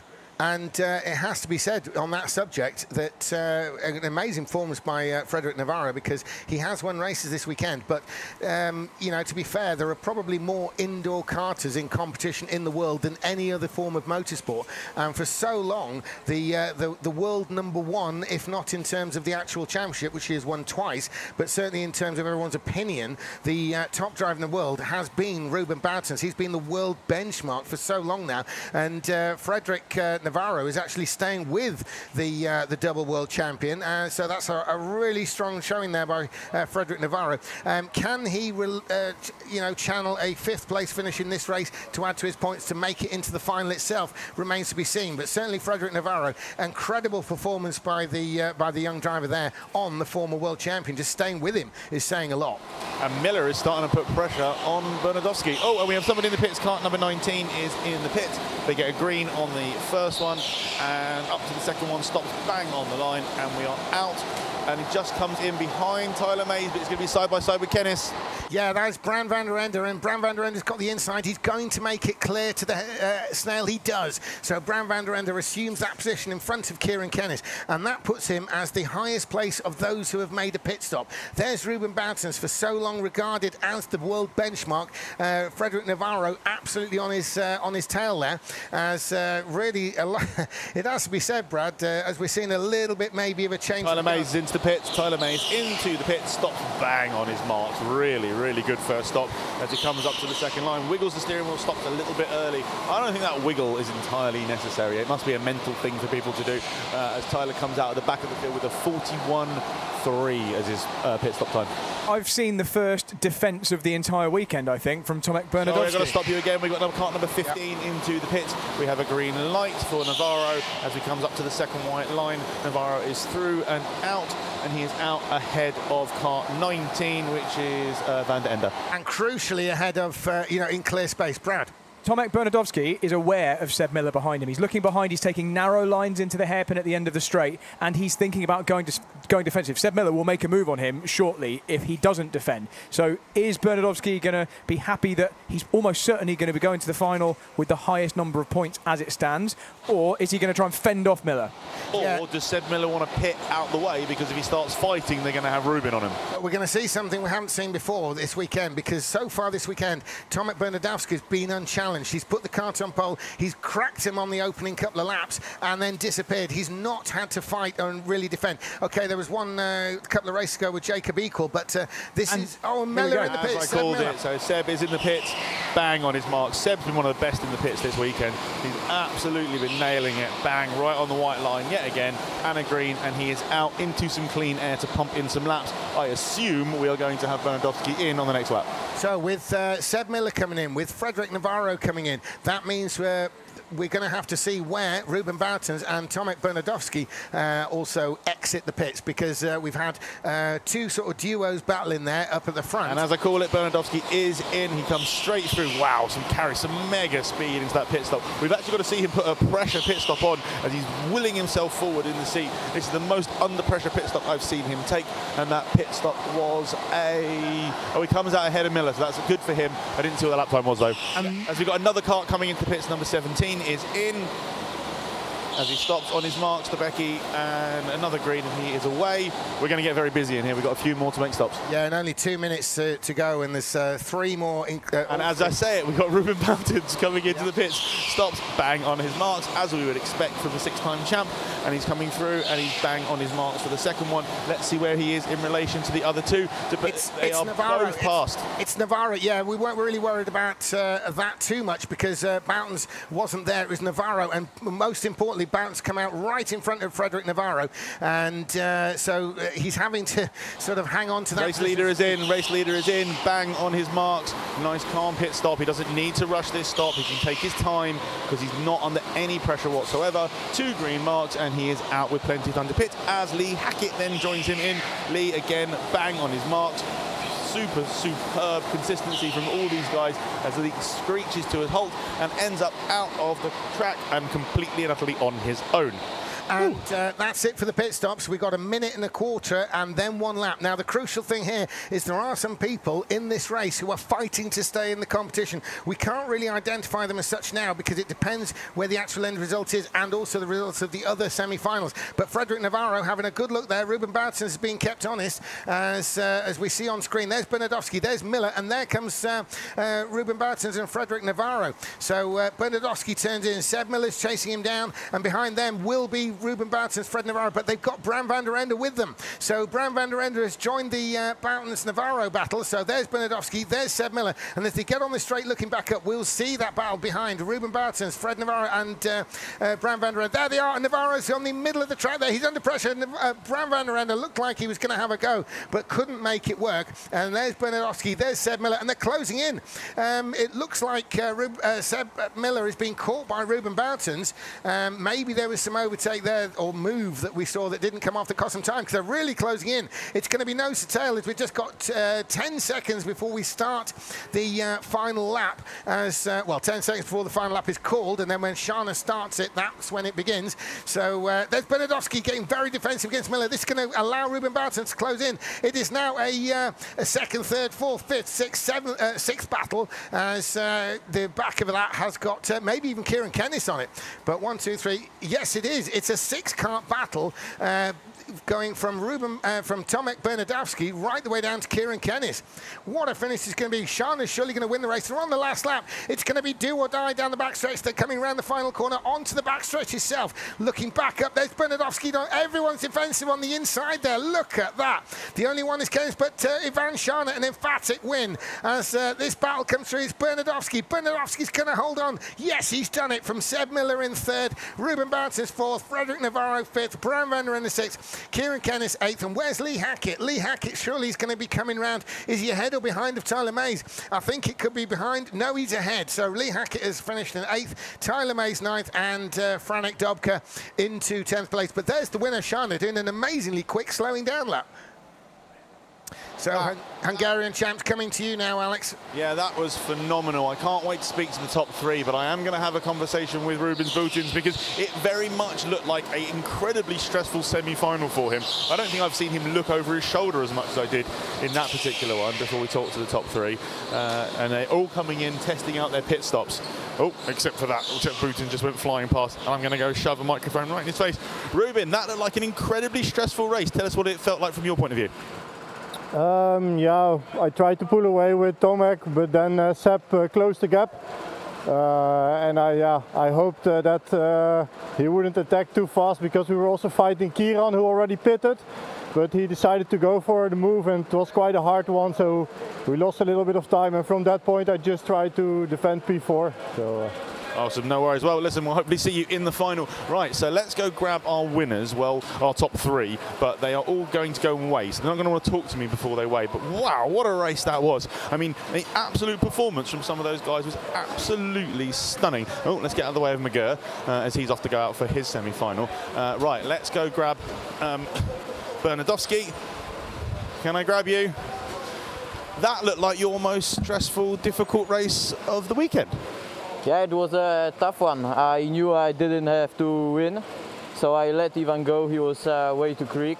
Congrats to him. And then I tried to secure P2, and yeah, it worked. Excellent. You seem very happy with that P2. It was a race of mind rather than anything else. Yeah, true. Yeah. Excellent. Well done, and we'll see you in the final. Right, so who was next? Where is Svana? I want to find Svana. That, Younglan, was incredible. How do you feel about that one? We always end up together. You're like my best friend at the start. I had no problem doing that. So tell me about your race. Where did that pace come from? I mean, you've been quick all weekend, but that was something different. If I'm totally honest, a lot of it was the kart. It's a really quick kart, to be honest, but I think I deserve it, because so far in the other heats I had some slower cars. So in the end it evens out. Sometimes you have bad cars, sometimes you have quicker cars. They are all really close together, but even if just a tad quicker, that really makes a difference in this strong field like a semi-finals.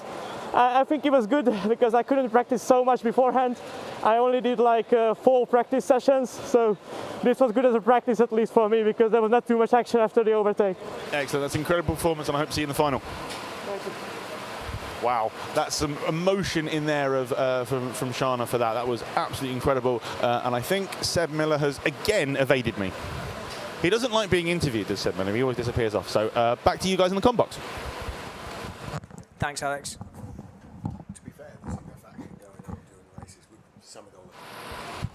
Okay, and we're looking now to the second semi-final race. We're looking at the back there of the lineup. Sam Slater, we saw him take an emphatic victory earlier on in his final heat race, as he's going to be in this one as well. We don't really know the lineup until we sort of start seeing him come. I can see Vika Schlitz is there, so a couple up from Sam Slater. Vika Schlitz is the defending champion of the BRKC, very much one of the next generation of drivers. He's won this event twice now, and he's looking to make it through. He had a very difficult heat race earlier on, we saw, but he has done some winning, so a decent point score still there for Vika Schlitz, the reigning champ. He is one of these drivers that needs to go out and take it, because currently on the standings before the semis, he was actually out of the top 10. So right, how far? 10th to 11th, so one place out. He couldn't just sit back and hope other people had dodgy races. He needs to go and have a good one himself and bump some people out. He's got to literally win his way into the semi-final. In fact, the safest thing to do would be to win, wouldn't it? Yes, absolutely. So crossing the line to start the qualifying then, we've got Eliana de Vos, we've got Matthias Matus, Bobby McGeer, Ryan Taylor, Sam Shaw's in this, Gabriel Kinter, Ed White, Vika Schlitz, as we said, Yolano Shipkins and Sam Slater, who we saw was the last of the lineup there leaving the pits. So they're on that qualifying now. We're going to see what the times are coming in. The times... if anyone's got the live timing, the times you see there are actually the outlap, so don't pay too much attention to that. So here come the times. It's Eliana de Vos who's going to set the benchmark. There he is on pole. He's still on pole. McGeer's gone through. Matus, Ryan Taylor's gone through. It's still Eliana de Vos. Sam Shaw. It's still de Vos as they come through. Ed White. Vika Schlitz has gone to second. But the first qualifier, Eliana de Vos, is the one who stays on top. Eliana de Vos, it's a Blue Star Racing 1-2. And then the Blue Steel Racing, which is an amalgamation in a deliberate sort of take on BSR and Blue Star. But Eliana de Vos will lead the way from Vika Schlitz. Bobby McGeer, that's a really impressive performance into third. Ed White on his comeback trail has come through to fourth. Gabriel Kinter, we've seen some great performances from him. He's in fifth place. Sam Shaw, Yolano Shipkins is seventh. Ryan Taylor eighth. Matthias Matus, and then Sam Slater will be last. So you can see on your screen there, that's the two Blue Star drivers. You can see they've got the same sort of star badging on their suits there. That's Eliana de Vos up in the front and the first place. Vika Schlitz, the defending champion, is second. Bobby McGeer is third, and then one back from that with the orange and blue helmet is Ed White. Now, sorry, Brad. Yeah. Sorry to cut in, James. I was just expecting a kart change from Sam Slater, because it's very un-Sam Slater-like to qualify over half a second behind the top, even in a semi-final. He's one of the very top drivers in the standings. But the dilemma he's got is, this time, changing kart would be a genuinely cold kart. So unlike Tyler Mays, in other words, well, they're all genuine cold kart when Tyler Mays did it, but now he's going to be up against some warm karts. And interestingly, it's the same one that Dobka struggled in the last race. So I think Sam is really up for a difficult race here. Let's see if he can do anything. Well, it's going to be difficult from last in this field, so no matter what happens. So Matthias Matus, not Matus, it's Eliana de Vos leading the way, and Bobby McGeer looked like he was going to have a look at the defending champion Vika Schlitz, but obviously really couldn't make anything work there. So here comes Eliana de Vos with the lead down the backstretch, and waving at him is Vika Schlitz. Now de Vos will know that they've both made a pretty good start, and while Bobby McGeer is definitely not being left behind, there's a degree of cushion involved from a rental kart sense. The kind of lead that Vika Schlitz has got over Bobby McGeer in third is the kind of lead that you would consider a cushion, and in so many forms of motorsport this will be a battle, but when it comes to indoor karting, that is what you consider a cushion. In fact, de Vos has really got the bit between his teeth, and Vika Schlitz going with him. They're trying to make it a bit of a two-way race here, so de Vos wants to win it for himself, Vika Schlitz wants to win it for himself, but within the team they know that the best way of doing that is to actually make it a two-way fight. If they start, we have a stopper. Kart number 12 on his way into the pit, and we stop and we get a green, and we're going to get another green as he wills himself out of the pit lane, is Schlepkins. And that was Jelano Shipkins, as you say. So back at the front here, on screen, we can see Eliana Vos with Vika Schlets now. If Vika Schlets and Eliana Vos get stuck into a fight at this early stage, all that will happen is Bobby McGeer, Ed White, Gabriel Kinter will get themselves in the mix. There's another one in, Alex. No, it looked like Bobby McGeer was going to jump down the pit lane there, but no, he didn't. So it's still Eliana Vos in the lead, Vika Schlets second, Bobby McGeer third, Ed White and Gabriel Kinter. That little gap is starting to increase behind Vika Schlets. These two Blue Star Racing guys have really got the bit between the teeth. They're both, believe Eliana Vos is a Dutchman and so is Vika Schlets, but they're racing for a Belgian team.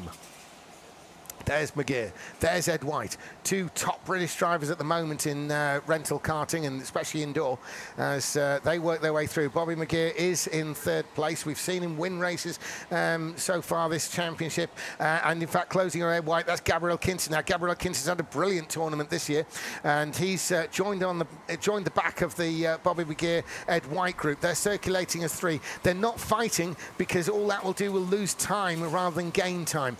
Positions and points, they need to think really more at the end of the race there. Bit of a shot of Mateusz Matus, who you remember was the hero of the revised layout overnight. He won his both heat races on that revised layout and the only one to dip into the 33-second bracket of lap times on that layout. McGeer, White and Kinter running third, fourth, fifth. Still early stages, 17 minutes to go. Alex? Here's an interesting thing. Kart 17 just launched their lap timer from their steering wheel at the pit lane. Oh dear. What? And as I say, that kart number 19 comes in sliding into the pit box. He had to make a big correction, and now Quinta is in and out, and he is ahead of Schlepka. So just to confirm, Alex, the lap timer, I can see on Sam Slater's number 17 there, the lap timer is no longer on the steering wheel. I was holding it. Threw it at the pit lane. I can only imagine that it's broken. It must have come loose. He wasn't just angry at you. No, he didn't lob it at me, no. Oh. We were standing in the pit lane and just heard a big clunk, and we all kind of looked at each other, and we found we found the timer on the floor. Yeah.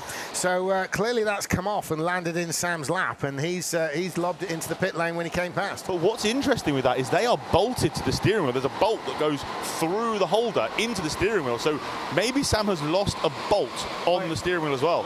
Didn't we have that with Anton Shopley yesterday? Maybe I would assume it's the plastic surround surely is cracked. Alex can tell us. He's got it physically down there. But fortunately for Sam Slater, he's one of the drivers who doesn't actually use the lap timer. He will deliberately turn it off. So he won't be worried about it. He's actually got less weight now. BSR are a good it's a 3D printed product, and it has just snapped. Okay, yeah. How much of it was in your hand there, Alex? All of it or what? All of it. Look. Yeah.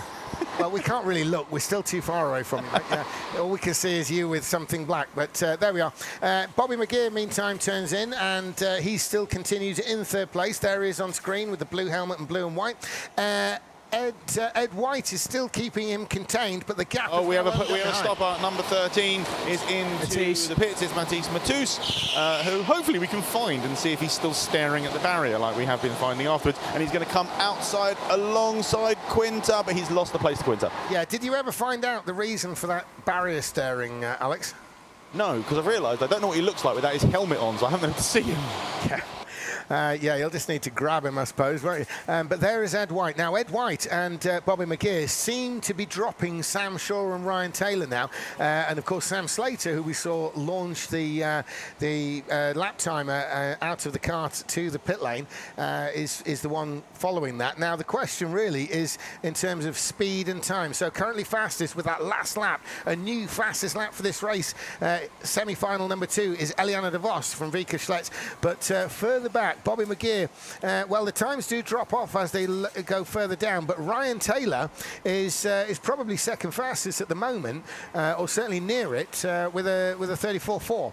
As I say, that 30.2, and so yes, so currently fastest still Eliana Vos, but certainly Bobby McGeer and Ed White are running 30.4, and then behind them Sam Shaw's running quicker, despite the fact he seems to be dropping away. There's Eliana Vos. There is Vika Schlets. Another lap in the bank there. They've just gone under 14 minutes plus 1 lap left in this second semi-final. There are 3 semi-final races. There are 10 karts in each one. So this is the second one, the middle one, if you like. As Elian Vos continues round, and Elian Vos some serious speed there. You can actually almost see it in him. The kart visibly fast as he moves around the course. And you know what, Brad? You can see there's different driving styles and stuff, but Elian Vos, he's the kind of guy who, even in a tight hairpin, looks as though he's travelling quickly.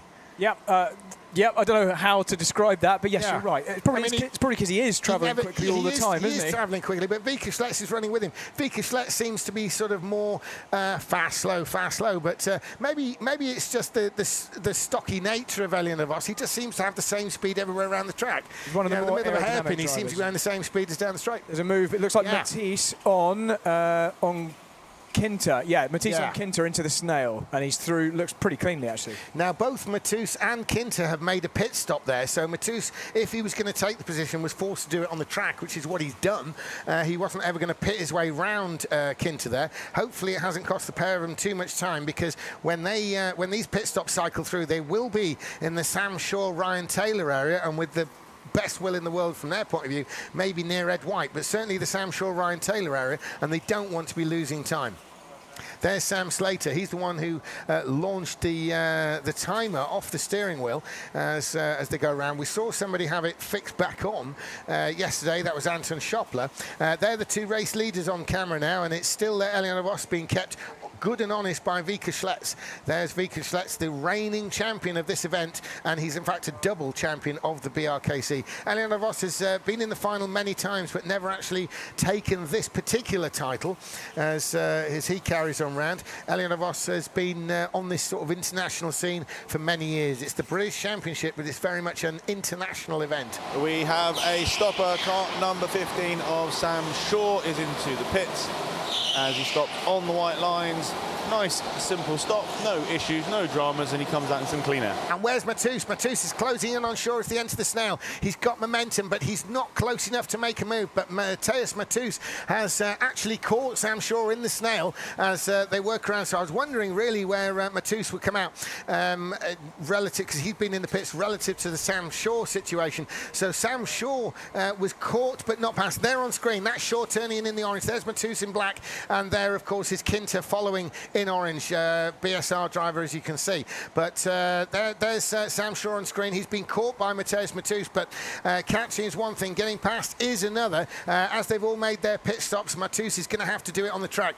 Now, Brad, do we think that Mateusz Matisse on points has any possibility of making the final? Is he racing for a position in the final here, or is it just a bit of a last race burst? Let me get back to you on that, because I'm relying on a scrolling screen, which has a few seconds to change, but I will get back to you. Yeah, because Mateusz Matisse has had 2 wins. That's what made me think. And he is down the order a little bit relatively. So this could be what either puts him in or keeps him out of the final race itself. Meantime, looking like they're going to be in the final are Elian Vos on screen there, and Vika Schlets is the other one following him.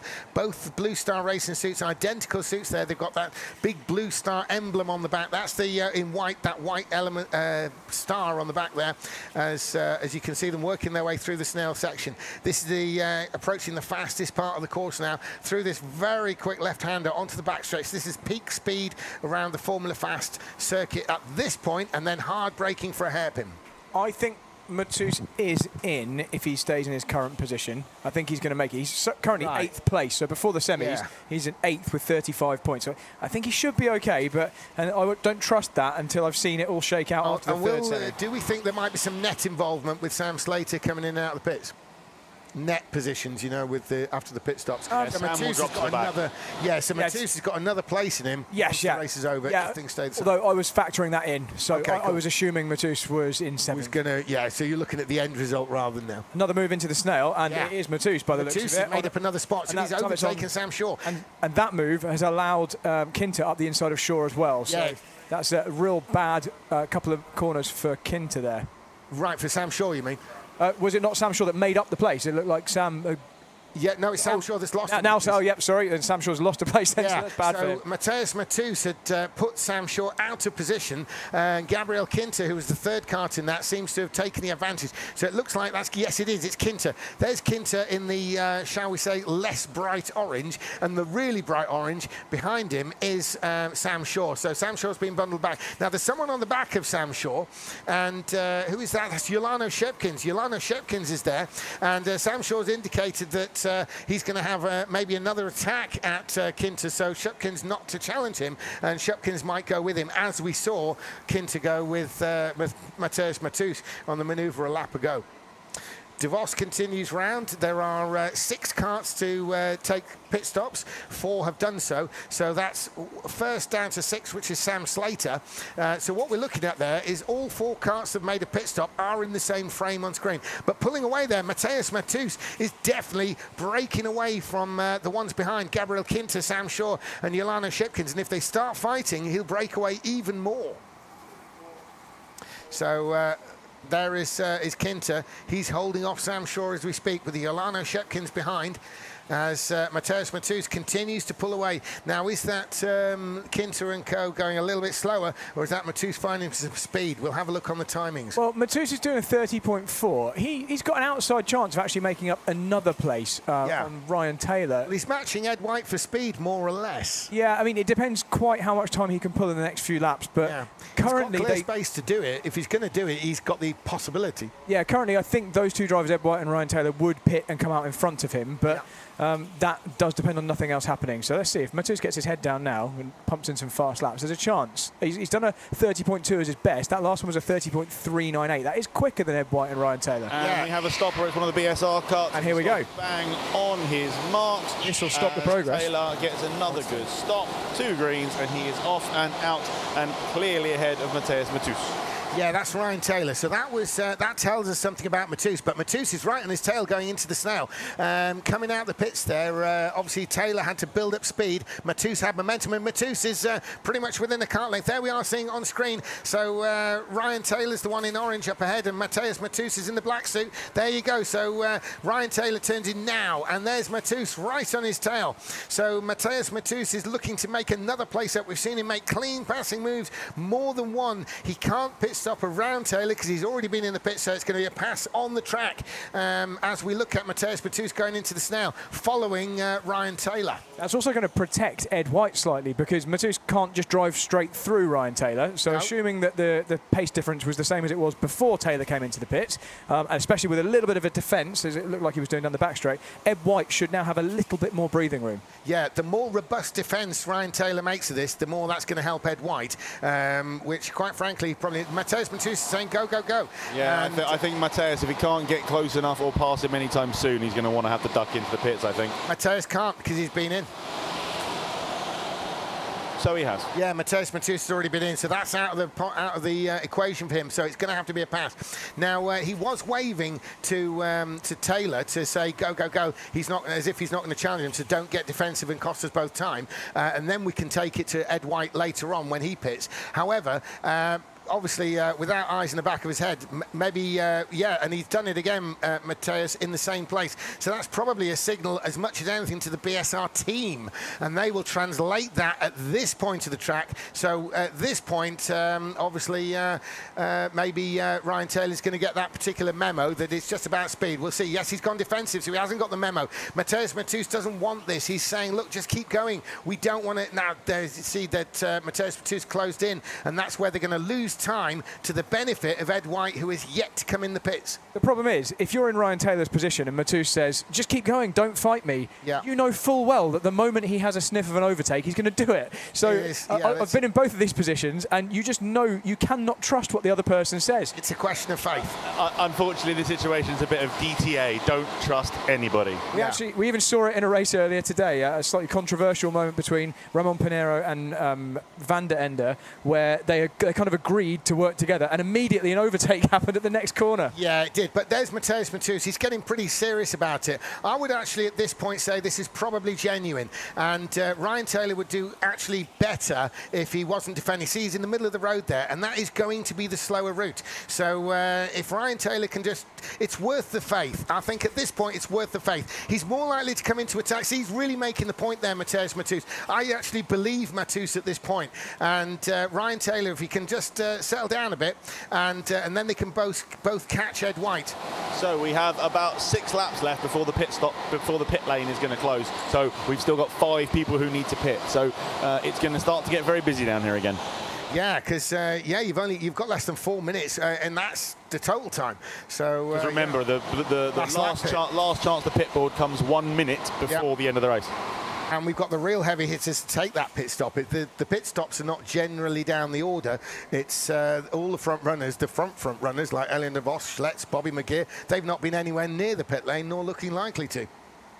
I'm seeing shake of the head from Matisse, and that's because he knows this is taking away their opportunity to jump Ed White. So I think that may be out of the window now. It's in Ed's interest to just keep going now. As long as he can lap slightly quicker than this defending train, who are doing 31 deads at the moment. So Ed's now gaining a lot of tenths per lap, several tenths, over half a second on some of these laps.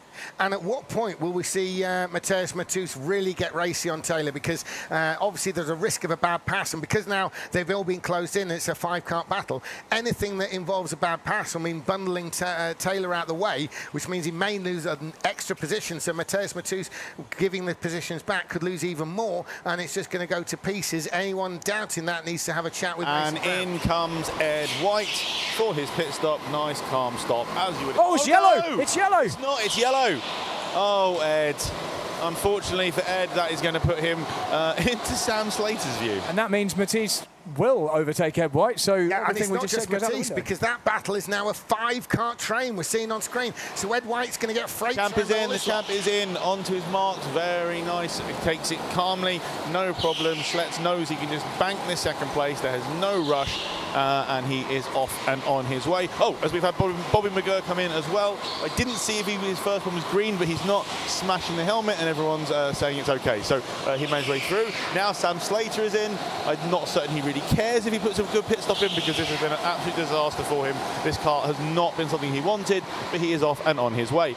As the race leader now comes in, gets a good green stop. You're going to see a very just calm, simple stop, as you have from him all weekend, and he is off out in the lead with plenty of time over Vika Schlitz. Yeah, a bigger lead over the reigning champ there, but Mateusz Mateusz on screen is getting increasingly animated about Ryan Taylor blocking him out. It's probable that Mateusz Mateusz doesn't know about Ed's bundle pit stop. So they're going to pass him now, and Mateusz will have seen that, because he's the one who was always looking at the pit lane. I'm very surprised Ed chose to pit before he had to. Now it is the last chance to pit now, so he only had one more lap. Absolutely. But you would have thought he would have waited until the very last moment to see if any crazy carnage happened with this massive train. Yeah, all pit stops have been made. In fairness to Taylor, his desperate attempts have been actually kind of worth it, given that Ed White got a penalty. Mateusz Mateusz really, with the best will in the world, is only one place down what he might have been. So he will feel aggrieved, but it's only one place difference. It's also bringing Sam Slater back into it, bizarrely. He's been well out of it since the start. It's no surprise. The sheer level of defence going on and attack, and all these 5 karts are starting to trip over each other. Let's have a look at this down the backstretch. So they're coming out the snail. Watch for them all going to the right of your screen, and that's costing them time. See there, they're all on the right, except the last place one, and all of this pushing and shoving, all of this side-by-side stuff is costing time. And there's Sam Slater closing in on the back of that.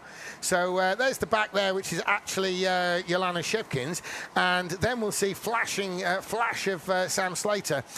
They've got 18 seconds before the last lap to go board comes out, as this massive train of half the race involving Ryan Taylor and backwards makes its way. Look, they're all over on the right, every single one of them. That is the slow way, because they're all defending against the cart behind. No one's really trying to pass, they're just trying to defend.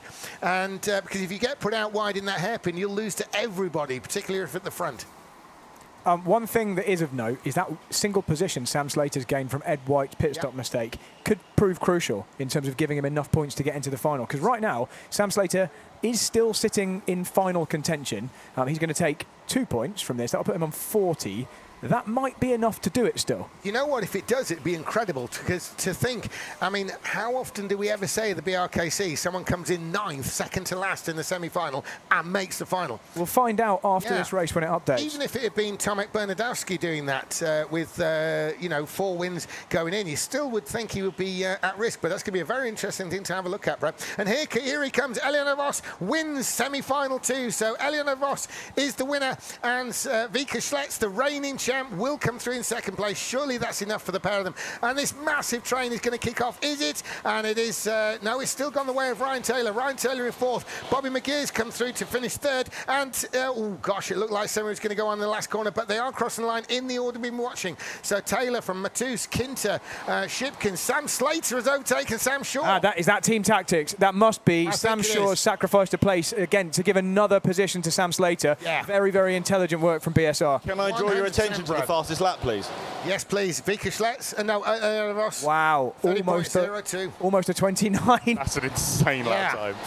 Amazing lap time. So they're coming to you now, Alex, and you're going to have fun with this one. I am, and I'm going to go to Matus. He can't run away from me if he's still in the go-kart. Ask him about looking at the pit. Well, I'm going to ask him about 9th to 5th, because that is still rather incredible. And then I'm going to ask him about looking at the barrier, which is probably not the most interesting thing he wants to hear. You must be knackered. 9th to 5th, that was mega. It's okay, but after quali it looks really bad, so...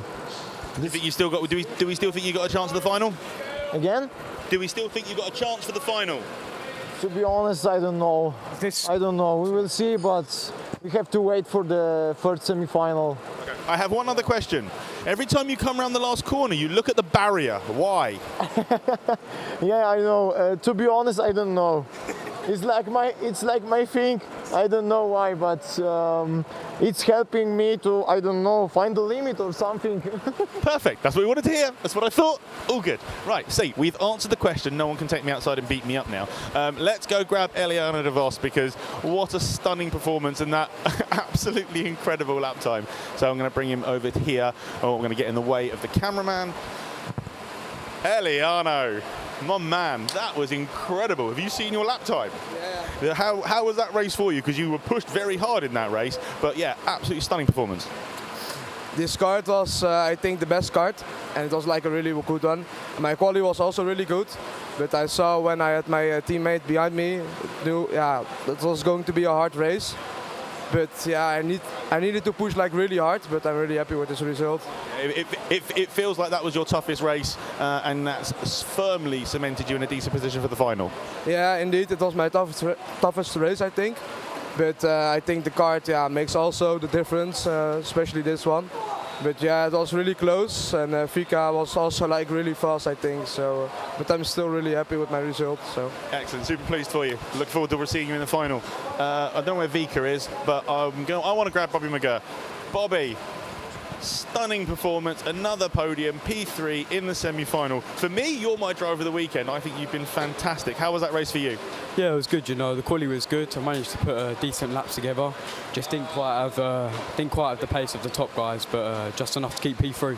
Excellent. We should see you in the final, I hope. I hope so. It's going to be close. I think there's going to be a lot of people going for it. Good luck.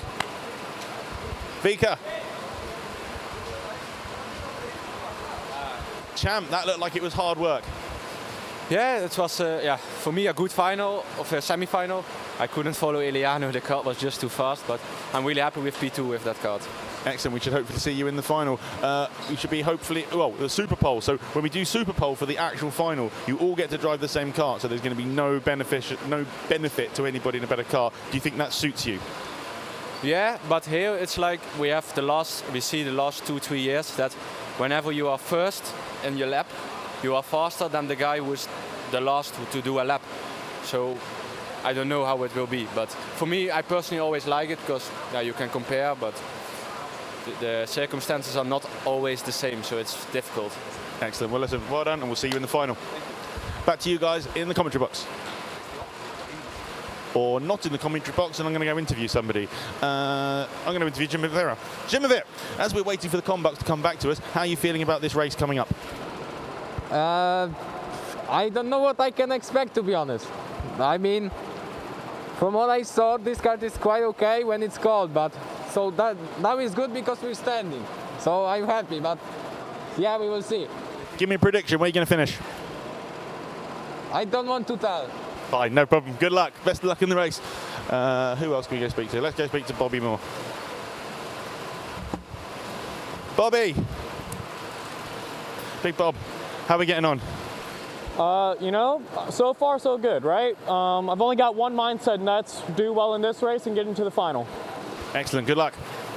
Mason, not more. I'm getting names wrong because it's too many names, too many M's, too many things. Oh, let's talk to, oh, no, not going to talk to anybody.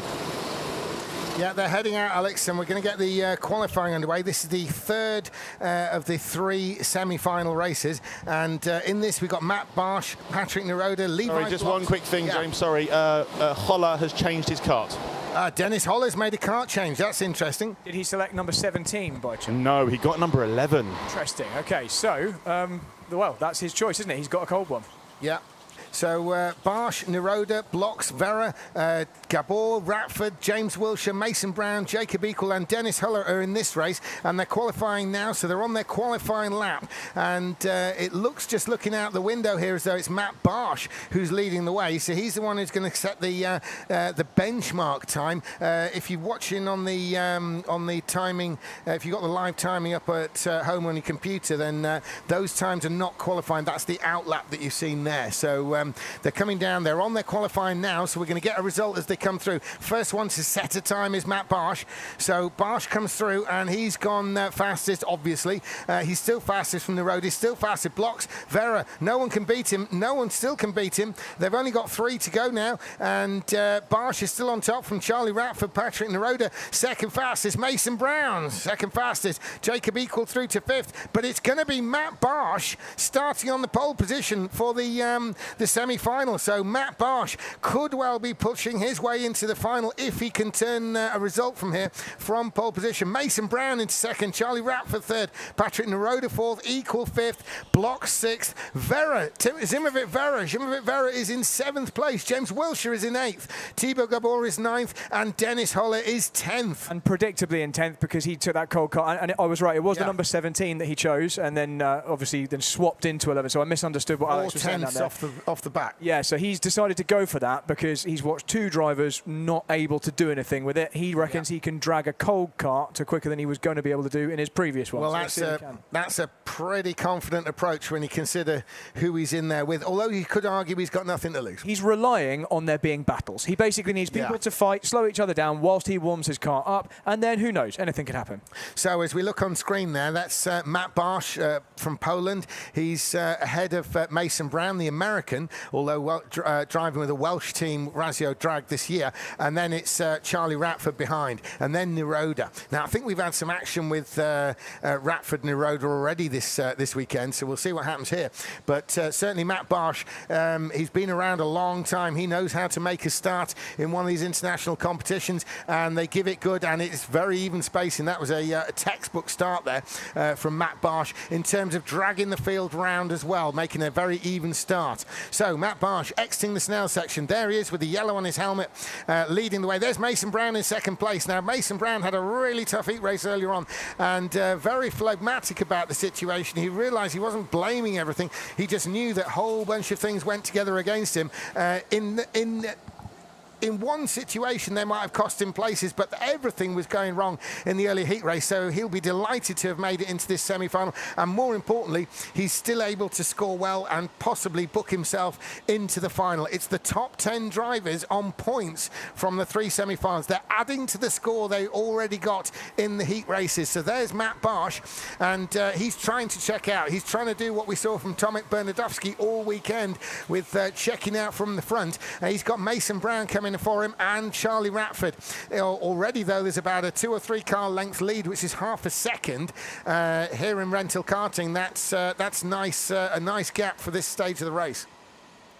Neroda in 4th is dropping back slightly from Radford, as we've got Equal, Blocks, Vera, Wilshire in 8th, and Thibaut Gabor 9th, and Dennis Holler in the cold kart in 10th, about a second back at the tail. And I think he will be happy with this decision, because although there's a gap, look how he's not that far off the pace. Despite it being stone cold, he's actually almost matching the times of Wiltshire and Tibor Gabor at the back there. So Levi's into the pits. Levi blocks. A big double throttle brake motion on there. I don't know whether he came in a little bit too hot, but he's got greens and he is out, so he's got plenty of clear space to drive into for the next 18 minutes or until somebody pits in front of him. Absolutely, Levi Blocks has rolled the dice there, and he's in clearer. He's completely out from the pack. He can see them across the track, so he's got some gauge as to where he's at. Matt Barsh continues to open up that gap. We're looking at Mason Brown, Charlie Rafford second and third. But going back to Dennis Holler, Brad. He's pitting because he saw he was quicker than the karts in front. As he dives into the pits, let's hope he gets a good stop this time. He wasn't very happy with the light system last time, but actually when he got that yellow light in the last race that he did, his pit stop was 3/10 quicker than anybody else's pit stop. Yeah, that's interesting. Of course, the tyres are going to keep getting warmer, so whatever happens, it's going to keep getting better for Holler. I think Holler has made an inspired decision here. Yeah. And the kart randomizer, when he hit the button to get a spare, because you don't get to choose your spare, it's the system chooses for you out of the 4 available. I think he'll be happy with this. He's doing well. And now he's out of sight of the battle, and he'll be making progress whilst they're not really paying attention to him. Dennis Holler, of course, is a vastly experienced champion from Germany.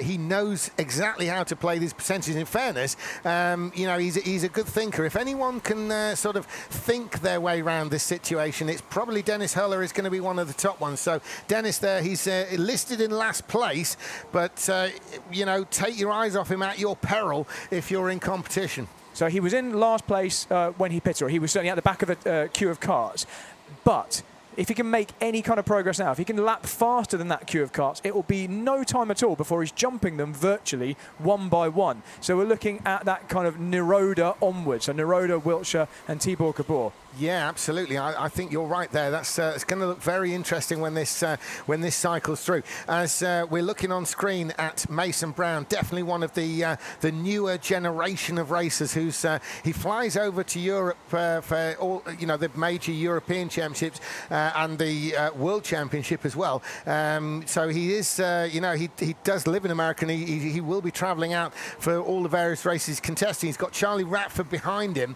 So Mason Brown making his way down. He's in second place. This potentially is one of the bigger get out of jail things that we've seen if he makes the final, because that heat race was the sort of thing that could certainly put a lot of other drivers out of the event point wise.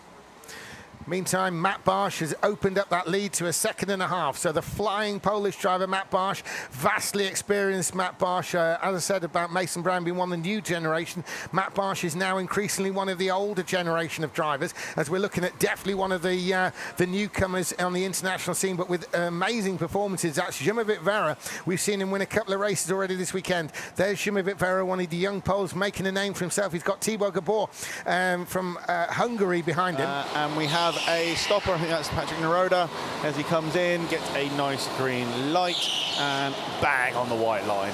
Really nice pit stop, but he comes out behind Levi Blocks. Yeah, he comes out behind Levi Blocks and he's equal in the gap there, but Dennis Holler's got momentum, and Dennis Holler, he's nowhere going to challenge him, but he might actually notably close in on the back of Niroda, certainly enough to sense a chase going on. And so we're looking at Zimmervit Vera, and he's down in, where is he? He's 5th place from Tibor Gabor. He's one who is really actually probably trying to fight his way into the final here. And Gabor down the inside to the snail, a very clean move. Gabor gets it done. The Hungarian has made a move on the Polish driver there, as Gabor now can keep the inside. We've gone to Mason Brown and Charlie Ratford, but the changes behind. Jacob Equals between the battles there. There's a close-up on Mason Brown, and there, of course, is Charlie Ratford. He is the top Brit in this race, Charlie Ratford, as he's really keeping Mason Brown honest. Now, Mason Brown on points, we're thinking he was looking at booking himself into the final, Brad, before the heat race that went wrong. The heat race that went wrong cost him on points. Have we any kind of feel on scoring options for Mason Brown to make it through? What positions might he be able to get away with, shall we say? In about 15 seconds when my screen updates, I'll let you know. But I think he has a good shot because he's near the front of this field. Yeah. Obviously, he's preventing some of his rivals scoring points, which is always good. But he's also taking a bunch for himself. Right, let's have a look. So Mason Brown currently. While Brad looks, Mason Brown promised me he was going to be in the final. So that American exuberant confidence told me that he wanted to be in the final and he was going to be in the final. Yeah. He's certainly putting in the performance right now. Well, he is. He probably promised his girlfriend he's going to be in the final as well. And so here he is trying to make good on 2 promises he's probably laid down. Brad, have we got any update on Mason Brown? I think he needs a second, a minimum of a third if all the other results shake out how he needs. But I think a second place here would just about see him through. Well, in real terms, it is a massive ask. However, when it comes to promises made by Mason Brown, then he's close to delivering because second is what he's in. Clearly, he's not going to catch Matt Barsh because Barsh has now pulled a 2.5-second gap on Mason Brown. And Mason Brown is fighting a rearguard action against Charlie Ratford. Now, the risk, and Mason Brown's signalling there, look, come with me. He knows. And so he's wanting to cement that second place. He doesn't want attacks from Brown and doesn't want to drop into any battle further back that may exist after they've cycled through the pit stops. Now, Ratford, of course, is he the one who's going to make or break Brown's tournament? Yeah, potentially. Sorry, Brad. This is where this is where I have to ask the question: is Ratford within a chance of the final? I'll get back to you in a few moments. Ratford does have a chance of the final. Again, massive outside shot. If he was to get second or first. I think second isn't actually enough for Ratford. I think he needs first. Okay, so he's not going to get first because that's Matt Barsh with a nearly 3-second lead now. So even though we know Charlie Ratford is very good indeed, he's going to have to be ballistically very good indeed to actually overcome the gap that's opened up already. Now, Mason Brown, just going back to you, Brad, were we certain that Brown could be third, or does he definitely need second place? I mean, it does depend on where everyone else in this race finishes. So I'm purely going on what I can see after the first 2 semi-finals. Really. But I think he's okay with second. But what about third, though? That's what I'm really worried about. I think third place is then going to come back down to count back on results. So. Okay, so we get 3 drivers potentially from each race, one of them have 4, won't it? Can he be the 4th one? Because points. I know it's not entirely as simple as that, but it almost is when you consider the numbers involved with the points. Yeah. I wouldn't feel comfortable if I were him. Certainly not with Charlie Ratford right up behind me. So basically, if they finish as they are now, Mason Brown would know he was into the final. However, if Charlie Ratford actually overtakes him, he's going to be straight to the scoreboard to check. Yes. Yeah. That's my thoughts right now. Someone over on the gantry with a better spreadsheet than me might be able to disagree. Superb. So he has pulled a gap on Ratford on this lap. Yeah, it's still only a kart length though, so that can concertina back. There's Mason Brown, and there's Charlie Ratford. You can see the front of the kart there. That's how close it really is. And well, only 3 people have been in the pits, and we're looking at almost at the 10-minute point now. Obviously 9 minutes in. Well, 10:44, aren't they? So 9.5 minutes by the time I finish the sentence before they're going to need to be in the pits. You know, the last chance to pit board comes out because there have only been 3 pit stops. Alex, it's been very quiet down there. Everyone seems to be playing the long game in this race. Yeah, we tend to find that with some of these races, and obviously I'm checking out Dennis Holler to see how he's getting on. His pace is fine, but unfortunately he's not lighting up any leaderboards, and I think unless something crazy happens, I think he might be resigned to the back of the pack. Yeah, he's currently sitting 2 seconds back from Patrick Neroda. Obviously, there's only been 3 karts in, so we're only really able to judge on blocks Neroda Huller. Huller's best chance is to actually make up some positions when the pit stops cycle through. Now, what I'm a bit worried about, because I was thinking we might see him in the final, is James Wilshire. Now, he's down in 7th there, Brad. He's won twice. In fact, no, he's won 3 times, hasn't he, this weekend? Do we get the feeling that'll be enough? He's currently in 7th place. So 7th place would get him 4 points, wouldn't it? That would not be enough. That would not be enough. And worst of all, if he loses any spots to those being in the pits, because James Wilshire is actually the last place of those yet to make a stop. So Levi Blockster, we look at Ratford, who's now Ratford, he's gone in front. Ratford's in front of Mason Brown. We didn't see that, but Ratford has actually gone in front. So the positions have changed there. So Mason Brown is now in the risky spot. So Charlie Ratford has made his way through, so potentially put himself into the final at the expense of Mason Brown. And Brown, if he's going to be making good on promises, has to make a move really on Charlie Ratford. But Charlie Ratford's got pace, and Jacob Equal is the one who's closing in on Mason Brown with just under 9 minutes to go. This is painful for Brown because he'll know that if he drops down another place, it's very unlikely he's going to make the final. And he's done such a great job this weekend. Yeah. He was telling me just before this semi-final that he was ruining the fact he actually gave up a position by mistake, thinking the race had ended in his final heat when it actually hadn't. And that could be the crucial position that prevents him getting into the final. Yeah, note to self: keep it pinned till the checker. Yeah, as well, Brown. He's had a bit of a rough heat earlier on. We've seen him win races, and he was one actually we were expecting to see in the final. That's the American we're looking at there, the middle of that group of three. But Charlie Ratford has made the move on Brown, and in fact he appears like he's slightly pulling away. So Ratford does have to make a pit stop. It will need to be good if he's going to maintain this position over the American Brown, because we've seen in the pits that. It's easy, as you've been talking about, Alex, for people to be like almost a second off in terms of in and out in the pits. Yeah, the pit stop variation very much depends on where you are in your pack. Yeah. So for example, these guys going past me right now, they cannot afford to take any liabilities. And that's the Radford Brown pack. Correct, with their pit stop. But when you've got a big lead like Matt Barch has currently got, you can afford to roll in, just wait for it to change, then go and take your time. So there's some real different strategies and different ways of coming into the pits, and I can't actually tell you what's the fastest until I see a lap time. And Matt Barch has, talking of which, Alex, Matt Barch has done enough to be able to make a really conservative stop. There's no reason why he needs to run the gauntlet on those lights. Just to recap, if you've just joined us, they're going to have to make a pit stop during the race. They stop at the beginning of the pits and at the end of the pits. So they stop physically twice every pit visit, and they need to come into the pits once. They come in, the lights go, they stop on a red, they go when it's green, they stop at the end of pit lane when it's red, and they go when it's green. Now, if they jump that, they get a yellow light, in which case they've got to come back in and do it again. And worst case scenario, you get 2 yellow lights in the same pit stop. The organisers want to see you back in twice. And they've now got about 6 minutes to make a pit stop, actually less than 6 minutes. A lot of people. And that's about 12 laps worth of racing, and there are 7 karts still to come in. I'm going to get busy very quickly. It's going to get very busy, and I think these positions could change around a bit. Some people are probably on the bubble like Zimovit Vera, James Wilshire, Thibaut Gabor. There's a lot to gain and lose here, and they may roll the dice on the pit stops, because as you can see there's Ratford, there's Mason Brown. And if you think back there, Jacob Equal, if he made a blinder a pit stop and Ratford and Mason Brown were average or poor, maybe even losing up to a second, it could well be with the inside going into the snail there that Equal could leapfrog these two. That's how tight the overall picture really is as we really wind this race down. Surely someone's going to be in soon, Alex. Every time they come past, no one coming in, that not only reduces the time they've got to get in themselves, but the time they've got for everybody else to get in and not be someone they trip over. Yeah, because I think in the last race we saw people double stacking, and when you double stack, it just absolutely costs you so much time. Yeah, because it might be one of the last races rather than the semi. You have to wait for the kart in front to move if you've come in right behind it. It's an error we've seen in the past, that's for sure.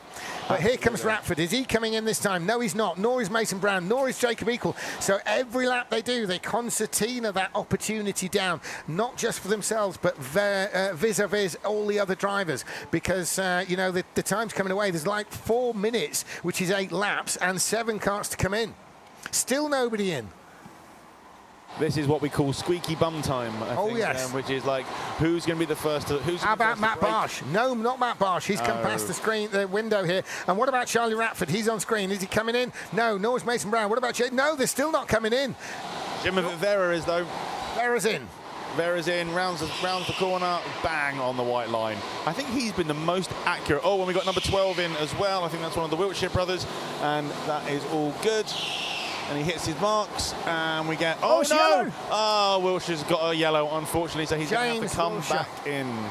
Well, to be fair to him, he was running a bit down the order. He really needed to cut a very good light. Unfortunately, he's cut it a bit too fine. Have we anyone else in the pits? Not from that 3 group there. What about the one behind?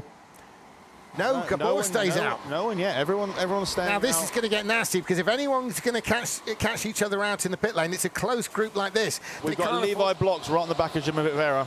Yeah, and this lot can't afford to be tripping over each other in the pits, because if they come in together, they will have to wait for the car to come back in. We have a green, and then he's in again, and we have a green. So close. He's done his official pit stop, and the others are still not coming in. They're all going to end up coming in together. Do they realise they have 2 minutes? And with 5 karts remaining to come in the pits. Watch this battle between Jimovic Vera and Levi Blocks is a really tasty little battle. I think you guys should keep your eyes on that one. Yeah, the camera's on that as well, actually, and so we're watching Vera leading Levi Blocks into the snail section there. Now they're accelerating out to the snail section. There's a lot of corners, but they get progressively faster coming out. So none of them have blinked. None of them have blinked. They've all gone round again.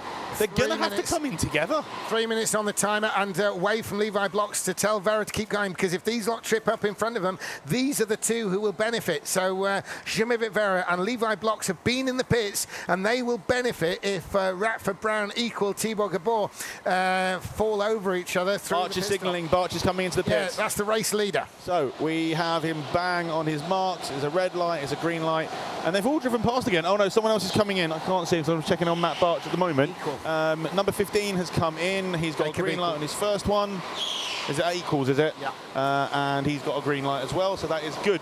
They have a minute to get in. So they all have to come in now. This is going to be nightmare. And those of you watching at home, you could see how Jacob Equal was in the pit lane with Matt Barsh. Barsh wasn't actually affecting Equal, but the relative difference on the track, concertina right up to one being on one stop point and one on the other. Mason Brown's in. Mason Brown's in. The other two have gone round. And it's a green stop for Mason. And it's another green stop for Mason. So Mason has done his stop. Mason is out the way. The lights have gone out. We're about to get the pits closing board. What was it like on time? The other two are going to have to come in together. What was it like on time, Alex?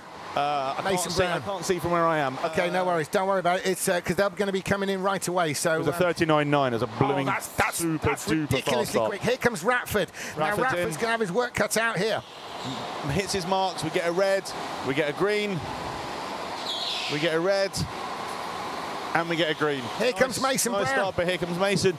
Has he got the momentum to get round him? Ratford's running wide. He's round the outside. Mason Brown round the outside. Ratford's got the inside. Ratford turns into the snail, and he's got it.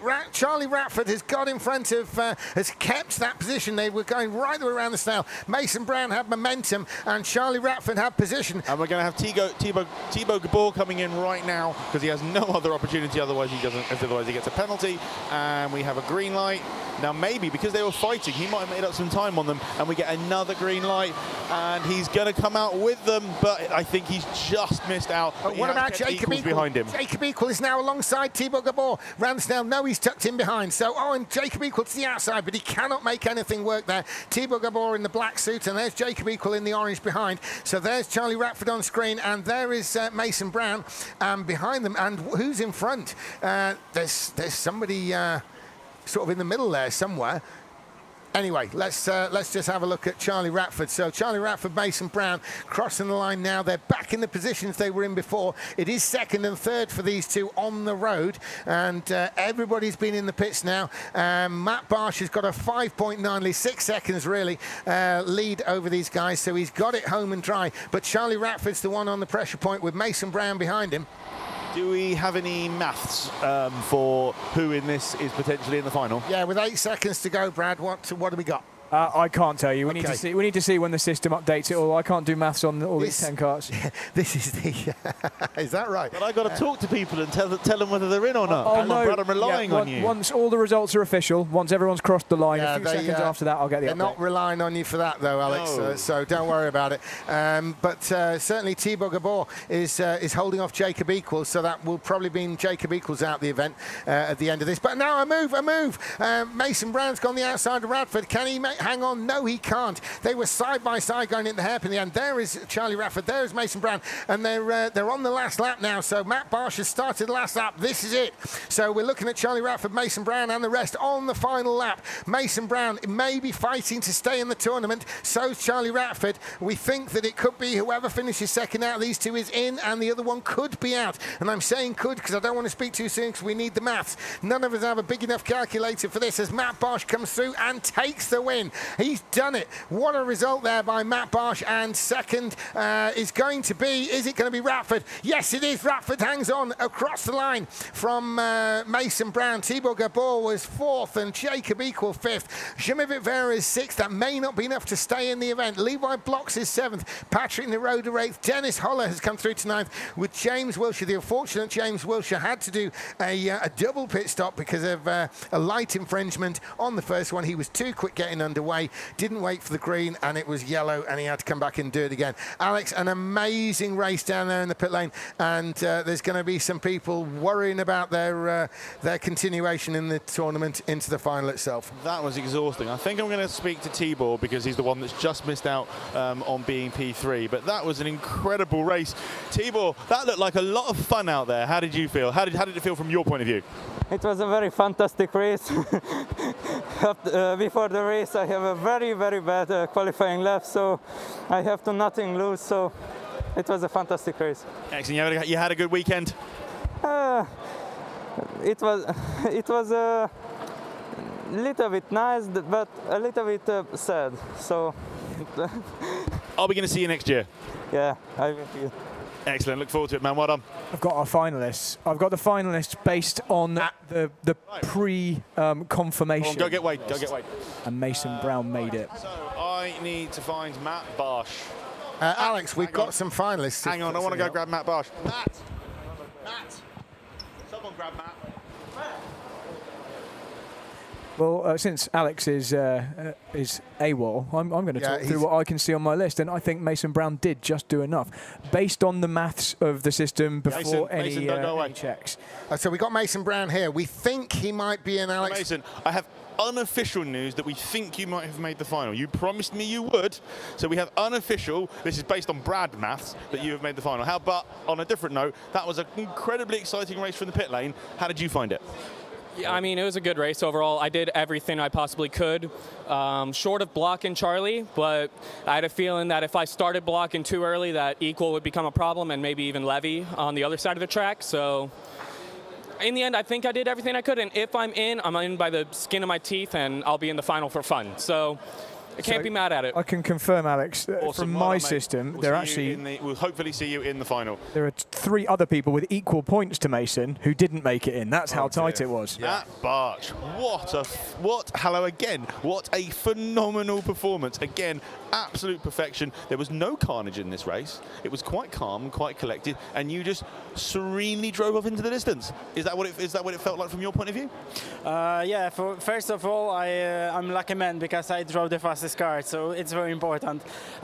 Second thing, I can drive fast on this kart, make a good quali and consistency, and this is that's result. I think a lot of drivers, good drivers on the top, can drive the same, and this kart win all semi-finalists. So finally, of course, I'm strong performance, and I am happy of that, and I can't wait for final.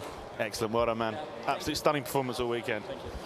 Charlie, how are we doing? How was that one for you? That would look like very stressful.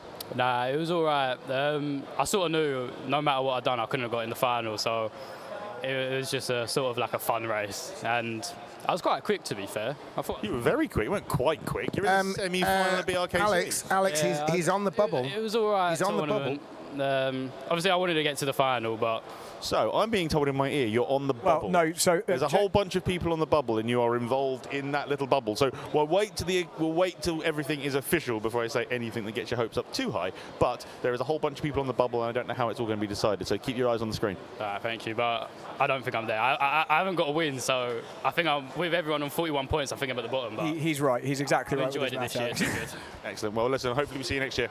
Well done. Yeah, he's never wanted to be right about something like that, and unfortunately he is. Exactly. Right, guys. I think we've got some time off now until the final, and come back because it's going to be phenomenal.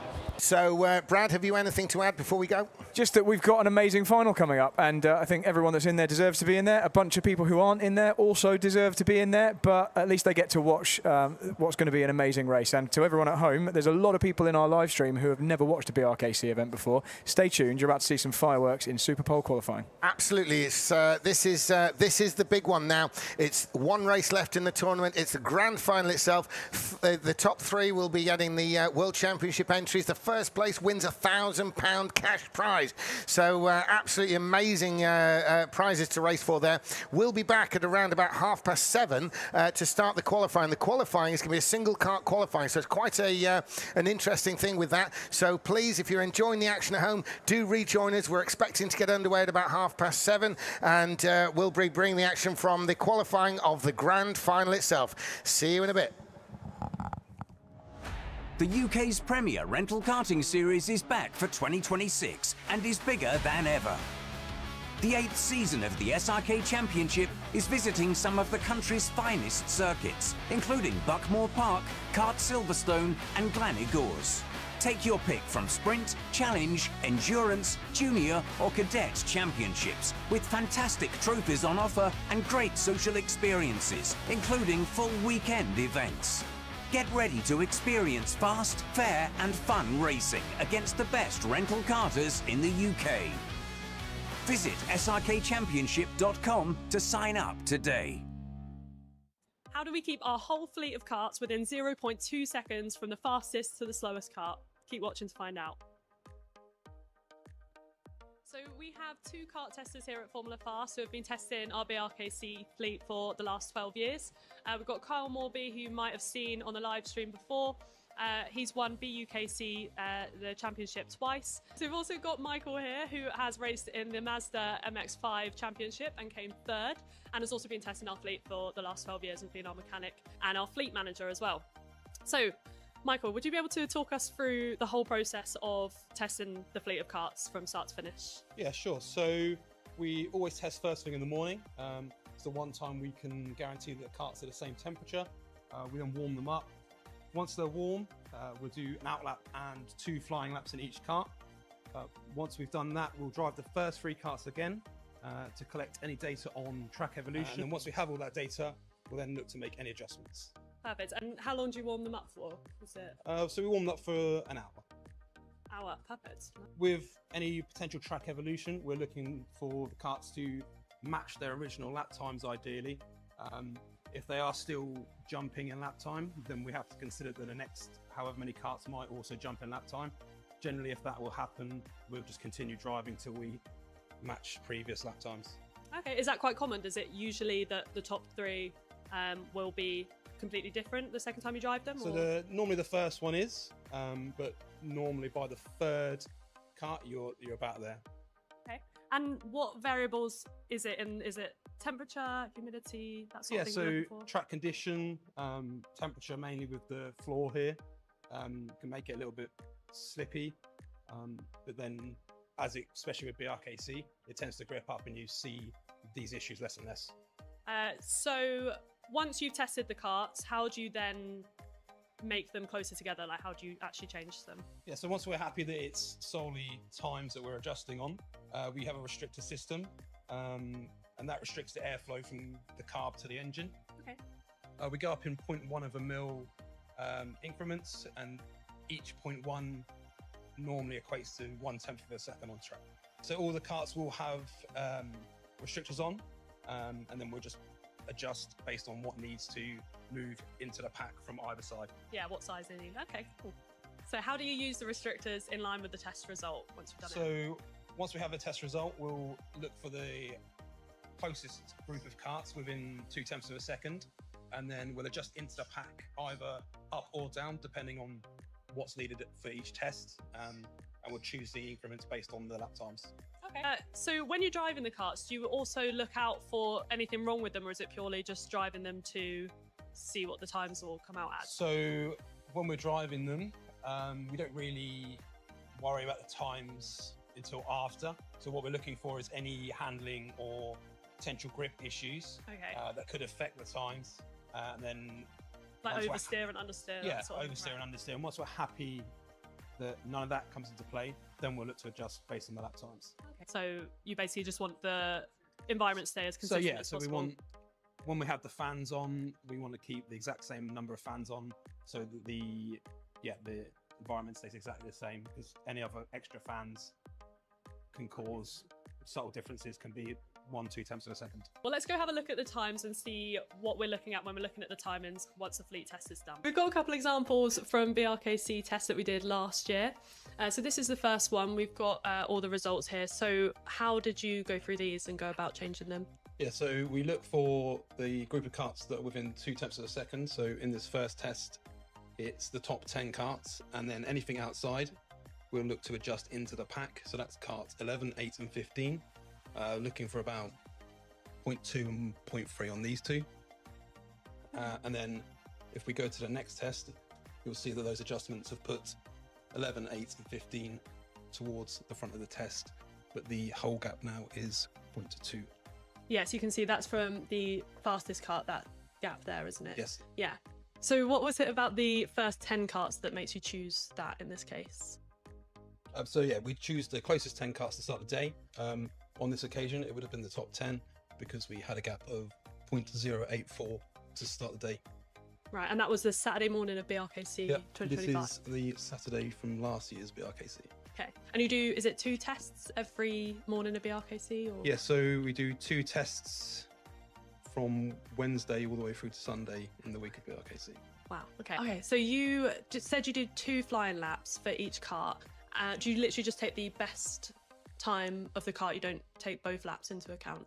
No, yeah, so just the best lap time from each kart, which is normally the second of the 2. Okay.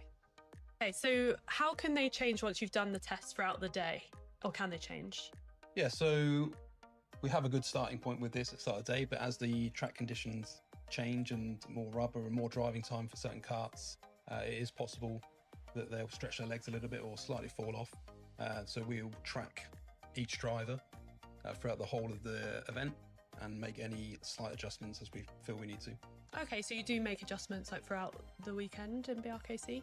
Yeah, so we won't necessarily do it instantly, so we'll make sure we've got the correct data and it's not just one driver potentially being quicker or slower. We'll look at a couple of heats worth, make sure that that's happening across a couple of heats, and then basically It's not just a one-off. Yeah. Okay. And what sort of things can cause those changes? Is it the same things that change during the test, same variables? Yeah, so just as the karts get warmer, bearings loosen up, things like that. Track conditions, just air temperature. Different driving styles? Different driving styles, different drivers. Some drivers will get more out of a kart than others. The test that you do, you said you do 2 in the morning.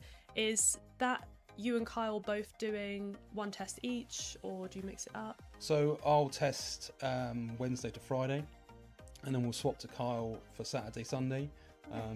Just a second opinion on karts is always good. We've done a lot of driving together, so we know our crossover is good, and he's also closer to weight.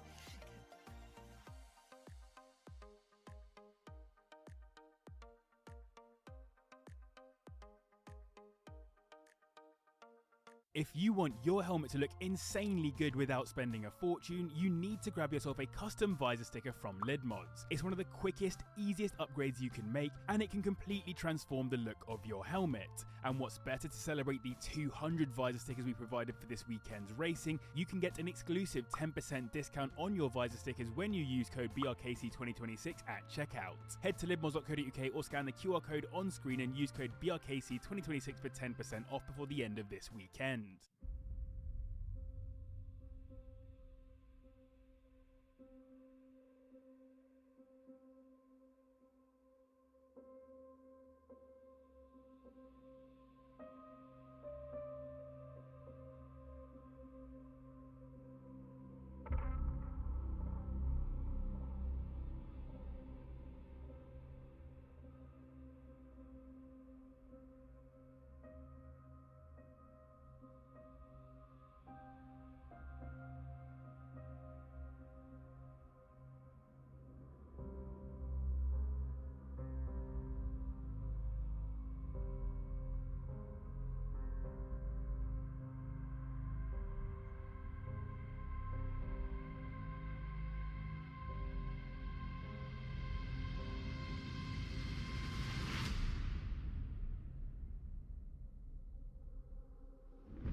The UK's premier rental karting series is back for 2026 and is bigger than ever. The 8th season of the SRK Championship is visiting some of the country's finest circuits, including Buckmore Park, Kart Silverstone and Gleneagles. Take your pick from Sprint, Challenge, Endurance, Junior or Cadet Championships with fantastic trophies on offer and great social experiences, including full weekend events. Get ready to experience fast, fair and fun racing against the best rental karters in the UK. Visit srkchampionship.com to sign up today. How do we keep our whole fleet of karts within 0.2 seconds from the fastest to the slowest kart? Keep watching to find out. So we have 2 kart testers here at Formula Fast who have been testing our BRKC fleet for the last 12 years. We've got Kyle Morby, who you might have seen on the live stream before. He's won BUKC, the championship, twice. So we've also got Michael here, who has raced in the Mazda MX-5 championship and came 3rd, and has also been testing our fleet for the last 12 years and been our mechanic and our fleet manager as well. So, Michael, would you be able to talk us through the whole process of testing the fleet of karts from start to finish? Yeah, sure. So we always test first thing in the morning. It's the one time we can guarantee that the karts are the same temperature. We then warm them up. Once they're warm, we'll do an out lap and 2 flying laps in each kart. Once we've done that, we'll drive the first 3 karts again to collect any data on track evolution. And then once we have all that data, we'll then look to make any adjustments. Perfect. And how long do you warm them up for? Was it So we warm them up for an hour. hour? Perfect. With any potential track evolution, we're looking for the karts to match their original lap times ideally. If they are still jumping in lap time, then we have to consider that the next however many karts might also jump in lap time. Generally, if that will happen, we'll just continue driving till we match previous lap times. Okay, is that quite common? Does it usually that the top 3 will be completely different the second time you drive them? So normally the first one is, but normally by the 3rd kart, you're about there. Okay. And what variables is it in? Is it temperature, humidity, that sort of thing? Yeah, so track condition, temperature mainly with the floor here, can make it a little bit slippy, but then especially with BRKC, it tends to grip up and you see these issues less and less. So once you've tested the karts, how do you then make them closer together? Like, how do you actually change them? Yeah, so once we're happy that it's solely times that we're adjusting on, we have a restrictor system, and that restricts the airflow from the carb to the engine. Okay. We go up in 0.1 of a mil increments, and each 0.1 normally equates to 1/10 of a second on track. So all the karts will have restrictors on, and then we'll just adjust based on what needs to move into the pack from either side. Yeah, what size they need. Okay, cool. So how do you use the restrictors in line with the test result once you've done it? So once we have a test result, we'll look for the closest group of karts within 0.2 of a second, and then we'll adjust into the pack either up or down depending on what's needed for each test, and we'll choose the increments based on the lap times. Okay.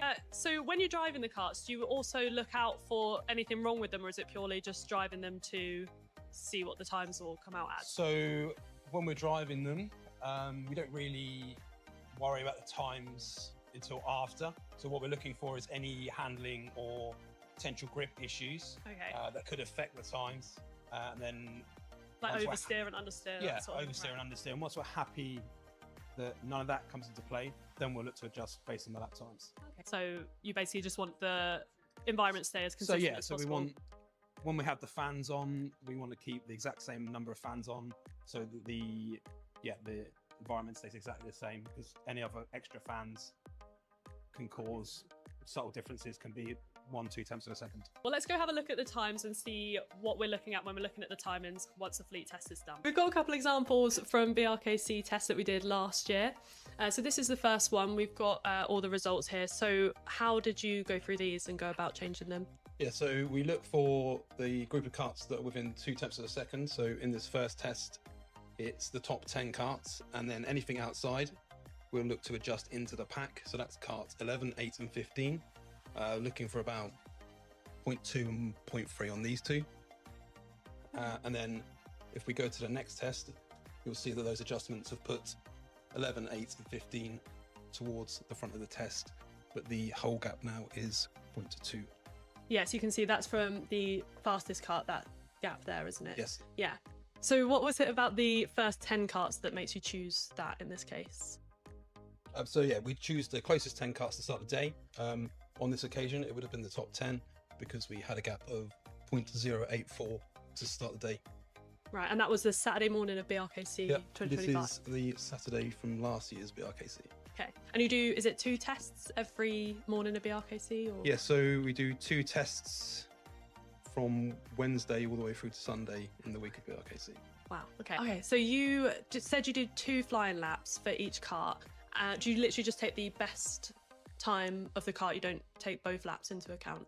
No, yeah, so just the best lap time from each kart, which is normally the second of the 2. Okay. Okay, so how can they change once you've done the tests throughout the day? Or can they change?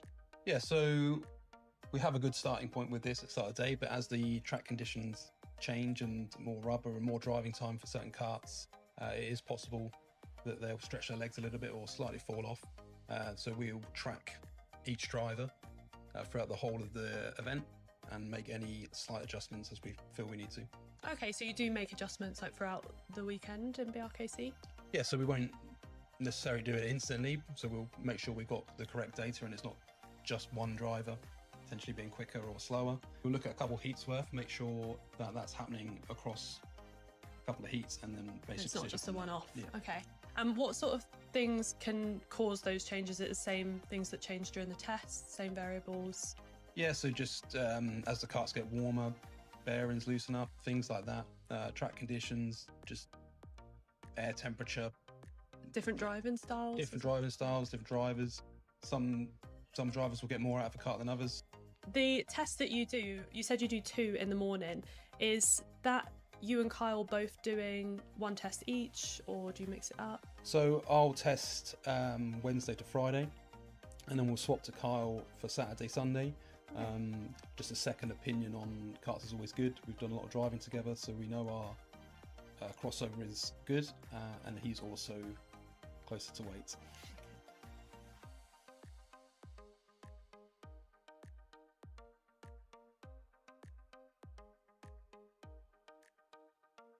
If you want your helmet to look insanely good without spending a fortune, you need to grab yourself a custom visor sticker from Lid Mods. It's one of the quickest, easiest upgrades you can make, and it can completely transform the look of your helmet. And what's better to celebrate the 200 visor stickers we provided for this weekend's racing, you can get an exclusive 10% discount on your visor stickers when you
Welcome back, everyone, to the British Rental Kart Championship, live from Formula Fast in Milton Keynes. And what a race we're about to have, because it's the grand final. So we've had 40 heat races where the drivers are scoring points. That has whittled them down to from the 100 down to 30 top drivers, and then they had 3 semi-finals, continuing to add points to the points they'd scored in the heat races, and then that whittled them down to the 10 top scorers. And it was very close with a number of drivers on the bubble there, and in terms of points, a number of drivers had the same points just in and out of the final. But it's all been decided, and now we've got the grand final itself, so a slightly different format to what we've had so far. Now we're quickly going to go through those the ones who've made it in the final. In the final, on points order, is with the leading point scorer, the incredible Tomek Bernadowski.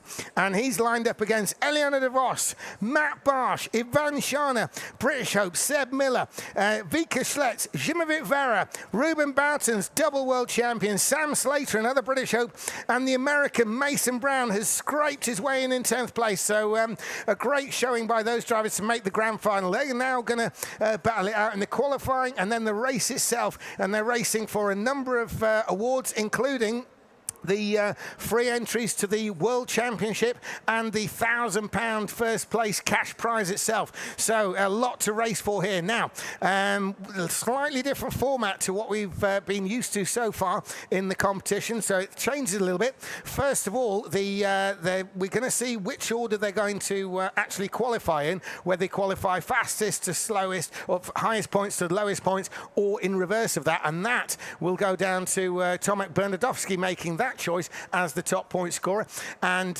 from that they will all qualify in the same kart. So it's a much longer winded qualifying session this, because to absolutely ensure parity they will be qualifying in the same kart. So in other words, the first driver will get in it, go out, warm up lap, flying lap, back in. The second driver will then take over that same kart. In this case, it's going to be kart number 9, which is the one Matt Barsh used to win the third of the semi-finals. And then the second driver gets in that same kart, warm-up lap, flying lap, back in. The next driver gets in the same kart, so it's always the same machine. And then from that kart will then be withdrawn. The drivers, probably in number or in scoring order, will then take their pick of karts. Now, what it is really is that Formula Fast, using their single test driver, will have the fleet down to 0.1 of a second. Now, that's 0.1 of a second with that driver driving. It may well be that at this level, some people are driving ever so slightly differently. People have different styles. It could well be that some drivers prefer one kart over another to suit their particular style. They might drive differently to the test driver, for example. So they will then pick the karts they want, and none of those will be the kart that was used in qualifying. And then from that, we've got the grand final itself, a 30-minute race involving 2 pit stops, not just 1, but 2 pit stops. So that really opens that strategic window. We've seen it in the past where drivers have done 2 stops really early, they've done 1 stop early, then another stop near the end, or they've done both the stops right at the very end. I've seen it done before in the final, Brad, where one of the top drivers has come in, stopped, next lap, come in, stopped, next lap, as practically in the checkered flag. I'll tell you what, we have our work cut out for us in keeping track of who's done what, but I'm going to try and do my best to make sure everyone watching at home knows what's going on and knows what the real positions of each of the karts are, each of the drivers. Absolutely, we will bring you that information. Those watching live on the live stream at home, we'll do our best to keep you updated what it is. Obviously, the camera team here are fantastic, and they will do their best to keep you ahead of the action and looking at the right part of the race. So it looks like they're getting ready. They're still having a little shufties with some of the karts. I assume they've now picked their karts. They're certainly all down there. All the finalists are down there in the weighing zone. Yes. And the thing we don't know right now is whether Bernadowski has chosen to be the first qualifier or the last qualifier, because there are arguments either way as to what's best. And we've seen it work differently over different years. Some years, the track seems to have got quicker and quicker, or rather, the kart chosen for Superpole qualifying has got warmer and warmer through the session, and the lap times have come down. We've also seen other years where the first qualifier has remained at the front all the way through to the end. Yes, we've definitely seen that more recently, particularly. Exactly. The last couple of years, it seems that the track kind of gets slower for whatever reason. So it's down to Bernadowski to choose, but he gets that privilege to choose by being the highest point scorer at this point.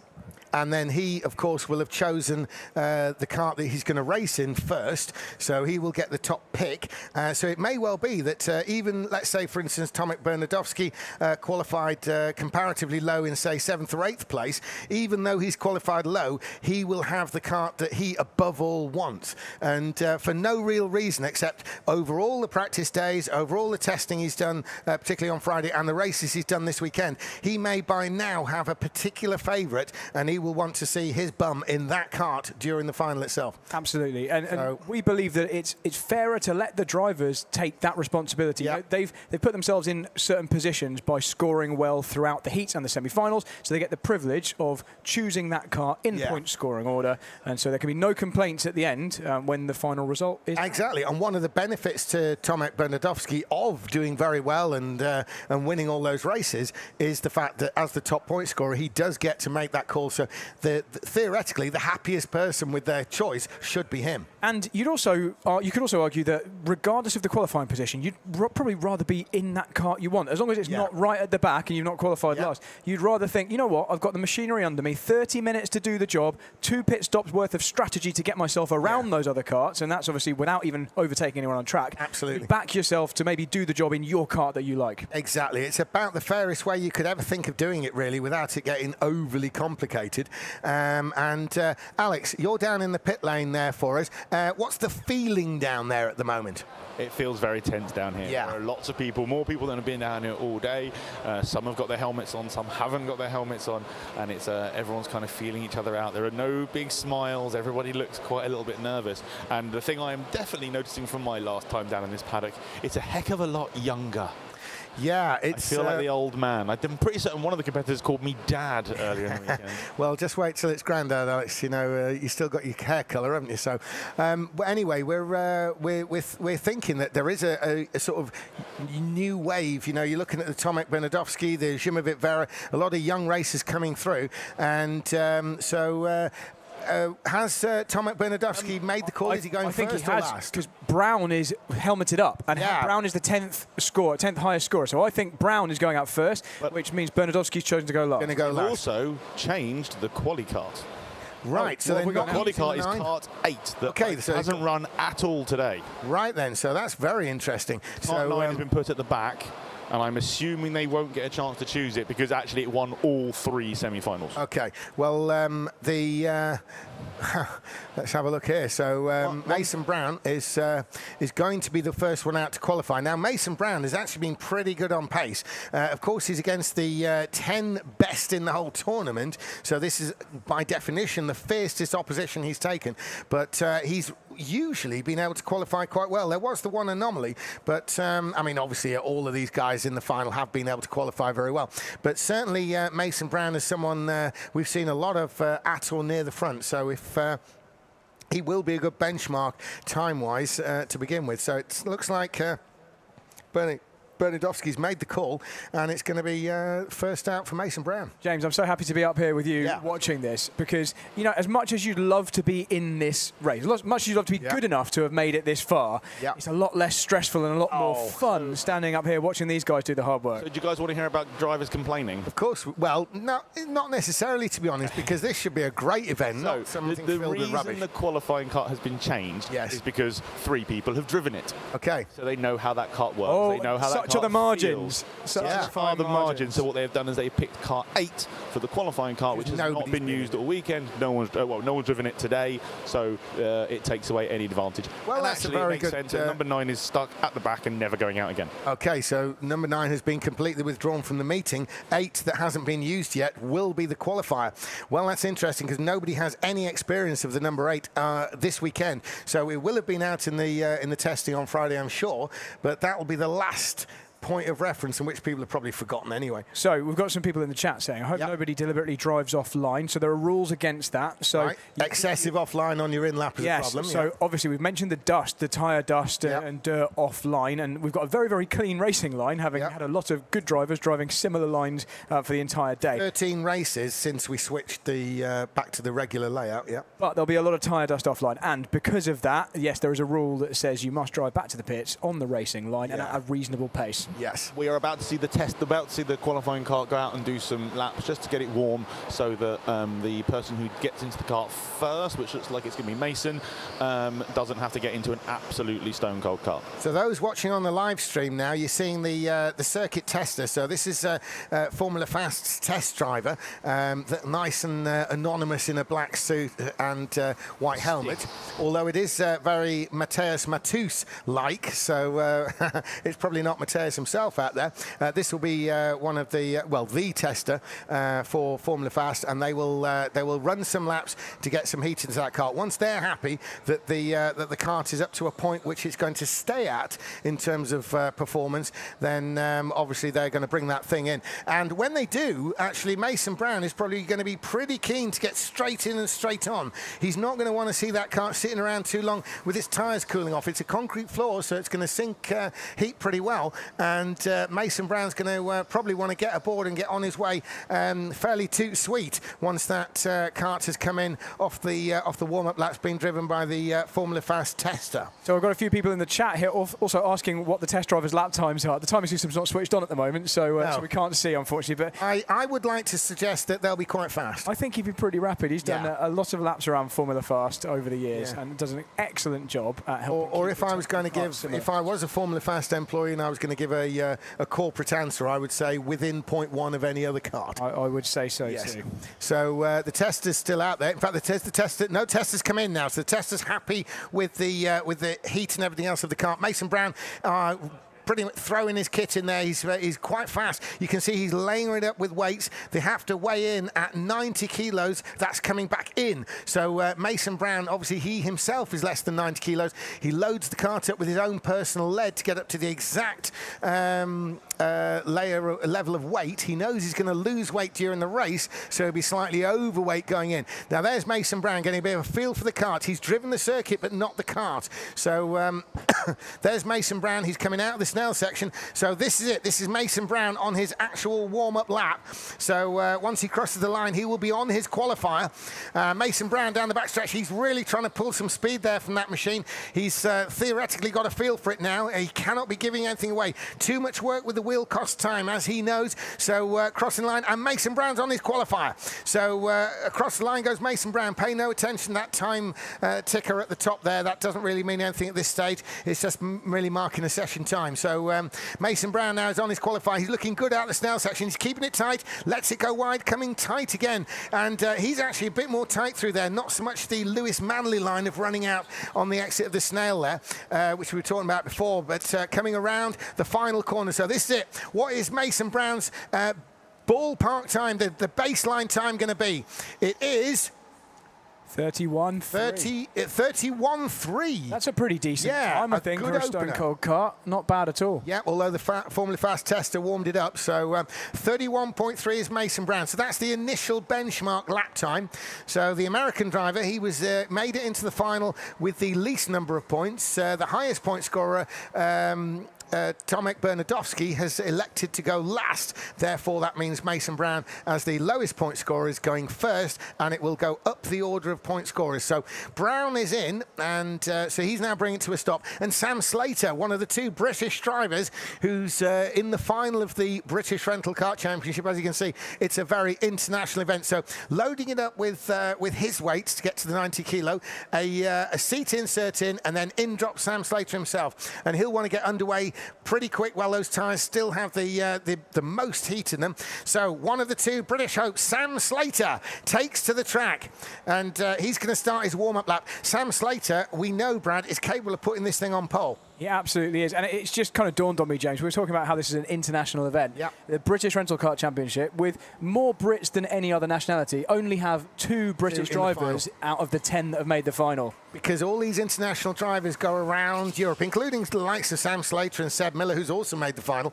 and they do a lot of these national championships. They don't count for an overall award, because that would make life expensive, you know, because to be the overall champion, you'd have to do all the events, and that would cost a lot of money. The whole point of rental karting is accessible. People can do it. It's on talent, not money, to a large extent. Now, Sam Slater coming out of the Snell section. He's on his, this is the warm-up lap, I believe? No, he's on his qualifier. He had quite a good warm-up lap, actually. It's impossible to compare it against Mason's, but quite a good one. I'm looking at the sector times. Okay, so it's a 19.7 for sector 1. I didn't catch what Mason's was, but he looks pretty tidy to me. Let's see what it is across the line. He's crossing the line now. What's it going to be? He's had the checker. What's the time? Oh, it's 100th of a second slower. Yeah, pops it into second position. We haven't got it on our screen there, so you can't see it at home. But we think Sam Slater is second at the moment. 9,000ths of a second, so just under 100th of a second. And Sam Slater's in second position currently. It's still Mason Brown, as you say, but such a tight margin.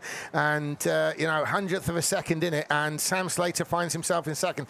Noticing coming down the backstretch, very old school position there, Sam Slater. He actually leant forward up to the steering wheel. And, this is a technique that came in around 2010. And I haven't seen for very much used in recent years.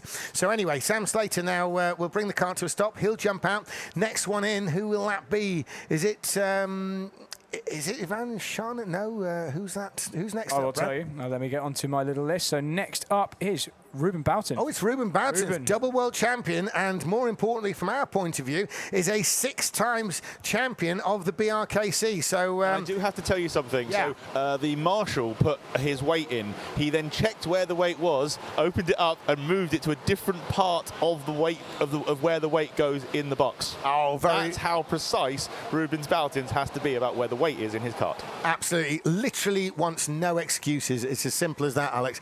And we can see Ruben Boughton is on his warm-up lap. He's coming down towards the hairpin at the end of the straight, assessing the kart all the time.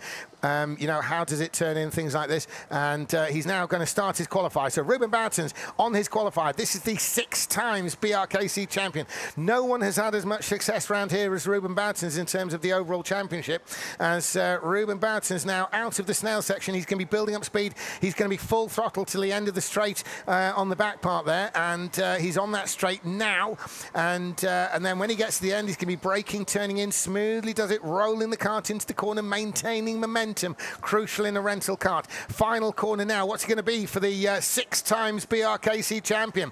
And he takes the flag, and he's gone fastest. He's gone fastest by just 500ths of a second. Incredible. Ruben Boughton pulls it out the bag when it counts. 500ths of a second up the road. He's only 600ths faster than Sam Slater, who's currently last, albeit in 3rd place. This is, I'm afraid to say, for everyone watching at home who hasn't witnessed this before, a pretty typical BRKC Super Pole shootout. Oh, it does tend to be incredibly close, and it's proving to be at the moment. I mean, when you think about it, think of all the corners on the circuit. Think of how much you're giving away that little bit of time everywhere, and yet it's within, 500ths of a second. It's like you really couldn't stop that on a stopwatch if you tried. So Ruben Boughton gets out. And then next in to qualify, looking at that, well, he's a bit obscured. Who have we got, Brad? It's Vika Schlets. It's Vika Schlets. So Vika Schlets is the reigning BRKC champion and actually double champion as well. Schlett's not happy, waits for an awkward bit, he's kicking it down. Now, Vika Schlets will be using lead weights, so maybe it's kind of gone out of shape a little bit, and he's just sort of, beating it into seat shape. I think that's with exactly his what he's doing. Yeah. So Vika Schlets out on his warm-up lap. More than a warm-up lap, this is, I suppose we could describe this as an assessment lap. He's assessing the kart in the various parts of the track. Anything he gives away, too much, too little on the steering input, a little bit of an excess slide here or there, is going to cost him dearly when we're dealing in 500ths of a second. So we will have an idea once he starts his flying lap what his first sector is. So Ruben Boughton's did a 19.6. So I'll keep you updated as he gets halfway down the main straight. We'll have our first indication. Cut in whenever that comes up on the screen, Brad, because Vika Schlets is on his qualifier now. So this is the one that counts for Vika Schlets. He's turning into the Snell. He's carrying good speed and momentum. That's key. He's coming out of that and onto the faster parts of the track. He's heading towards the fast backstretch. This is where the first sector ends, and we'll be getting that information very soon. He's onto the second sector of the lap. He's turning in at the end. A big slide there. A fraction slower than Ruben Boughton's, but very, very close. Yeah, and did that big slide in the hairpin cost him? That's the interesting thing as he crossed the line. We're about to find out. And Schlets crosses the line. He's second by 100th of a second. 8,000ths. It's even less. 8,000ths in reality. Again, this is what we tend to see in these Super Bowl shootouts. We've taken our 10 highest scoring drivers, so very likely to be among the 10 best drivers that have been here this weekend. And they're all very close when you put them in the same kart. And I've said it before, but anyone new to this form of karting, it's literally a case of welcome to an international indoor kart event. The margins are this close. It's so close. You couldn't even say where the time was gained or lost. There's no clear visible gain or loss, although that slide in the hairpin at the bottom end will be an interesting one. So next up to qualify, it looks like we've got Seb Miller. Yeah, Seb Miller. Now, Alex, Seb Miller, the great British hope, towering above everyone. How much weight did he look like he was putting in? It was a couple of little lead blocks, just on the seat for him to sit on. Obviously, it certainly can't be to boost him up. Yeah, well, no, he doesn't need any more height, but obviously height will add weight to the sheer body mass as Seb Miller now makes his way around. This is his warm-up lap, assessment lap. I've noticed, Brad, that the kart doesn't seem to be running with the in-kart time. Oh, interesting. I haven't noticed. I'll try and have a look. Have a look yourself, because you've been driving them this weekend. I think maybe it's just it's been taken out. The screen's blank. If nothing else, it's dark. I mean, they can choose to have it on or off normally. Yeah. Maybe they've told the drivers that they need to have it not off. having it. But yeah. It's on. Oh, yeah, it's not in there. You're right. Yeah, there's no phone inside the the it's mount. basically phone size, and it clicks in. It's pretty much a phone for all intents and purposes. Well, they're out there having to do it blind. An actual phone. Yeah. Now, here comes Seb Miller. He's going around the exit of the snail there. He's building up speed. Is he going to keep it tight? Yes, he is, as opposed to the wider line that we've seen a few, such as Lewis Manley, a former winner around here. Identical first sector. Identical to the last driver. Right. And he's coming through the final corner now. So will it be identical across the line? Seb Miller's going to do it. Is he? He is. He's top. Seb Miller, the great British hope, has gone to the top of the table there for the British Rental Kart Championship of 26. He's currently on the top spot there. Seb Miller by just 0.05 of a second again, Brad, or possibly even less. And you've got a keener eye for that, but there we go. It is, yeah, and it's just under half a tenth in front of Ruben Boutons, and he did it all in the second sector because he was actually slightly slower than the best we've seen in Sector 1. Essentially near identical, but he was purple and best in Sector 2. And he will be delighted with that. Alex, he's coming down to you. Can you give us an idea of Seb Miller's emotion? He's very emotionless by the looks of things. I don't think anyone's getting too excited as he's getting out, and Ivan Shana is about to get in. Yeah, at this level, it's a little early to be celebrating, but Ivan Shana... Sam's crying, but it's fine. Is he? Yeah. Ivan Shana, the great driver from Hungary, he's, as we said, he's won everything in Hungary that there is to win karting-wise. Moving internationally, on his day, he's among the very best in the world. As Ivan Shana now does his sort of assessment of the kart, as he's on the snail section, it's going to be full speed from here all the way down the back stretch. He's got these long left corners, building up speed all the way. There's literally no backing off. It is a full throttle run round there. Down into the hairpin there. Sorry, Brad. No, I was just going to say, James, the fastest out lap we've seen is about a 32 dead. So it's not a great accurate indication of who's going to be fastest, but it does show you that they're pushing and warming up the tyres. But we're looking for a 19.6 Sector 1. And there we go. It's the fastest out lap, 31.962. Yeah. As you say, even though it doesn't tell us that much, it's certainly something to refer to, isn't it? As Shana now is leaving the snail area, so he's coming out to the snail section. The speed just keeps building from here. He's going to be onto that backstretch, and then we'll get an idea of that first sector. Brad, what do we got? It's the fastest, 19.565. He's gone purple, so if he can complete the final sector, this could be pole position. Yeah, it was a big pitch into that final hairpin there at the end of the backstretch. As he goes across the line, what's it going to be? Shana has lost a bit of time in that second sector, maybe with that pitch going into the hairpin at the end. He's fourth. It's only 800th, so it's still a very fine margin. But crucially, it's track position, isn't it? He's going to be as far away. Let's say it's stopped now. Even if they lined the karts up, it's not 0.08 of a second in terms of times it takes to cover the ground between Shana and Miller. So he's actually lost more ground than he has time in terms of where he's going to start the race. And as Shana comes back into the pit lane, we have Zimmervit Vera waiting to go in next, who has a seat insert, a lead block, because he's a very svelte young man, so he probably needs a fair amount of weight to put him to get him up to the right weight. So we still have 6 drivers here covered by 1/10 of a second, and I think we're going to have more in that bracket by the end of this. Yeah, it's very tight, and there's every possibility now that we're going to start seeing people, as we saw with the Van Schaane, instead of it being a top or a bottom position, it's going to be a fill-in position, isn't it? It's going to fill that out. So the gap between the first and last will stay the same, and the subsequent drivers, including here Zimmervit Vera, may well find that they're filling the gap in between. So Zimmervit Vera now coming around the snail. He's exiting the snail, building up the speed, heading down the backstretch now. So Zimmervit Vera is at maximum speed here. He turns in now. You can see he's a bit smoother going in than Schaane there. Schaane had that definite sort of karting pitch going into the hairpin there, such as his style. Crossing the line now to start his qualifier. Zimmervit Vera. So Vera onto the snail there. We're seeing a very smooth run by Vera there, loaded up with weight, so we can see to get him to the 90 kilo point.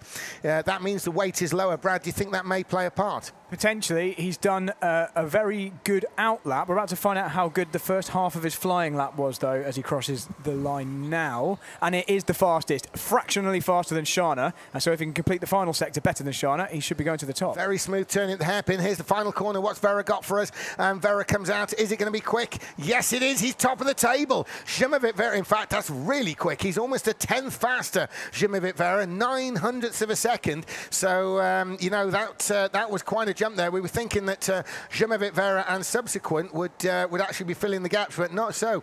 Zimmervit himself has decided it's going to be quicker, and it's quicker by a 10th of a second. He will be well, quite relieved, I would say, at this stage. He knows he's got a long race in front of him. This is far from his first rodeo. He competes in a lot of these international things, but he will be pretty happy with that. It does put him at the sharp end, because 7 drivers have now qualified. So whatever happens, he's going to be in the upper half. So who do we think we got next, Alex? We have the infamous Matt Barsh jumping in the kart. But it must be really painful for the guys who've already qualified, because especially your Mason Browns and your Sam Slaters, just watching your name go further and further down the list. Yeah. It's not the best feeling in the world, Quite frankly, you've put your time up and you're just getting shot at by everybody, aren't you? As someone who I'm pretty sure has qualified last for the final, I can say, yes, absolutely, that is the case. It's a horrible feeling, yeah. Yeah, when you're last and everyone subsequently is going in quick, or even if any race, it's a bit of a nightmare. Anyway, Matt Barsh. Now, Matt Barsh is one of those who really kind of, you know, wills the kart around the track. So Matt Barsh been around a long time now, so it's a slightly older sort of style there to Matt Barsh than it is Zimmervit Vera. You can see he's a lot more centralised in the kart, perhaps a bit more. It's a bit of shoulder movement there as he's manipulating the kart through the turns, and he's going across the line. So Matt Barsh is going to start the qualifier now. He's into the snail section. It gets tighter. He's going to be on the brakes here. It's an overtaking spot, as we've seen. One thing to note, Matt Barsh just broke the second sector record for this session on his outlap, so he really pushed hard in that last sector. Yeah, so he's really looking, theoretically, he'll have the warmest tyres by that millifraction. Exactly. Yeah. So Matt Barsh, what's he like on the first sector, Brad? He's near the end. The fastest in the first sector as well, so if he can complete the same as he did on his outlap through here, then he'll be on pole. Yeah, repetition, he avoids the wall there, and he crossed the line, and he's fastest. Matt Barsh lowers the bar. Instead of 31.1, it's 31.0 now to take the top spot. Matt Barsh, and to be honest with you, I know everyone else seems to be relieved, but I think Matt Barsh is the kind of driver he'll actually be delighted. He will take that as a result, as well as the fact that it means he's going to start from the sharp end regardless of what comes now, and he's on that backstretch there. Well, it's a minimum of a P3 start, isn't it? Exactly that. Yeah, that literally is the whole point of it, isn't it, really? As you say, Alex, it's a minimum P3 there, no matter what comes next. Who do We've got Iliano Vos next. Iliano de Vos, wow. So de Vos, a very sort of shorter, squatter, more muscular driver as de Vos. And he was the one I described earlier as he's very actually smooth through the corner. He almost seems to carry the same speed through a hairpin as he does down the straight, de Vos. Obviously, he's not doing it like that. It just looks that way, such are the movements in the kart itself. So here's de Vos. He's on his outlap. He's round the snail there. He's getting a feel for the machine. We've seen him win a couple of races this weekend, and De Vos is actually the second place in the terms of the point scoring going into this final. After this, there's only Tomek Bernardowski, the young Polish driver, who's actually the highest point scorer of the event so far. So Elian De Vos is going to start the lap now. So across the line to begin his qualifier. This is De Vos. Is it going to be quick? He's on the snail. He's turning in. He's looking really slick there as he exits the snail. Maximum speed. He's building up to that maximum, which will culminate at the end of the backstretch. Brad, he's getting near the timing beam now for the first sector. How is it looking? He's crossing the line right now, and he's a little slower. He's going to slot somewhere in the pack unless he has an absolutely massive final sector. Okay, so we think it's not going to be top spot for De Vos. De Vos is crossing the line. What's it going to be? He's second. And that's courtesy of a purple second sector. He really did pull it back at the end. So a rapid second sector has arguably saved the weekend for Elian De Vos, as he now has slotted himself into second. Crucially, well, that's 0.02 of a second faster than Zimovit Vera. So Elian De Vos will be pleased with that one for sure. He certainly pulled it back in the second half there, as you were saying, Brad, and that just leaves the highest point scorer so far on the weekend. And this is where basically the point scores end. The result of the final is the result of the final. The points do not come into play once they've got the qualifying out of the way. The points, the last time we referred to the points was the order that they're going to qualify. So now Tomek Bernardowski was the top point scorer. He decided whether he's going first or last as a result of that top point scorer, and he's gone last. So Tomek Bernardowski into the kart now. You can see that loop on the back, such as the amount of weight he's adding in his own personal seat. This seat will go home with him, and whenever he appears at any of the international events, he's got precisely the right amount of weight there. So you can see that loop behind. You see it says Blue Star on his suit. There's that black loop, which is the seat insert, which is his personal one. So Tomek Bernardowski on his outlap. He's been imperious throughout the weekend. He's won 4 of the 5 races he's been in. As Tomek Bernardowski heads out of the snail section, he's heading onto the backstretch now. He's heading down the bottom end. Is he going to pitch it in at the end? Well, a little bit more slide than what we've seen maybe from De Vos. But Bernardowski now, he's got one more corner, and that flick to the left, and he's on his flyer. Now it begins for Tomek Bernardowski. He's onto the snail section, turning it in. He's got a really nice tight line there. He rotates the car into the snail section through the right and then the left. Now it's the build up towards the backstretch. Once he exits that tight left in the snail section, he's on full power regardless. There's the corners are just flat out through there as the kart builds its speed. Turning in at the end of the straight, eases that kart. Oh, bit of a correction mid-corner there, Brad. It's an ominous first sector, though. It's a very purple-looking first sector. What's this part going to be? What's the second part? Did he lose time? Oh, he maybe lost a fraction, but it doesn't matter. He's second. He's second to Matt Barsh by 1/100th of a second. Wow.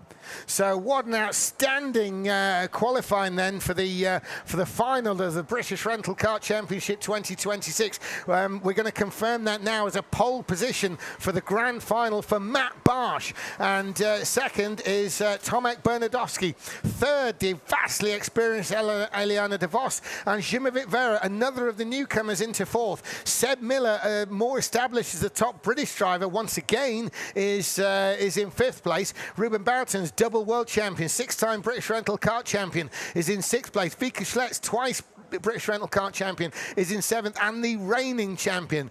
So looking to hang on to his title there. Ivan Shana, the vastly experienced Hungarian champion, is 8th. Mason Brown from the USA is 9th, and Sam Slater, the second Brit in the race, is in 10th place. So an outstanding qualifying there. And Brad, it was just kept getting tighter. Yeah, and I fully expected that, if I'm honest, because this is why we love the Super Pole shootout. Oh, yes. This format is one of my favourite things about BRKC, and every year I watch it when I'm not in it. I think I'm pretty glad that we've got the better drivers out there putting on such a great show. Look at the margins. They're tiny. Absolutely, and, you really couldn't throw the proverbial handkerchief over it. Obviously, now we've got the race itself. Now, before we've had situations where the pit stops have been taken, of which they have 2 in this race. The pit stops have been taken because someone's felt they're being held up.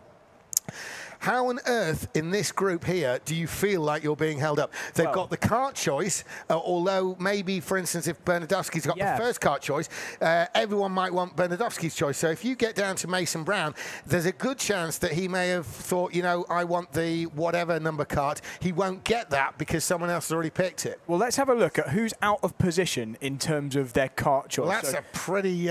You've gone for Bernadowski, so so he is going to be theoretically in a kart that he's theoretically closest to perfection, isn't he? Yes, and Matt Barsh effectively had the third kart pick, didn't he? So you'd expect Bernadowski to have the pace as long as he's chosen correctly. If he's got it right, and there's no guarantee of that he should be chasing down Matt Barsh, feeling potentially held up. Iliano de Vos maybe less so, although again he got a choice before Barsh, so you might have a couple of cars and he's at the front, clogged up behind Matt Barsh. So that's one scenario that could unfold. Slater and Brown, they had some of the lower picks of the kart, so maybe that won't be the case, but they could also be this stealth group that pit out of the way of people or are just making steady progress. Now, Ivan Shana's interesting because he will have a better kart pick. Exactly. But he's down the order. If anyone's going to be in the pits early, it will be likely to be him for that reason. However, if he is coming in the pits, he's going to be pitting out from behind Vika Schlitz, behind Ruben Barnes. And when do we ever say Ruben Barnes or Vika Schlitz are in the way? And what we could see, this is some situation that could happen. Shana could find himself quicker than some of the karts in front. We could have an almighty battle going on with the top three there. And someone could sneak up from nowhere and take the win regardless. So absolutely. This is far from a done deal on this one. Alex, down in the pits, just getting your impression. What's the feel of the situation down there, and have you got any news for us? So, you know when before I told you that it was all very tense and and it was quite quiet? You can feel the electricity down here. There was a big cheer when Barsh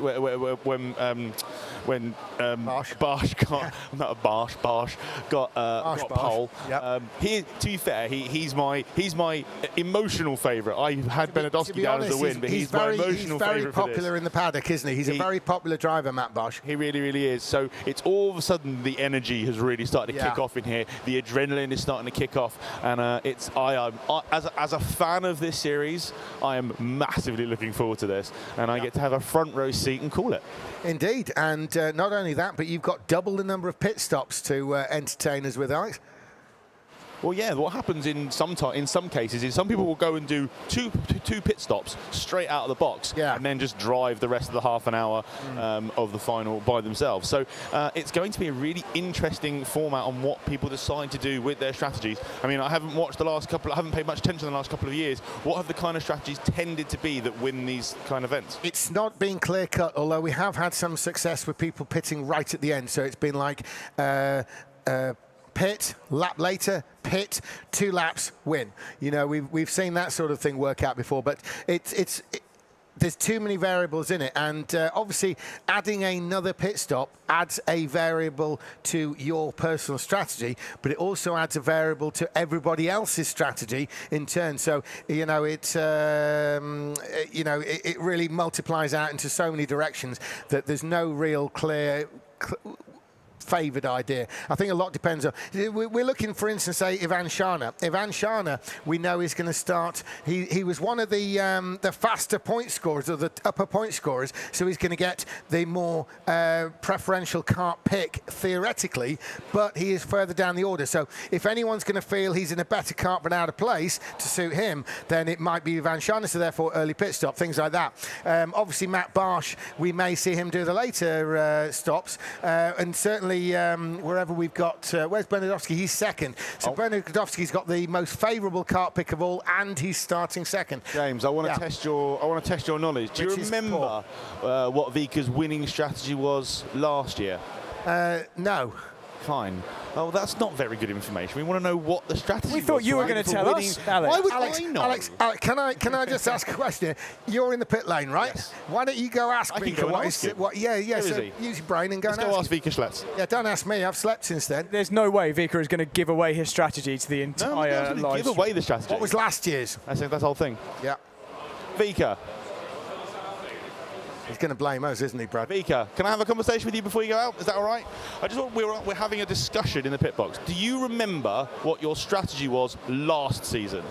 And if it's the exact same what you're going to do this season, you haven't got to tell me. But do you remember what it was?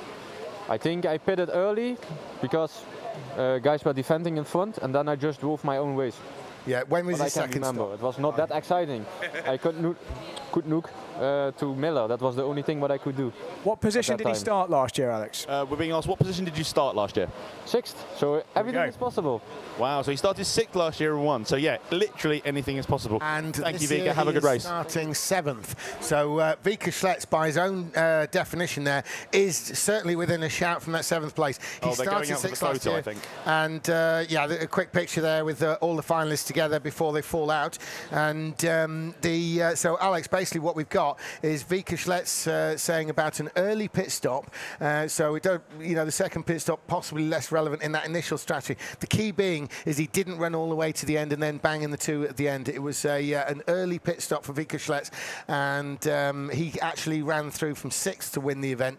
He's starting 7th this time around, so it'll be very interesting. He's probably got a relatively liquid strategy. He's probably got a vague idea what he's going to do, but it'd be very surprising if he's going to be that rigid, as he's also got a decent team there that's going to keep him appraised of the various changes. Of course, that last year was last year, this year is this year, and so there's a lot of differences that could come into play here. So speaking of teams, you've got a couple of teams here that have multiple drivers in the race. Yeah, and if we have a look at that, Brad, can I just take this opportunity? If we look over to the right, all those blue drivers, that's Blue Star team with Talent Factory Ruben Boutons to the right there, which is effectively a subsidiary team. So there's 4 drivers, kind of coming out the same point there.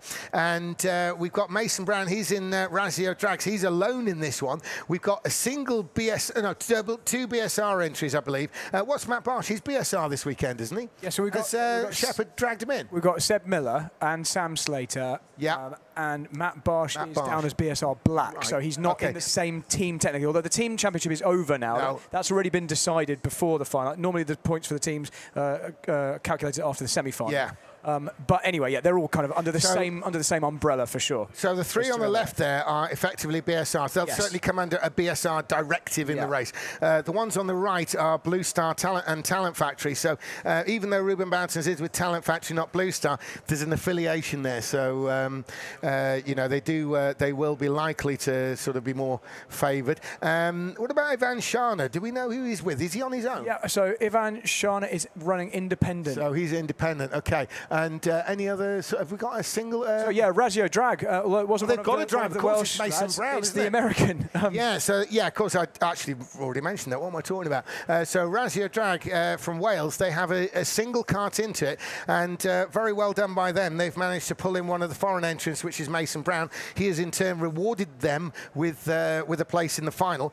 Mason Brown just scraped in, as we said. He actually was equal on points, but overall I have on pole man Matt Barsh next to me. Do you want me to interview him? Yeah, it's entirely up to you. How much do you like a punch?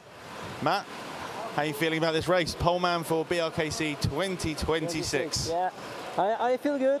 I'm totally focused on the result, and I hope so to win this race. Excellent. Good luck, man.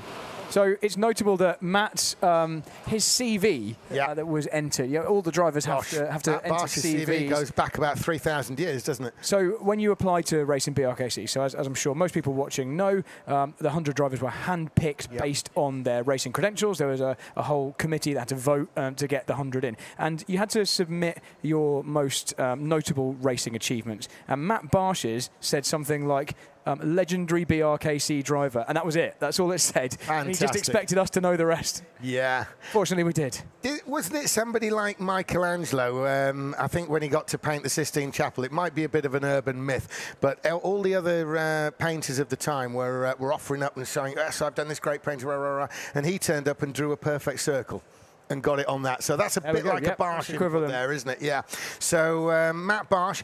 Do you know what? There's just something about Matt Barsh right now where it makes you feel that this honestly could be his year. Yeah, I'm going to say that because he's qualified on pole. But there's just something really believable about Matt Barsh right now. Did we really think that when he got 3 bad pass flags in one race? You know what? Yes, I do. He still came second, though. That's the whole thing. That's the whole thing. Because if you can get 3 bad pass flags flags, and it wasn't always an easy give back either. Incidentally, it was all on the same Razio drag driver, which is a bit harsh, but certainly, Matt, to actually have that and still get the result, that I think is actually indicative of it being a fortunate year for Matt Bosch. I think there won't be a happier driver to win this than Matt either. They'll all be very, very happy, but Matt's been working at it for so many years. He's been coming back time after time. He's forever here, isn't he? I mean, he does the Polish Championships also. Sorry, Alex. I also don't think there'll be a bigger pop from this crowd if Matt Bosch wins either. Yeah, he's sort of like, he's a natural, everyone's going to be happy if he wins, okay? If you don't win, you're disappointed. If your driver doesn't win, you're going to be disappointed. But if there's a next best, he would probably be the most common next best, wouldn't he? And I'm sure we've seen similar commitment from other drivers, but I'm sure I've seen Matt Bosch fly over just to do a practice session or a Sunday event and then go back home to Poland. So I've heard of that That's before. the kind of commitment he's had. Yeah, I can't say when that happened, but it is something I'm sure I remember hearing about. When you fly over from Poland for a practice session and then clear off, that's commitment bordering on, well, put your own word in. But there's Matt Bosch anyway. The one we're talking about is in the grey and black suit, as you can see, with the yellow on his helmet. Next to him is Ivan Shana, the Hungarian champion, with the green fronted helmet and the red down his arm and leg. And Ivan Shana, they're starting at opposite ends. And in fact, is that Ruben Bouton's there? Ruben Bouton holding his weight. There's Vika Schlitz, and there's Seb Miller towering over the others. And Sam Slater, who I am stood with, James. Next to, I'm going to stick my microphone under him and talk to him. See what he's got. Sam, so it was a bit of a tough qualifying session for you. Do you have a strategy in mind? Are you going to share? Yeah, well, it's a tough qualifying when you're one of the first to go out in a kart that's not been used all day. I mean, I need a miracle for something to happen here to make up for what happened in the semis. My strategy I probably won't disclose. Actually, Alex, can I just ask a question, Sam? Tell him, I don't want to know the strategy, but does he expect across the field that the strategy will be quite fluid, given that there are 2 pit stops? It's going to be quite a fluid strategy depending on what's happening, rather than this is my plan. So based on there being 2 pit stops for everybody, do you see the pit stop strategies being quite fluid throughout the field, or do you see it being rather sporadic? What do you feel sticking to a plan? What do you feel will happen throughout the field? Well, I think you're going to see a lot of the top 5 squabbling around and fighting, I think, here. So I imagine a few early pits from those at the front. Unexpected early I'm pit hoping stops. they don't do that, because if they fight, I could pit, I could then jump. But we'll have to see how the pace is from 9th choice of go-kart. Excellent. Well, listen, best of luck. Have a great race. Back to you guys. Yeah, So well, I might stick my microphone in some more people's faces, and I'll let you know. Jump in if you have to, basically. Well, from that, Brad, I would say that Sam Slater just affirmed that this strategy could be quite fluid, because if they're battling up in front and he's looking to benefit from that, that will change what he does. He's got the rear guard action. Whatever happens, it's happening in front of him. That's the key here, isn't it? I think you've got to be fluid, because you don't know before the race what everyone else is going to do. And even if you knew all their plans, you don't know whether they're actually going to survive contact with the enemy. Right, I'm going to jump in and I'm going to talk to Tomek. Tomek, so we are on P2 for the grid. How's your feelings for this race so far? Yeah, I have one goal to win. That's what I want to hear. Do you have a strategy? Do you have various strategies playing around in your mind of what you're going to play with, or have you got one strategy that you're just going to go, right, that's the thing I'm going for? I have one strategy: overtake Matt Bosch, and Overtaking driver from the distance. Absolutely love it. And what I'm going to do is I'm going to walk straight over to Mason Brown. Mason, so you're starting right at the back with Sam. Do you have one particular strategy? I'm asking the same thing to most people. Do you have one strategy in mind, or have you got multiple strategies messing around in your head at the moment? Don't finish last.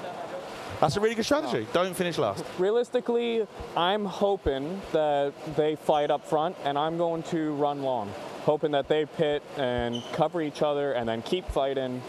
And if all of that happens exactly right, I should win the race. Mason Brown for the win. There you go. Let's put some money on it right now. We'd be very happy if we saw that. What a race that would be if that comes to fruition. Yeah, you know, from the tail to the front, that would be something that we would definitely enjoy watching.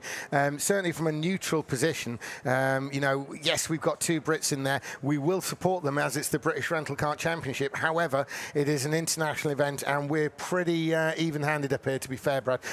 We know what we like, and certainly a winner, if it was to come from the back, would get our vote. Absolutely. And you know what? It sounds like he's kind of half joking there, but it can happen. Well, it can. And what I've read into everything that they've said so far is that suggests to me a more fluid strategy. It's going to be dependent on what others do, because they're talking about a fight up at the front. When everyone's talking about a fight up at the front, if it happens, fine. If it doesn't, it doesn't. You know, and so I think that means that they're going to be dealing with what they're dealing with as it happens, rather than if you, for instance, a lot of people race karts and endurance races, and something like that, you are working to a more solid plan to get you through the main length of the race. So for instance, let's say you're racing the British 24 hours at Teesside. You know that, okay, well, we're going to drive hour-long stints. Bang, we're going to bring them in an hour. So there you go, pit stops every hour. You know it. If you've only got, say, 3 drivers per kart, for your kart, or maybe even 2, you might say, okay, well, do you know what? To give ourselves the break that we need, we're going to run long. We're going to run 2-hour sessions. So therefore, bang, every 2 hours you're coming in, see how it pans out at the end. You're certainly not reacting in that situation, especially when you're refueling. They're not refueling in this, but from a certain endurance point of view, you'd say, okay, straight away, we're involving pit stops, we got a plan. With this, the pit stops are a lot more fluid because it's about racing strategy rather than equipment strategy, fueling, tiredness of drivers, etc. There's also the element of being stuck behind people. Yes. And although we've seen overtakes throughout the weekend, overtaking is possible on this circuit. If someone doesn't want you to overtake for whatever reason, they can make your life very, very hard or impossible. And that's a little bit different to some other forms of kart racing or car racing. So you've got to take into account who you're going to end up behind at various points in the race. That's going to be changing based on what decisions they make, and that changes based on what decisions other people make. So you are really playing this kind of 4D chess, and that's in a normal race. In the final, it's 5D. How many Ds can we have? Yeah, well, potentially 10 Ds, really, isn't it? There's 10 pit entries. stops complicates things. And obviously, just before they're starting to get in, but just one final thought on that is, of course, that it is a moving situation. So the driver who can think on their feet and alter the strategy, as it says in if we've got any military people watching, what is it about the best battle plans rarely survive first contact with the enemy? Exactly that. And we're about to have contact with the enemy once they form up on the back stretch in the starting order. They're not necessarily getting into the karts in starting order. They're getting into the number they've selected order. So what we're going to be doing is we're going to be going out of the pit here onto the back stretch where the organisers will reset the karts into this starting order. So for instance, if you've picked kart 17,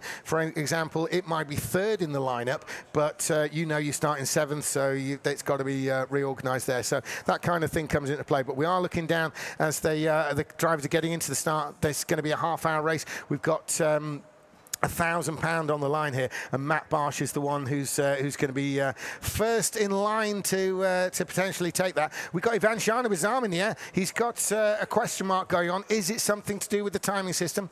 Ivan Shana maybe looking for a Hungarian translation on that timer there, as he's in the 4th kart back from the lineup. It's Vera who's going to lead him out, but obviously he's not going to be starting on the pole, so they will be forming up on the back, and the karts will be put in position there. It's going to be Vera heading out of the pit lane first. It looks like Sam Slater is going to be the next one out from, is that, who is that one there? It's Bernadovsky's behind Slater. Bernadovsky, that's it. Bernadovsky, Shana, Miller, and it's Barsh on the pole, of course, and then Eliana De Vos, Mason Brown. Now the pillar's in the way, but I can see at the back, is that Ruben, then Vika. It's Vika, one up from the back, is it? Yeah. No, Ruben, then Vika. Oh, Vika at the back. Yeah, that light is making Vika's helmet look a lot darker. Which is your favourite of the race helmets here, James? We've got a lot of nice designs. Well, I've got my favourite. You know what? I think Mason Brown's is looking quite cool. I normally like something that's more a bit obvious from a great distance. Okay. But it's the ones from a commentary point of view that are easier to spot for me.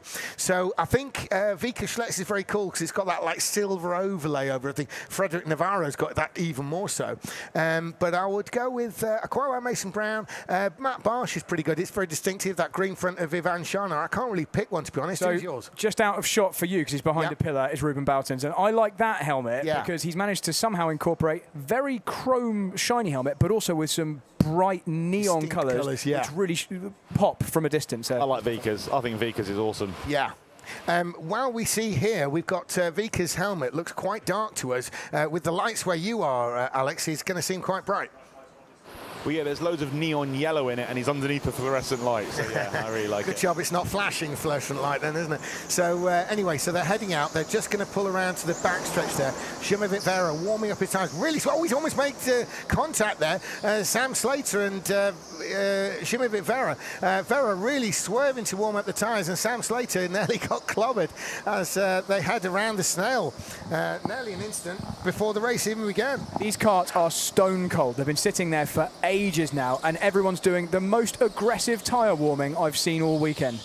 Yeah, and of course, well, those of you who may be more used to dirt track racing, you'll know how it's very easy to sort of loop your equipment when you're trying to warm up the rears, because traditionally you'd warm tyres, the front tyres by swerving, and the rear tyres by harsh use of the power, particularly in the corner, to spin them up a little bit. Obviously, the relatively low power of an indoor rental kart, reliant more on momentum around the track rather than sheer power, means that you can't quite get that rear tyre action. Look at that swerving around. Vika Schlitz, he's actually arrived sideways around the back of Ruben Barton there. You can really see the bright yellow that Alex was talking about on Vika Schlitz's helmet there. Ivan Shana behind him. There's Mason Brown, and at the back, Sam Slater. So Matt Barsh is going to start the final. Once he gets moving, that's it till that checker comes out. And so we can expect a very clean start here. They're all absolute A-graders and vastly experienced down the order, even though people like Tomek Bernadowski there in second and Šimavit Vera further around the back are still very young in terms of age. They are vastly experienced in terms of competitions, including, crucially, competitions at this level. Ruben Boutons, I can see him sat there thinking, how am I going to make my way to the front? He's done it so many times before. Yep. It could be his hardest one ever, but he's got the experience. I'm really excited to see these strategies. Just before the start, Brad, I'm so excited too, Brad. Ruben Boutons is starting where Vika Schlitz started last year, and he went through and won. We know it's doable. It is. Matt Barsh now going to give him the start. Yeah, the start's green, and it's a great start there. Matt Barsh leads the way into the snail. The British Rental Kart Championship final for 2026 is underway, and already under pressure from Bernadowski. It's Barsh, but Barsh hangs on out of the snail area. He's got Bernadowski coming with him. Has he been able to eke out some of the gap as a result? Yes, he has. It's a couple of car lengths. Crucial for Barsh. Yeah. So Matt Barsh, with a little bit of push and shove from Bernadowski, has opened up something of a gap. But you know what? We've seen, although a kart can pull away, it soon gets drawn back. And if anyone can do that, it's Tomek Bernadowski, currently in second place. I think Matt Barsh will be breathing a sigh of relief he managed to get through that lap one, because we heard it in the interview, Tomek Bernadowski was definitely looking to make a move immediately. Yeah, and in fact, what was his simple tactic? It was get past Barsh, wasn't it? And someone who's gotten past someone, it's Sam Slater on Mason Brown, so Sam Slater makes up a place. Right, so Sam Slater one forward at the expense of the American Mason Brown, as there's Matt Barsh as he swings in. Now, will we see any early pit stoppers? They've got to come in twice, so there may be some who were thinking of getting that opener out of the way. It's a big strategic advantage to hang on, but they've got two of them, and as you were saying, Brad, if anyone felt they were actually out of position or in some kind of trouble with kart choice, it could, with the vehicles around them, could well be why they come in. Ivan Shana, I think, was our most likely in that situation. And it's not proving the case, because Shana's got a big gap to Boutons in front of him. So, interestingly, his pick doesn't seem to have worked just yet. Maybe it'll warm up. Right, so crossing the line is Matt Barsh. He's got a couple of car lengths ahead of Tomek Bernadowski, who in turn has Eliana de Vos and Šimavit Vera. Šimavit Vera is closing in on Eliana de Vos there in fourth place. That's the driver there in the green, Šimavit Vera. So we've actually got vastly, they've got a lot of experience, all these guys, even the young ones, but we've got older driver, younger driver, older driver, younger driver. So we might see a literal difference in experience here. There's no question about speed, though. Matt Barsh is the one up at the front, and he's holding that gap to Bernadowski. And Vika Schlitz has dropped to the very back. He's been passed by Sam and been passed by Mason Brown. We missed that. What happened there? Well, that happened off the screen here, so any ideas, Alex? No, I saw at the start of the last lap that he dropped behind Sam, and then all of a sudden I just saw him behind Mason. Do we think that's maybe a Sam Slater overtake, because then disadvantaged Vika? And no, it was a lap later. It was at the end of the lap. Okay, so it's one lap and then another lap, yeah? Well, we'll see. So there's Vika Schlitz at the back, as Alex in the pits was saying. We've just spotted Vika Schlitz on camera at the back of the field there. So the reigning champion is now running last. Matt Barsh comes through. Alex? Yeah, no, I'm staggered by that, especially because I mean, we'll have conversations about drivers talking about whether their kart was good or wasn't good, but 16 seems to have performed admirably all weekend, so maybe just a cold kart hasn't suited him straight out the blocks. Well, Vikas, let's picked it. You know, he's actually selected that kart. But meantime, Matt Barsh, look at him go. There he is on screen. He's coming through into the snail section here. He's been pursued, albeit an increasing distance now, by Tomek Bernadowski, who's now got the full attention of Eliana De Vos. Now, this could be to Matt Barsh's great advantage. De Vos, what's he going to do relative to Bernadowski? Is he feeling like Bernadowski's actually slower? Is he going to try and pass him on the road? Is he going to come into the pits? But Barsh clearly has some form of advantage. In indoor karting terms, that's quite a comfortable cushion, if not a gap, a cushion we can call that. So gap first to last right now, 7.8 seconds. We know to make a pit stop and come out in front, it's around about 10.5 seconds if you do a good one. So I'll keep my eye on that to see once the gap starts appearing. And of course, these front runners, even though they everyone's you know, the top level, it's the top 10% in this event of an international field. So these are some of the 10 best indoor karters in the world that we're watching, headed there by Matt Barsh on camera. Already, if Bernadowski comes into the pits and goes out, he may well do so to disadvantage. I think we need to keep an eye on Sam Slater. He set the fastest lap on the last lap of the race, and he's still incredibly quick on this lap of the race, and he has a lot of clean air to drive into.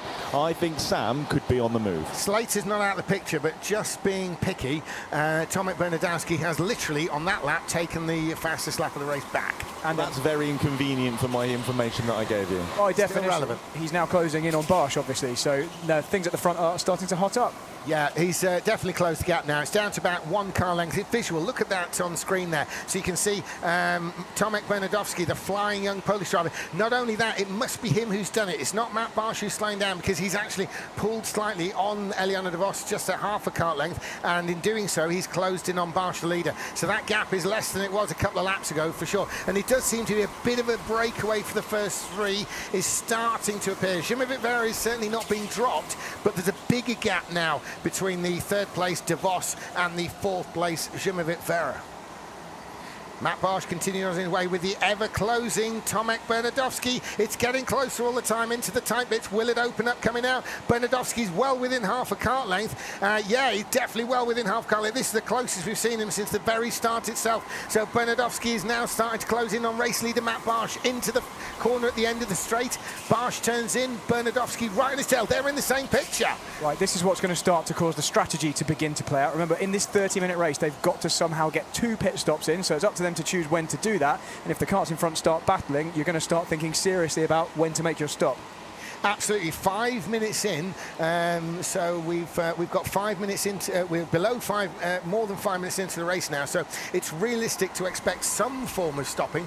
And as there are 10 karts, they've all got to make 2 stops. There's 20 pit stops to be made, and you know, the opportunity to trip over people if you leave it too late is never greater than this race. And the other thing you've got to do is fight multiple people. Oh, looks like we might have someone in. Stops in, and it is Sam Slater. I think Sam thinks he has a lot of pace in this kart and can make something happen. So he wants some clean air. He caught to the back of that group in front and wants out of there. So that lap time for that pit stop was a 40.6. That is a rapid pit stop. So a great pit stop by the flying Sam Slater. He's first one in, first one out. He still has a pit stop to make. But as you say, he overtook Vika Schlitz, the reigning champion, on the road. So he's obviously got something in that kart. And Sam Slater is feeling good. So Ruben Beltons is tucked up behind Ivan Shana, but we've got a 5-kart battle clearly for the win here. So all of those karts at the front are obviously in this winning fight. It doesn't matter that you've got De Vos a couple of places down or you've got Miller backing up at the back of this pack. Any of these guys are close enough that with a small problem for the karts in front, a slower pit stop, a couple of laps of battling with each other, and one of the other drivers in this group could go for the win. A less perfect strategy could play a part as well with the double pit stops for any one of these 5. Those 5 at the moment are the leader Matt Barsh, Tomek Bernadowski, Eliana Vos and Zimmervit Vera, and the British hope Seb Miller. And he's just set the fastest lap, Seb Miller. Seb Miller has closed in on that lead group, really pressing home an attack from the back. There's Seb Miller in orange at the very back there in the BSR team suit. There's Matt Barsh close up on him as Tomek Bernadowski comes into view as well. So Barsh puts another lap in to the record books, as with Bernadowski behind and DeVos behind him. These karts are maintaining sort of position and relative distance to each other. But you've got to say Bernadowski is much more competitive to Barsh than he was maybe 5 minutes ago. Down the back stretch, it's Barsh with the lead. He gets turned in. Bernadowski. None of them have gone defensive. Big, massive 5-kart train there, but nobody's blocking the others out. They know the penalty, and the penalty is lost lap time. Something you can't really get back, because everyone thinks in terms of an actual lap, but you've got to think of the race as a whole. In any race, just because you lose time on that lap, that is going to add to your race time. And so no one can afford that, especially if people like Sam Slater are making an attack from the rear, having made that pit stop. It's only one. So none of these guys at the front can really afford a pit stop just yet. I was looking whether Seb Miller could slot into a gap, and despite being the fastest driver on track, he set the fastest lap again on the last lap. He'd come out behind Vika Schlett and, dare I say it, be held up by him, such as Vika's slightly slow pace at the moment. Yeah, Vika, a bit of a surprise there with the relative pace of him. When you're talking about Vika Schlett, and if you just tuned into the race right now, you'd expect us talking about a 5-way fight for the lead involving Schlett, but that's not the case. Schlett is technically at the back of the pack because Sam Slater went in and out of the pits, which should create more than a 10-second gap, and it hasn't. So you know, he's within 6 seconds of Vika Schlett. So Vika Schlett is in last place, whichever way you cut the die here. Within a few more laps, though, the pace these leaders are going at, there will be a big enough gap for Miller to drop into. He basically wants to come out just in front of Schlett. The interesting battle to also look at is Shana and Boutons, because Shana is looking over his shoulder at every single opportunity. So that must be starting to slow Rubin down. So maybe Rubin is going to start thinking about a pit stop. Absolutely, we'll be keeping an eye on that as well, Alex. Good point there, because that's the pairing that's behind this 5-way battle we're looking at now on screen. So Ivan Shana, the Hungarian champion, is running there with Ruben Boutons, the double world champion, and it's Matt Barsh and Bernadowski and DeVos and Vera and Miller leading that pair down this straight here. So there they are, 1, 2, 3, 4, 5, all on picture there. Matt Barsh, really good close-up there. Matt Barsh has been leading the entirety of this race so far. None of the top 5 are coming into the pits. They've got 2 pit stops. Rubens has got Parshana. Yeah, Ruben Bertens has moved ahead. So will this see an uncorking of the bottle for Ruben Boutons, the double world champion, and no less than 6 times BRKC champion? I think 2 or 3 more laps and we're going to have a gap for Vera, Miller, DeVos or Bernadowski to drop into. That's what we're waiting for, to uncork this bottle you were talking about at the front of the pack. None of these guys have had the opportunity to pit yet, but as soon as they've cleared sleds, then they can start making their stops. That's a very good point, Brad. And one thing about stops is, you know, in 4 minutes' time, we will literally be halfway through this race, and there are 20 pit stops going to be made throughout the field, and we've had 1. There are 19 pit stops to make in the second half of the race. This pit lane's going to get very busy very quickly. It's like nobody wants to come in. No one wants to be the first to blink, certainly out of that top 5. We can see them on camera. I'm looking out the window. Oh, in the pits, Vera. Vera's the first one to break. So let's see, does Vera have enough of a gap? He hits his marks, no problem. We get a green light. He's on to his mark for the second one. Gets a bit of a slide and had to correct the steering there to get out the pits, but he gets out ahead of Schlett, and the lap time for that one was a 40.0. That's 0.6 quicker than what Sam Slater did, but obviously when Sam did it, it was much colder. And every team involved, we're looking at that and the position that Vera has come out, because they know where their karts are in that top 5 group and where Vera was. But what this has also done is given Miller some space to drive into. He's obviously been showing that he's got the absolute pace, and he's now got that space to do something with it. As Vika Schlett comes into the pit and he hits his marks really, really well. We get a green light from Vika, and he hits his second marks, and we get another green light. Let's have a look, see what Vika's lap time will be as he comes through. It is a 40.6, so that's not a fantastic pit stop either, unfortunately, from the reigning champion. Yeah, Vika Schlett's the reigning champion. This is his title defence, because he's won it twice, including last year. year. It's looking like that's going to be an increasingly difficult ask by Vika Schlett, as he, when he came out the pits, he was a notable distance behind Sam Slater. Now there is Matt Barsh up at the front. It's a battle of three, and we're looking at Seb Miller, hoping that he can bridge that gap. Been cast adrift by Vera pitting, so he's lost that slipstream and that reference of a kart directly in front of him. And the fastest driver right now on that last lap and set a new record for this final is the driver in front of Seb Miller, Eliana De Vos. So he's chasing the guy that's not just faster than him, but faster than anyone else. And De Vos is all over the back of Bernardowski. Will it be De Vos who's next into the pits? I'm looking at Vera's lap times, and I'm going to keep you updated. They're looking quick. His first lap out of the pits was strong. Not quite as quick as the top 3 or 4, though, so he needs to find a little bit more pace to make the strategy work. Yeah, and Bernardowski now has dropped away from Matt Barsh. So the strategy you're talking about, Brad, it's they're all interrelated, really, aren't they? Yeah, absolutely. So Vera has quite a straightforward task though now. Just drive as fast as possible into the clean air that's in front of him. He's got nobody holding him up. He obviously thought he was being held up by that fight, or there was the potential for them to start holding each other up. So Vera is now lapping 30.618 as opposed to Matt Barsh's 30.599. So we're talking hundredths here.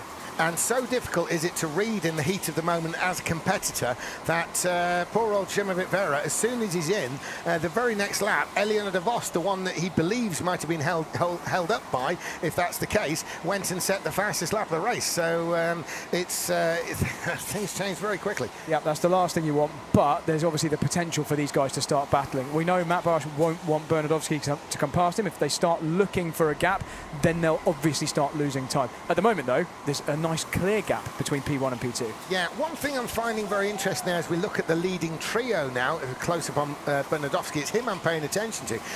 The gap between Matt Barsh and Bernardowski, for no real reason, does seem to sort of open, close, and when it closes, it doesn't close and then result in a move or a holding up or collision or anything like that. It just sort of ebbs and flows in terms of where Bernardowski is relative to the back of Matt Barsh's car. He genuinely sort of closes in a whole bunch of kart lengths and then it extends out a little bit. But when you look at the lap times, there's nothing really dramatic going on there. No, it's extremely tight. You do get the feeling, though, that if Barsh wasn't in the way, Bernardowski and De Vos might just be able to go that little bit faster. Yeah, literally a tenth a lap. But, yeah. Well, that's exactly where your pit stops come in, isn't it? If they believe that in the pits. And talking about the pits, we are halfway through this race and we've had 3 pit stops. And that means there's 17 stops to be made within the remaining 15 minutes. That's a lot. And a minimum of 17 pit stops. Yeah, well, yes, you've got a good point there, Alex. If anyone misses that light, if they go before the green light on the either end of the pits, because effectively, Alex, the reality of that is, yes, they're going to make 2 pit stops, but they're stopping 4 times. They're actually stopping twice each stop, at the beginning, end of the pit lane. Bernardowski is looking for a gap. I just saw that little telltale twitch into the entry of the snail. Yeah. He was just assessing whether or not there'd be enough of a space to slide down the inside of Matt Barsh. The gap has opened back up again towards the end of this lap, but he's really looking for a way through. Yeah, from a Blue Star team point of view, they've got karts in 2nd and 3rd.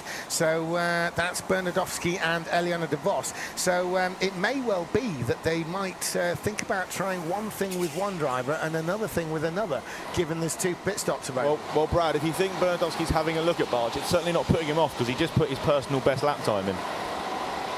He sure did. 30.50, which really negates that Šimović Vera charge because he's lapping similarly, but he's certainly not closing in on this. And to be fair, looking at the times, it's all much of a muchness there, isn't it? They're all 30.5. Okay, this hundredths are different, but it's 30.5. Even as I say that, Tomek Bernardowski gone 30.4, but it's still much of a muchness, you know. And Tomek Bernardowski is now the fastest in the race. As you're looking on your screens at home, that is the 2nd place driver. Tomek Bernardowski is now the quickest. He set the fastest lap of this, the final of the British Rental Kart Championship in 2026. The one that counts, the one that pays, literally. I'm really looking forward to seeing some pressure pit stops here because these guys can't afford to lose a few tenths here and there and be safe. They've got to rely on their judgment, making sure that they get through each of the stops without giving themselves a yellow light. That would obviously be game over for them today. And because, you know, a slightly slower, slightly more careful stop could be the difference between being 1st or 3rd. Yeah, so from a purist point of view, if you're fighting for hundredths and thousandths of a second out there on the track, the last thing you want to do is give away tenths in the pit lane, even if it's clean. Exactly that. There's still no hint of a stop, though, from this top four. And Seb Miller's quite interesting there, because such is the pace of those in front. In all the other races we've seen, when a gap appears, the cart behind tends to fill that gap. Seb Miller's not been able to do that, such is the pace of the three in front. Now he's running with them, but he's in the distance that he always seems to have been at. So he's not been able to actually close in and really, in fact, he's dropping away ever so slightly, because he was behind Zimovit Vera, who was immediately behind Eleanor de Vos. So Seb Miller appears to be fractionally falling away from this. He's still in sight. He can still see them, so he knows exactly what he's chasing and see him in front without actually having to look across the course. But hopefully Seb Miller can find something somewhere and close in and make it return to a more than three kart fight. So Zimovit Vera's charge is also going to be dependent on whether or not he catches Mason Brown. He's only catching him around a tenth or so per lap, but he is the next kart on his horizon. So, as the clock ticks to 11 minutes, that is 10 minutes for 17 pit stops. Absolutely, and that is where people start tripping over each other. It could be won or lost in the pit lane at this rate. Yeah, it's gonna be madness, and I'm here for it. I think it's gonna be great. I don't know who's gonna make the first pit stop. I feel like it's gonna be one of the Blue Star drivers following that. But again, there's a little bit of a gap that seems to have formed again. As you mentioned before, James, it seems to be concertining in and out, but there's no battle going on. No, but it doesn't then go anywhere, does it? He moves in, so he's a certain distance away, and then he drops back, and maybe that suggests that Bernardowski has got a little bit of extra speed in hand, even if it is just a tenth of a second a lap. He's following Barsh. He's not going fast enough to really jump him, and but this is exactly where your pit stops come in. Will Blue Star think, okay, well, from a team point of view, let's see if we can get one of the drivers winning. If not, if we're not favouring one over the other, we just want somebody to do it. Will it be, will they try and do one thing and another with the different karts they've got? They've got two available in the top three. Do you think part of it is down to they know quite how robust Matt is happy to be, and therefore they don't want to get involved in a fight, so maybe they're holding out until a particular time and then they'll go for it? There's not anybody in karting that doesn't know how robust Matt Barsh can be. Brad, you picked slightly closer. Yeah, Bernardowski was just that little bit closer going around the long flat out section onto the back straight, but he's never quite close enough at the end of the straight. No. But this is exactly what you would use the pit stop for, isn't it? If you feel you've got that advantage, but not enough to make a move cleanly, obviously that's very important, then, you potentially, that's what you pit stop for, of which Bernardowski's got two. None of them want to be the first one to blink, because they know the next person is probably going to have that track position advantage by just pitting on the following lap. You're effectively, by pitting before one of your rivals in that little trio, you're essentially giving your rivals that little advantage to just choose the next lap to come out of the pits and block you. And we're definitely into the final third of the race now, with Matt Barsh continuing to lead Tomek Bernardowski and Eleanor de Vos. As we look at them on screen there, they are 1, 2, 3. Now, they've got literally 8.5 minutes in order to complete 2 stops each. So the risk here is that they could end up following each other down the pit lane. Now, one of them's got to blink first. They've got 2 pit stops to make. So, what's it going to be? If Bernardowski comes in now, then Eleanor de Vos will fill that gap when they come out. Bernardowski may have to tackle his own teammate, but it could be that de Vos is in the pits while that kind of situation cycles itself round. So somebody's got to come in soon, because they've all got to come in twice. This is going to be absolute madness in the next It is. years. It's almost well on its way to being a strategic failure. Yeah. I'm a bit mesmerised. I keep seeing them come round the long left-hander after the hairpin and watching their hands to see whether they're turning into the pit lane or not. And they're all doing it at the exact same point. It's absolutely mesmerising to watch. And at the moment, it looks like no one is coming into the pits. And not only that, Alex, but it's not just these 3 karts in the race. There's all the others who've got to make their stops, and everyone could be tripping over everyone else. There's 20 stops to be made, 2 for each of the 10 karts. And only 3 stops have been made, and we think now we've probably got less than 7 minutes before the last opportunity to pit. Now Bernardowski, nod of the head there. Is that in response to something? Will Bernardowski be coming in? Is it Bernardowski in? No, it's not. Did he clear out the wall there, Alex? He certainly jumped up in the seat. I didn't see it. Yeah. That's okay, because he's certainly not been affected. He's closing in again on Bosch. Now, these three are closer than ever now. Elion Voss, maybe it'll be him that pits first. Maybe it'll be Bosch. Who knows? Somebody's got to do it. They've only got, 7 3/4 minutes to go before they get the last lap board, let alone the last lap to pit. This is fascinating, and just as a testament to how close the karts were available for these guys to choose from, between the the best to the worst fastest laps in this race, around about a tenth and a half or so. So that shows that's how close we managed to get the field ready for the final. That's incredible. And then when you're looking at the timing screen, the most common lap I'm seeing is a 30.5. So and that's running at the front and running at the back, because that's what we got for Bernardowski on the last lap, and that's what we got for Vika Schletz last on that previous lap.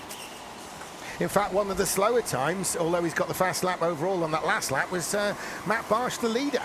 I still can't believe no one's coming in. 7 minutes to go. We see a different kind of race every year in the BRKC final, because the race we get is determined by... Mason's in. Mason is in the pit stop. Finally. He's finally broke away from the pack, and he gets a green on his first. I'm watching behind me to see if anybody else comes in. He gets a green on his second, and he's going to come out behind Sam. Yeah, so that actually throws him down to the 9th place, crucially from his point of view, ahead of Vika Schletz. So Mason Brown's come out behind Zimovit Vera and Sam Slater in terms of the pit stoppers, and he's trying to pull himself into contention here, the American driver, but it's still these top three. It's almost... They haven't, but you get the impression that they're so busy fighting that if they didn't have the teams around them, it could be thrown at them. They've forgotten to stop. Zimovit Vera on the move. Yeah. He's set the fastest second sector. He set his own personal best on the last lap. He's got an 11.5 second gap to the lead. But again, it wouldn't take much fighting from these leaders or a slow pit stop to bring Vera right into it. Yeah. And here we go, De Vos. De Vos is into the pit lane, and he stops dead on his marks. This will be the most fastest pit stop I will have seen De Vos do, because every time he comes in, he's been leading by miles. Yeah. As he comes out just behind Strana on his own. Oh, and I've got Zimovit Vera in as well. He has a green on his first two stops. And he has a green on his... Vera's done his stops. And he's come out alongside. He's lost a place to Mason Brown. He'll make that up when Brown comes in, but crucially, Vera is now on the charge to the finish. Vera does not come in, so every time someone pits, Vera could, if he's in the right place on the track, be picking them off. So we might see Vera make a run to the front in terms of the positions that we can see on the left of the screen at home. It's still Bosch. I think Mason Brown knows. I think he knows the situation. He's got a comfortable gap to Schletz. He's not going to be catching Slater. I don't think Mason's going to hold Vera up too much here. He's going to wave him through, judging by his body language. Let's see if I'm right. And maybe he's going to do it by coming in the pits, because then he'll lose even less time, because there's places to be made if these guys are tripping over each other on the pit lane, because I can't believe... And Miller is in the pits. Yeah, Miller is in the pits. Bang on his marks. Really, really good first stop. Gets a green on that. Someone keep an eye. Oh, there's a move for the lead. Bonadovsky's gone for the lead into the snail. There's contact. And we got a green from Miller. Is that going to give it to one of the guys who has just pitted out of the way? Bernardowski's taken the lead, and Vera has taken Mason Brown. So there's been a double overtake, really, and there's Bernardowski. Now, what's Bernardowski going to do? Surely he's not coming in this time, because, what would the overtake probably... Well, will Bosch come in? Will it be Bosch? No. Bosch is staying out as well. You'd think that straight away Bosch would be in, but he's got a better idea. If that's deemed as a bad pass, that's lost them both the race, because I think the guys behind them, De Vos, was way too close for those guys to be giving away a half a second or a second. And Miller's back in again. A little bit long on his stop there, but he managed to just about nail it. Bang on the marks for the second stop, and he is through. And I'm watching the pit lane to see if anybody else is coming in. And Seb Miller, the British Hope, has come out behind Vera and in front of... Arch is in the pits. Arch is in the pits. But this is going to tell us... Stop. Calmly. He gets through. Up the line. Calmly. And Ilyana De Vos, they're going to be side by side going into the snail, man. De Vos has got him. De Vos has gone round the outside of Matt Bosch. So De Vos, with the momentum on his side, has managed to sweep around the outside of Matt Bosch into the snail section, cuts across and pick up the lead. Here's Tomek Bernardowski. Will he be in this time? Surely he's got to come in. Is he going to? No, he's not. He's carrying on. Bernardowski's going to take it right to the end. He's going to really roll the dice on this one. It's going to be lap, and then straight to the flag for Bernardowski. China's in. Oh, a big whack on the barrier as he comes in, slides very far forward, has to wait a very long time to get going again, because if he'd moved, he'd have got a yellow. He just about nails it, just about gets away with it, and he's going to come out just behind Sam Slater. Race leader Tomek Bernardowski running down to us. Surely he's going to come in this time. He's got 3 minutes and 2 laps still to do, so he's only got 2 minutes to do it. No, he's carrying on. He's carrying. It's going to be lap checker. If he gets the last lap to pit board, obviously he will lose the race because he has to do 2 pit stops in a row, and you can't pit after the last chance to pit board. So Tomek's got enough speed to actually not put himself in this position. He's obviously got a very good idea what to do. I don't want to criticise his strategy, but with the speed we know he has... Shana's in again. Shana is in again. Let's see if he can stop better this time. He gets stops a little bit shorter, so it gives him a little bit more time, so he probably gets a better stop here. Stops bang on the mark this time, and he is through and away as we have the leader into the pits. And let's see how he gets on. He gets a green on the first one. He's willing himself on as he gets a red and then a green, and he is off. And Putin goes past him. Iliano De Vos is in the pits again as Matt Barch goes past me, and then Iliano on the line with a red and a green, and he is away. And Sam Slater is ahead of him. Sam Slater still yet to do his second pit stop as Bernardowski came out the pits substantially ahead of Barch. As Vika Schlitz has come into the pits, he gets a green. And now De Vos gets another green. De Vos is defending from Vera, so I think Bernardowski's got this. If that Rubin's in. If that move is deemed fair. Oh no! Bernardowski's coming behind Rubin. Oh! He's coming behind Rubin. This is going to cost him massively. This is going to give it to Vos. This is what we feared. This is exactly what we feared. But is it? Here comes De Vos. It's going to be side by side. He's blocked him out. De Vos goes to the inside now, but he can't make it. Down the inside of De Vos. It's another driver who's... Vera's up to second. Yeah, it's Vera. It's Vera. Bernardowski's somehow held on to that, but Vera's gone to second in terms of that battle. But we've got those pit stops cycled through. De Vos there is waving, but... Barch is coming into the pits. So all that chaos could actually have helped Matt Barch get the win on this race. I think he's too far back. He lost too much time. He has. And then there's another one, is it Barch? Yeah, Ruben Boutins is in here next to me. Oh, and he's lost that to Zimmervit Vera and to Vos. Barch side by side with De Vos. Barch Number 20 is under investigation, though. Zimmervit Vera under investigation. Seb Miller and Matt Barch have collided in the snail. It's all happening, and Miller's through on, but Barch's race has fallen apart. He was looking potentially on course for the win, and after Bernardowski made that move into the snail, it's gone from bad to worse. He's been bundled right down the field. Sam Slater in for his final stop. At least he got to lead the final. He certainly did, and well, this still has to shape out because there's actually a few more. Oh no, we've done all the pit stops. He gets a green. He's going to come out behind Matt Barch. So the pit stops are complete. He's going to come out behind Matt Barch. This is incredible. Well, no, he's out there on his own, I think. That's more a case of Matt Barch has fallen down the order rather than Sam. Yeah, but he's ahead of Ruben Boutins. He is. He is. Put him from 10th up to 5th place.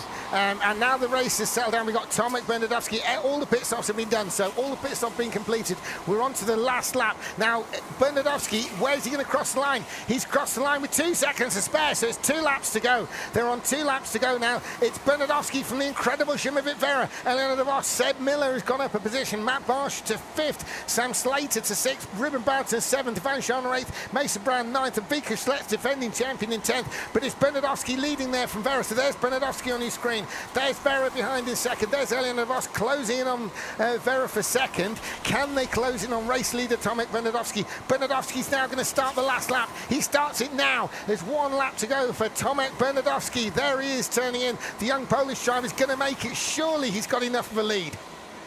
Vera there in second, and Iliano De Vos. It's the British Rental Kart Championship of 2026. The final and the big prizes are all there for Bernardowski. Bernardowski, he was 4th last year. He was closing in on the 3 leaders, but this time he ends the lap in the lead. It's going to be Tomek Bernardowski. Surely he's just got 1 corner to make sure he's got it in the bag now. Yes, he has. The British Rental Kart Champion of 2026, Tomek Bernardowski. All down to that decisive move on 1 crucial lap just as the pit stops were kicking off into the snail. And a mention to Sam Slater from P10 to P6. Oh, yeah, I mean, a great move forward there. Sam Slater overtook literally half the field. Everyone congratulating Bernardowski there on the exit of the snail. Very popular winner there, Tomek Bernardowski. You know, this really is an outstanding result and championship for him. That is his teammate, Vika Schlitz, as he makes his way around. Yeah, all the pit wall glad handing him. As Tomek Bernardowski, a major title for him there, and clearly clearly going to be the first of many for the young Polish driver, Tomek Bernardowski. He's pretty happy down there, swerving down the backstretch, and he's moved out of the junior ranks into the senior ranks now, and staked his place. This is the start of a great career in karting generally for Bernardowski, and Zimowit Vera there, full of emotion. He's come in second place to his, shall we say, age group rival, his peer rival, Tomek Bernardowski. The emotion there of Zimowit Vera immediately front, the number 20, as they come in. There's Seb Miller. Alex, down to you in the pit lane. Wow, where do I even start? And I'm going to start with the two guys who had opposite fortunes. Matt Barch, it was going so well, so promising. What happened? I don't know at the moment, because I have signed from my team to coming to the pit. I make a very good lap of this one, and someone come to the pit, and I am totally fixed because I must change the line and lost the time, and this is 2 times the same. That's really unfortunate. So someone was coming in, you had to bail out the pit stop. Yeah. So if I plan myself my pit stop, so I think should be better. Unfortunate, Matt. We're all very sad for you. Unfortunate. Sam, a slight opposite feeling for you. You went from the back to 6th. An absolutely stunning performance. Yeah, I'm quite happy with that, to be honest. I mean, when you get 9th pick of car and you qualify 10th, to make up 4 places, one of them being a 6-time BRKC champion and 2-time world champ, yeah, you got to take it, haven't you? Absolutely phenomenal performance. There's something. We're all very happy for you. He's under investigation, Sam's Alex. under investigation, Alex. Oh, apparently you are under investigation. I don't know why. We don't know what for. If you look up there, apparently you're under investigation. We don't know why, we don't know what for, but it says it up there. Alex, I'm not being funny, but can you tell Sam, I think certainly it's one of the great BRKC performances there that Sam Slater's just done. I'm just saying it's one of the great British BRKC performances that anyone's ever done, so well done, phenomenal job. That. We're all very pleased for you.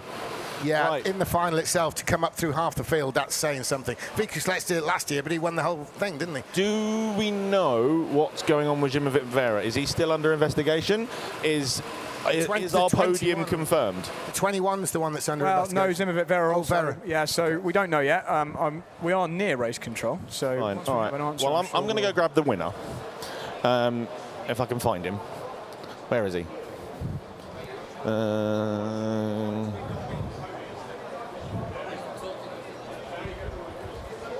Just going to wait. So we can assume everyone came in over the week then, Alex. You didn't quite do it the way you said you were going to do it. You didn't pass him so early, but you did get it done. Yeah, but I passed him, so You did? that's the most important thing, yeah. How's you feeling? Yeah, obviously really happy. Big thanks to the guys in Poland, to the viewers, and yeah. Excellent, that's absolutely phenomenal. So how did you feel the race went from your point of view? Were you waiting for a particular time to get him, or was it you just couldn't get close enough when you wanted? We saw the gap go bigger and then get smaller and get bigger and smaller all the way through it. Yeah, with the overtake I just took the only chance I had. I was really close and I saw a gap and went for it. Excellent, fantastic. BRKC 2026 champion. For Archie.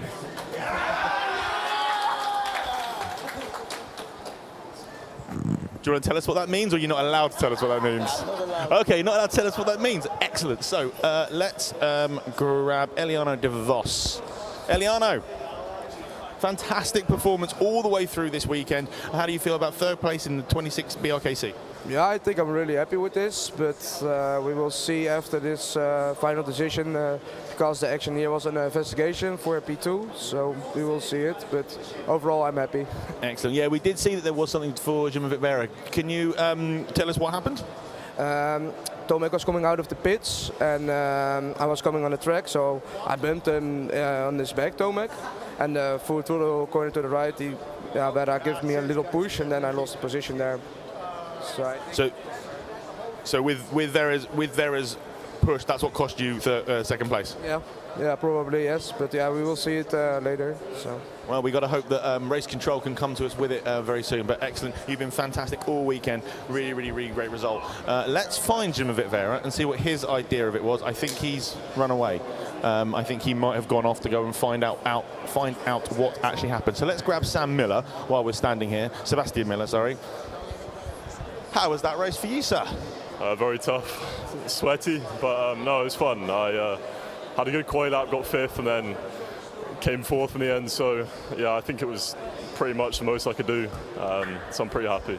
Did you see the incident that is now currently under investigation with Jim Vera?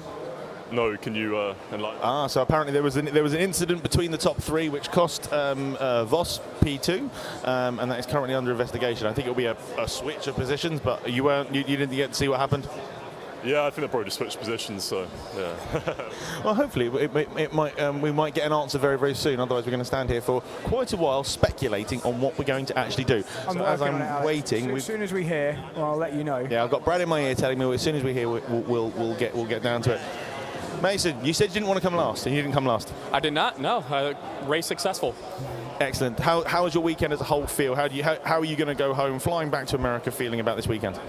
Overall, I feel great. Obviously, it doesn't beat my previous result in 24, but I think when you look at the strength of field and how good this final was, I'm still proud of it. And knowing that I really only made one mistake, and it was worth, 21 as a kart, doesn't really bother me. You did an excellent job all weekend. Hope we see you next year. Thank you. All the best. Right, who haven't I spoken to? Ruben Boutins. Still got your helmet on. You're not going out again. We'll wait for Ruben to take his helmet off. His nice shiny helmet. Ruben, how was that race for you? Talk us through why it took everyone so long to make a pit stop.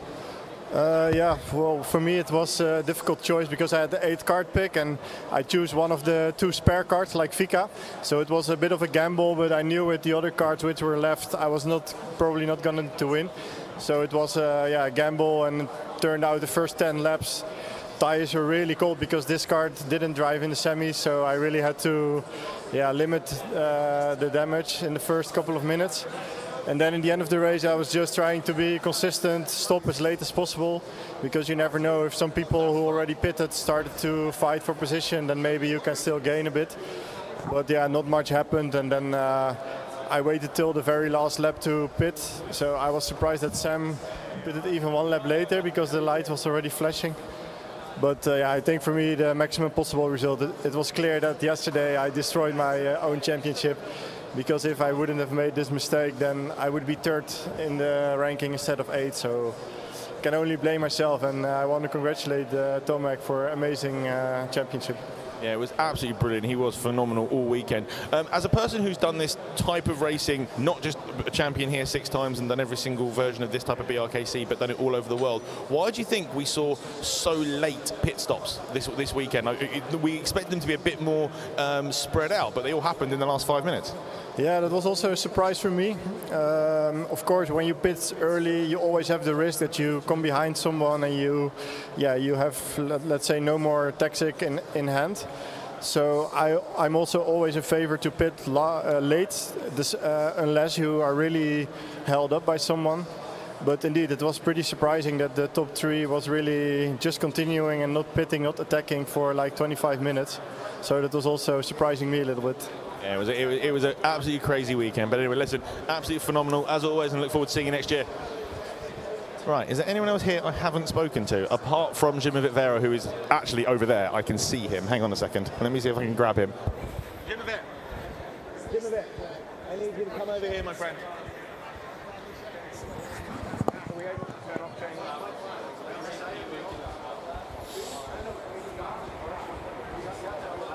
So it seems at the moment that celebrations are a little bit muted because obviously there is an investigation going on. I'm still waiting to hear what happened as far as the result of the investigation. From your point of view, what happened? Well, Liano tried to go behind Tomek. He flew out of the corner and went inside. That's from my point of view. I think that was clean. There wasn't a big contact. Tomek came out of the pits. He was on the inside.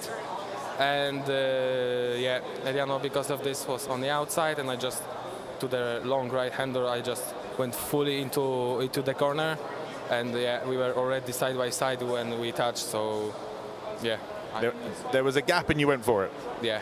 Excellent. So, forgetting about that for the moment, tell us about your race, because obviously you split up your strategy unlike anybody else. You did an early pit stop. What was the reasoning behind your strategy for this weekend, for this race? Well, it was a bit boring going P4 all the time. I thought I had to do something different than the guys in front. I think it worked out, considering that I was starting P4, what card I had, and I think I maximized everything. But yeah, I'm a little bit disappointed because it was very close. But yeah, I'm happy with the result. Yeah, you should be. You've been absolutely phenomenal all weekend. So it'll be really, really interesting to see what happens when this investigation comes to an end. I think I've spoken to everybody now. I don't think there's anyone else for me to interview. So I think I'm going to hand over to Brad and James in the comm box if you guys have got anything to add at the moment. No, they haven't, because they're not listening to me. So we're going to have to try and talk to some other people around the track. So let's see who there is. I'll tell you what, we're going to talk to Lewis Manley, because Lewis Manley had to retire due to injury. So that's why we're waiting for to hear what happened. Lewis, you had to retire from the first time from BRKC ever.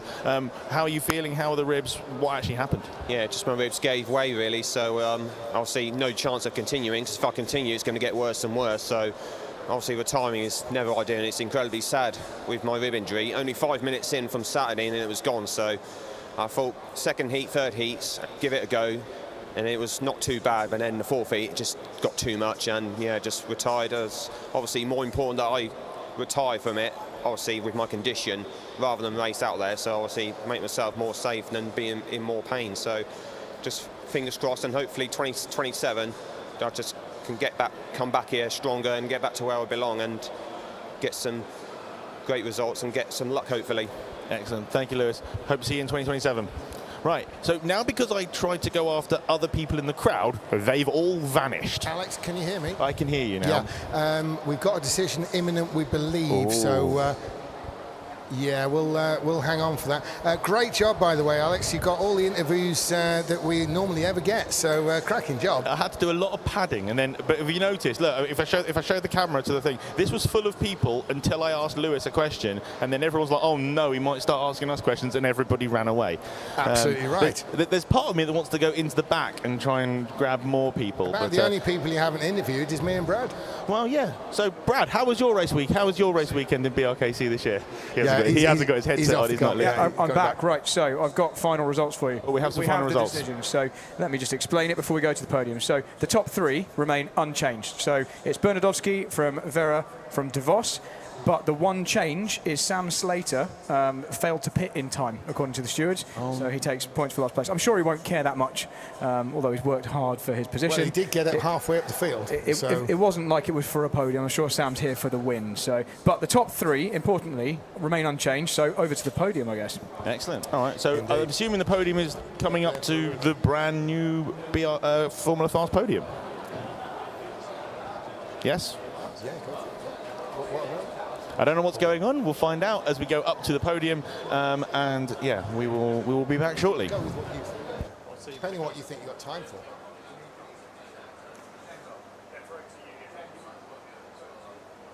Track invasion has started. Alex, yeah, I've got it. And what it is, we're just sorting out the trophy situation up here, and obviously we'll be encouraging everyone to come down below the podium, the new podium here at Formula Fast. Traditionally, the prize giving has been done in the start line area there. A big podium had been set up, a temporary podium. Now, of course, there's the all singing, all dancing, super duper Formula Fast mega new podium, which is next to the Bradley Shepherd suite on the side. And so everyone's going to be down in the sort of end of the lap area and looking up at the podium, very sort of F1 style. So once the results have indeed been finalised, we'll be heading out to the podium and pulling the relevant people up. Obviously, a number of awards to go through. It's kept usually quite simplistic with the BRKC because it's not one that rewards for no reason. There's no participation prizes here. If you get something and it's got BRKC stamped on it, by heck, you've earned it. Especially, of course, if it's the overall winner's trophy. But yeah, so it's pretty swift. But there are a number to go through at the moment, and they're just finalising the details and making sure the right things are in the right place.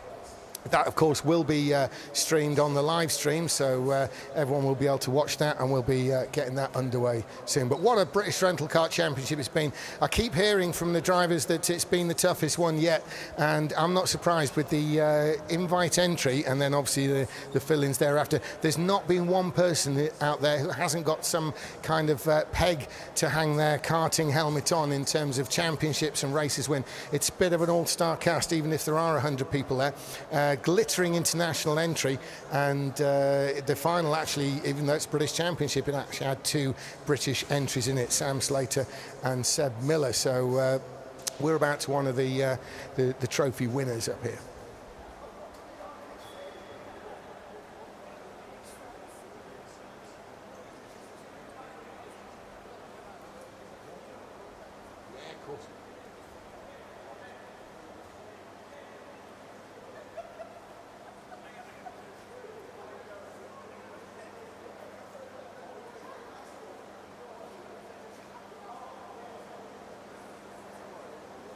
So yeah, we'll be having the drivers the far side of the podium there, and then we'll be calling them forward to pick up the relevant trophies. We're finalising what's going to be dished out.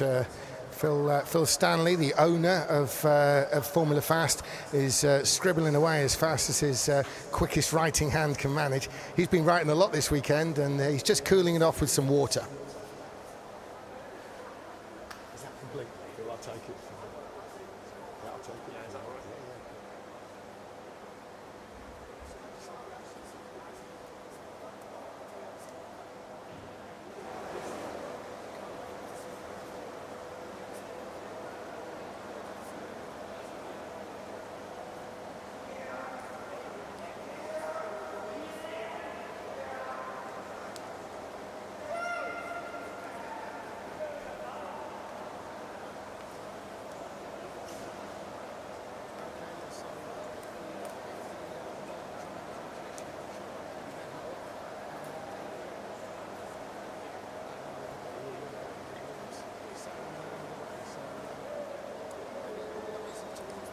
Now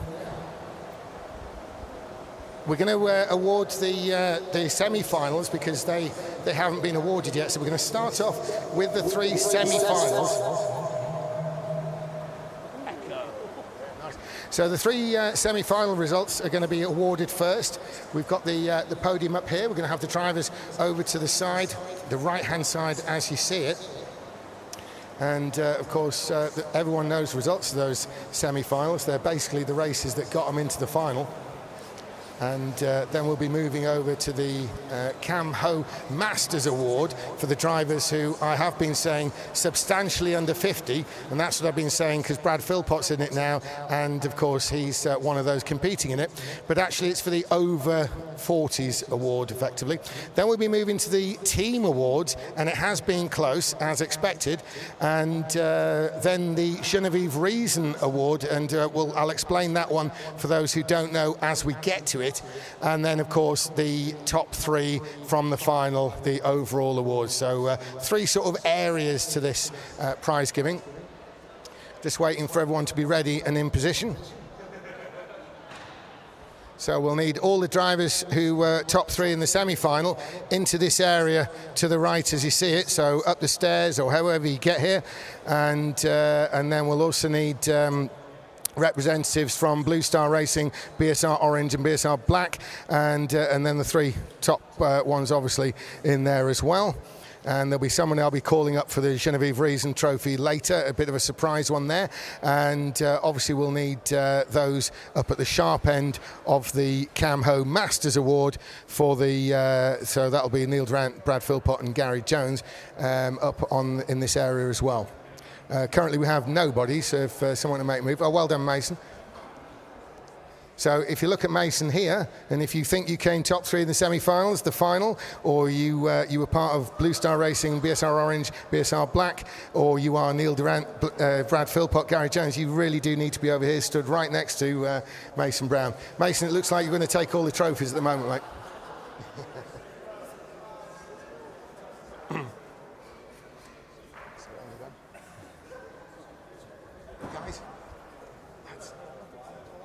the best way to lose the position. So get all the drivers over there. Seb, are you... I got a podium in the 7th. Yeah, if you just want to head over there, then we can pull over that. So, yeah, so we're going to have all the drivers to the far end of the podium area here. Then we've got some sort of organised bit here. So, yeah, if you're Ivan, I think you want to be coming over as well, don't you? Yeah, the far side of the podium.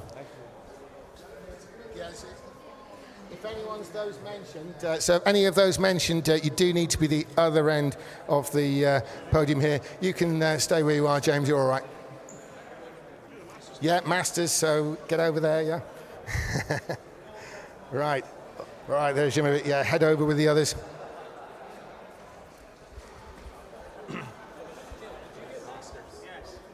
Top 3 or 1? What we got, lads, first of all, it'll be the semi-final results, and then so we'll call you over as and when.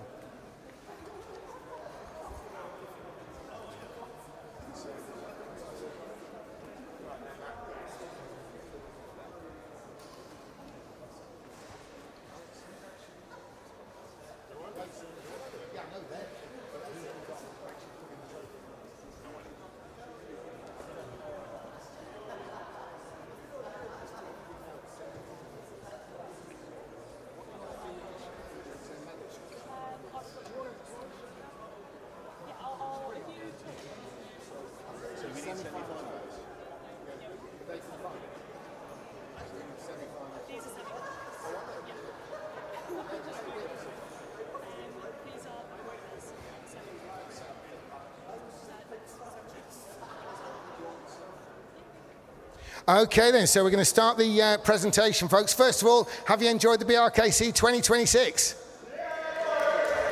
Nice. I've certainly enjoyed talking about it, and hopefully these guys have enjoyed racing it. So semi-final 1 went the way of, in 3rd place, Seb Miller. Come on up, Seb.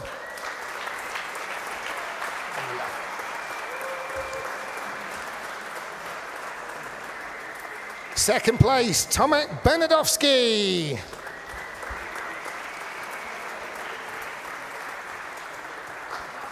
Taking a fantastic win, though, it was Ivan Shana.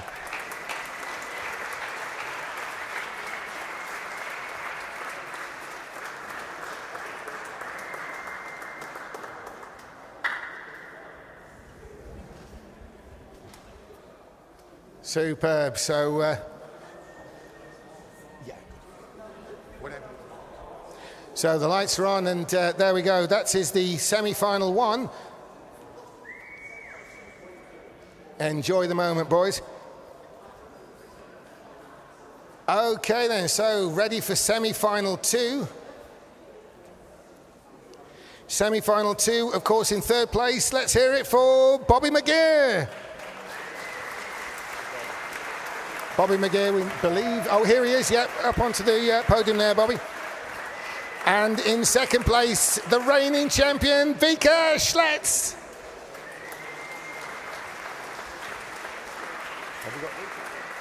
There he is. But taking the win, an incredible win there by Eliano De Vos.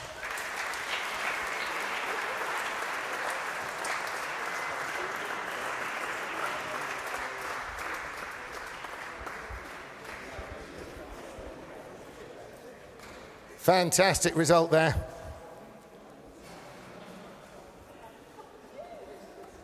Okay then, so let's get ready for semi-final 3 in this one. It went the way 3rd place was Mason Brown.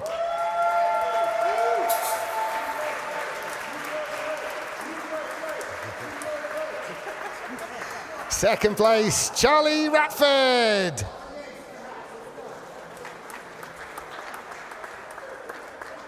Have we got Charlie? No, by the looks of it. Anyway, let's move on to the winner. It was a great win there by Matt Bosch.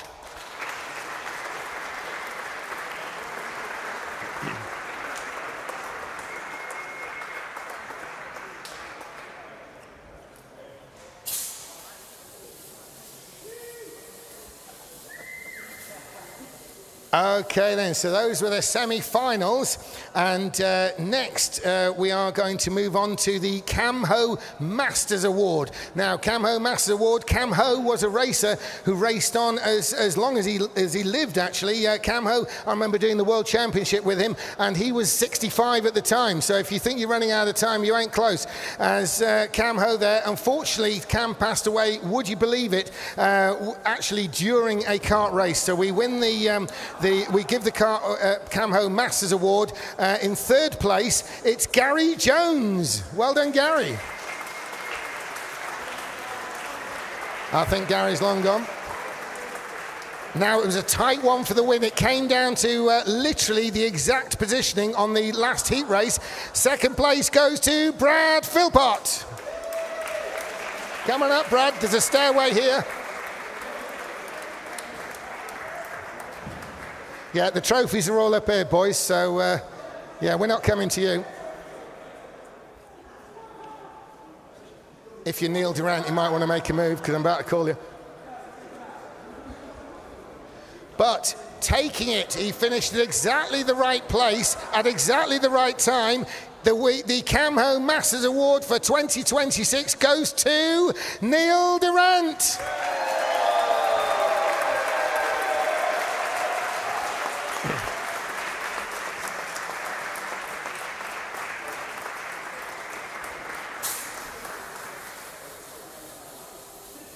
Fantastic, wonderful award in honour of Cam Ho. Apparently, before the BRKC started, he'd actually thrown out more trophies than he kept. So a very prolific kart racer, Cam Ho.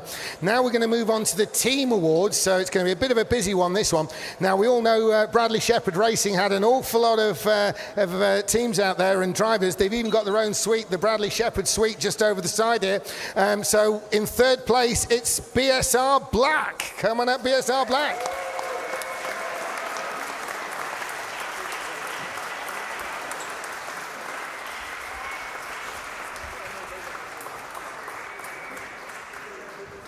In second place, another BSR team. This time it was BSR Orange.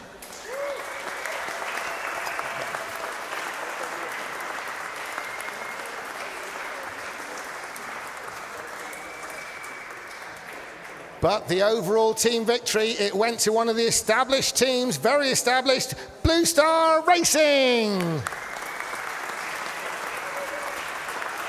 Blue Star Racing, the team champions in the BRKC 2026.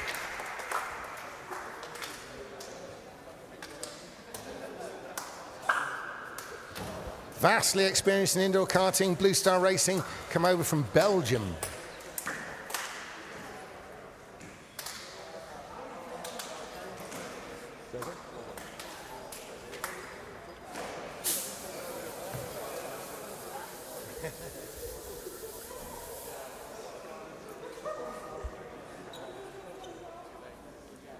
Okay, so fantastic team battle there. BSR had the numbers, but Blue Star got there in the end.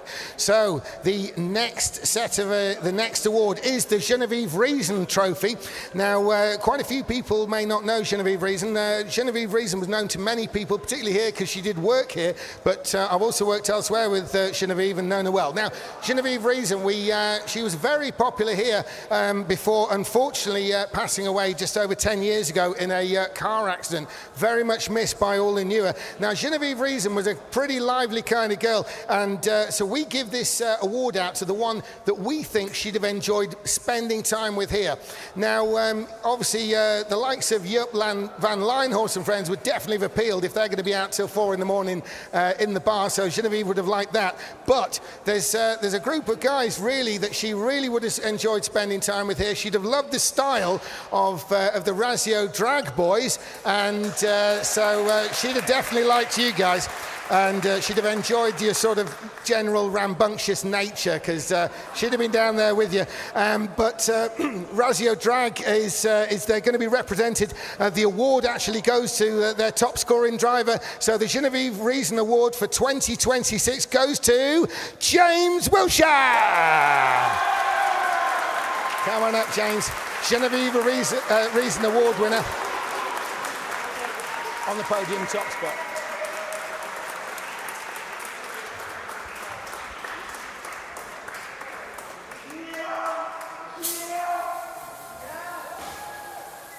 Yeah, Genevieve would have enjoyed the style by which you guys take part in this. Very much a character-minded person, Genevieve Reason. So, yeah, she'd have liked you guys. So that's why James Wilshire has taken the award there. Now we come on to the reason why we're all here.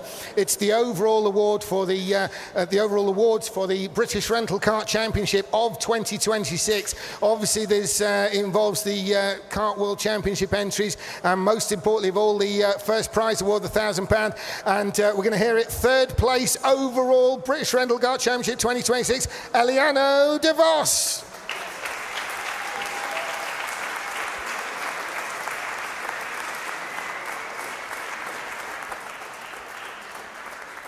Second place in the British Rental Kart Championship for 2026. Let's hear it for Shimavit Vera.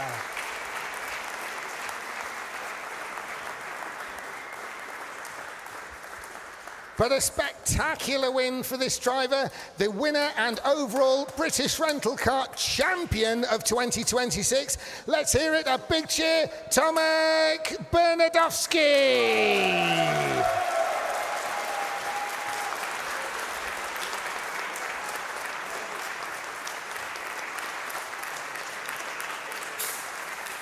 An incredible win there for young Bernadowski. He takes the applause, he takes the trophy, and he grabs the money as well.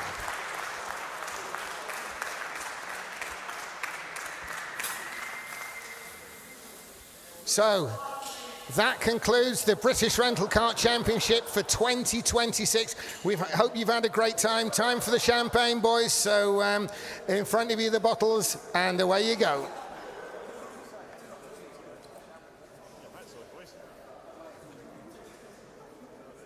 Yeah, the champagne bottles, lads.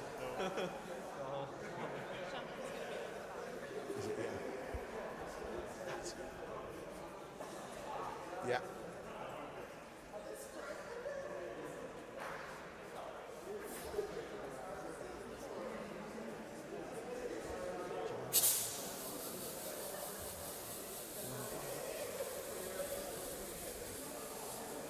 Might need to take a bit of charge.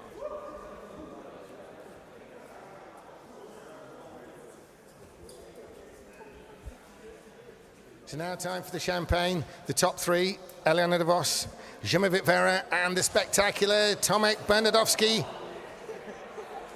Gangway below the balcony.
So that concludes the BRKC for 2026. Hope you've enjoyed it on the live stream. Hope you've enjoyed it being here and competing in it. So thank you very much. And we look forward to a fantastic British Rental Kart Championship 2027. My thanks to Brad Philpott for supporting me, James Auld and Alex Van Gien in the commentary. Thank you and goodbye.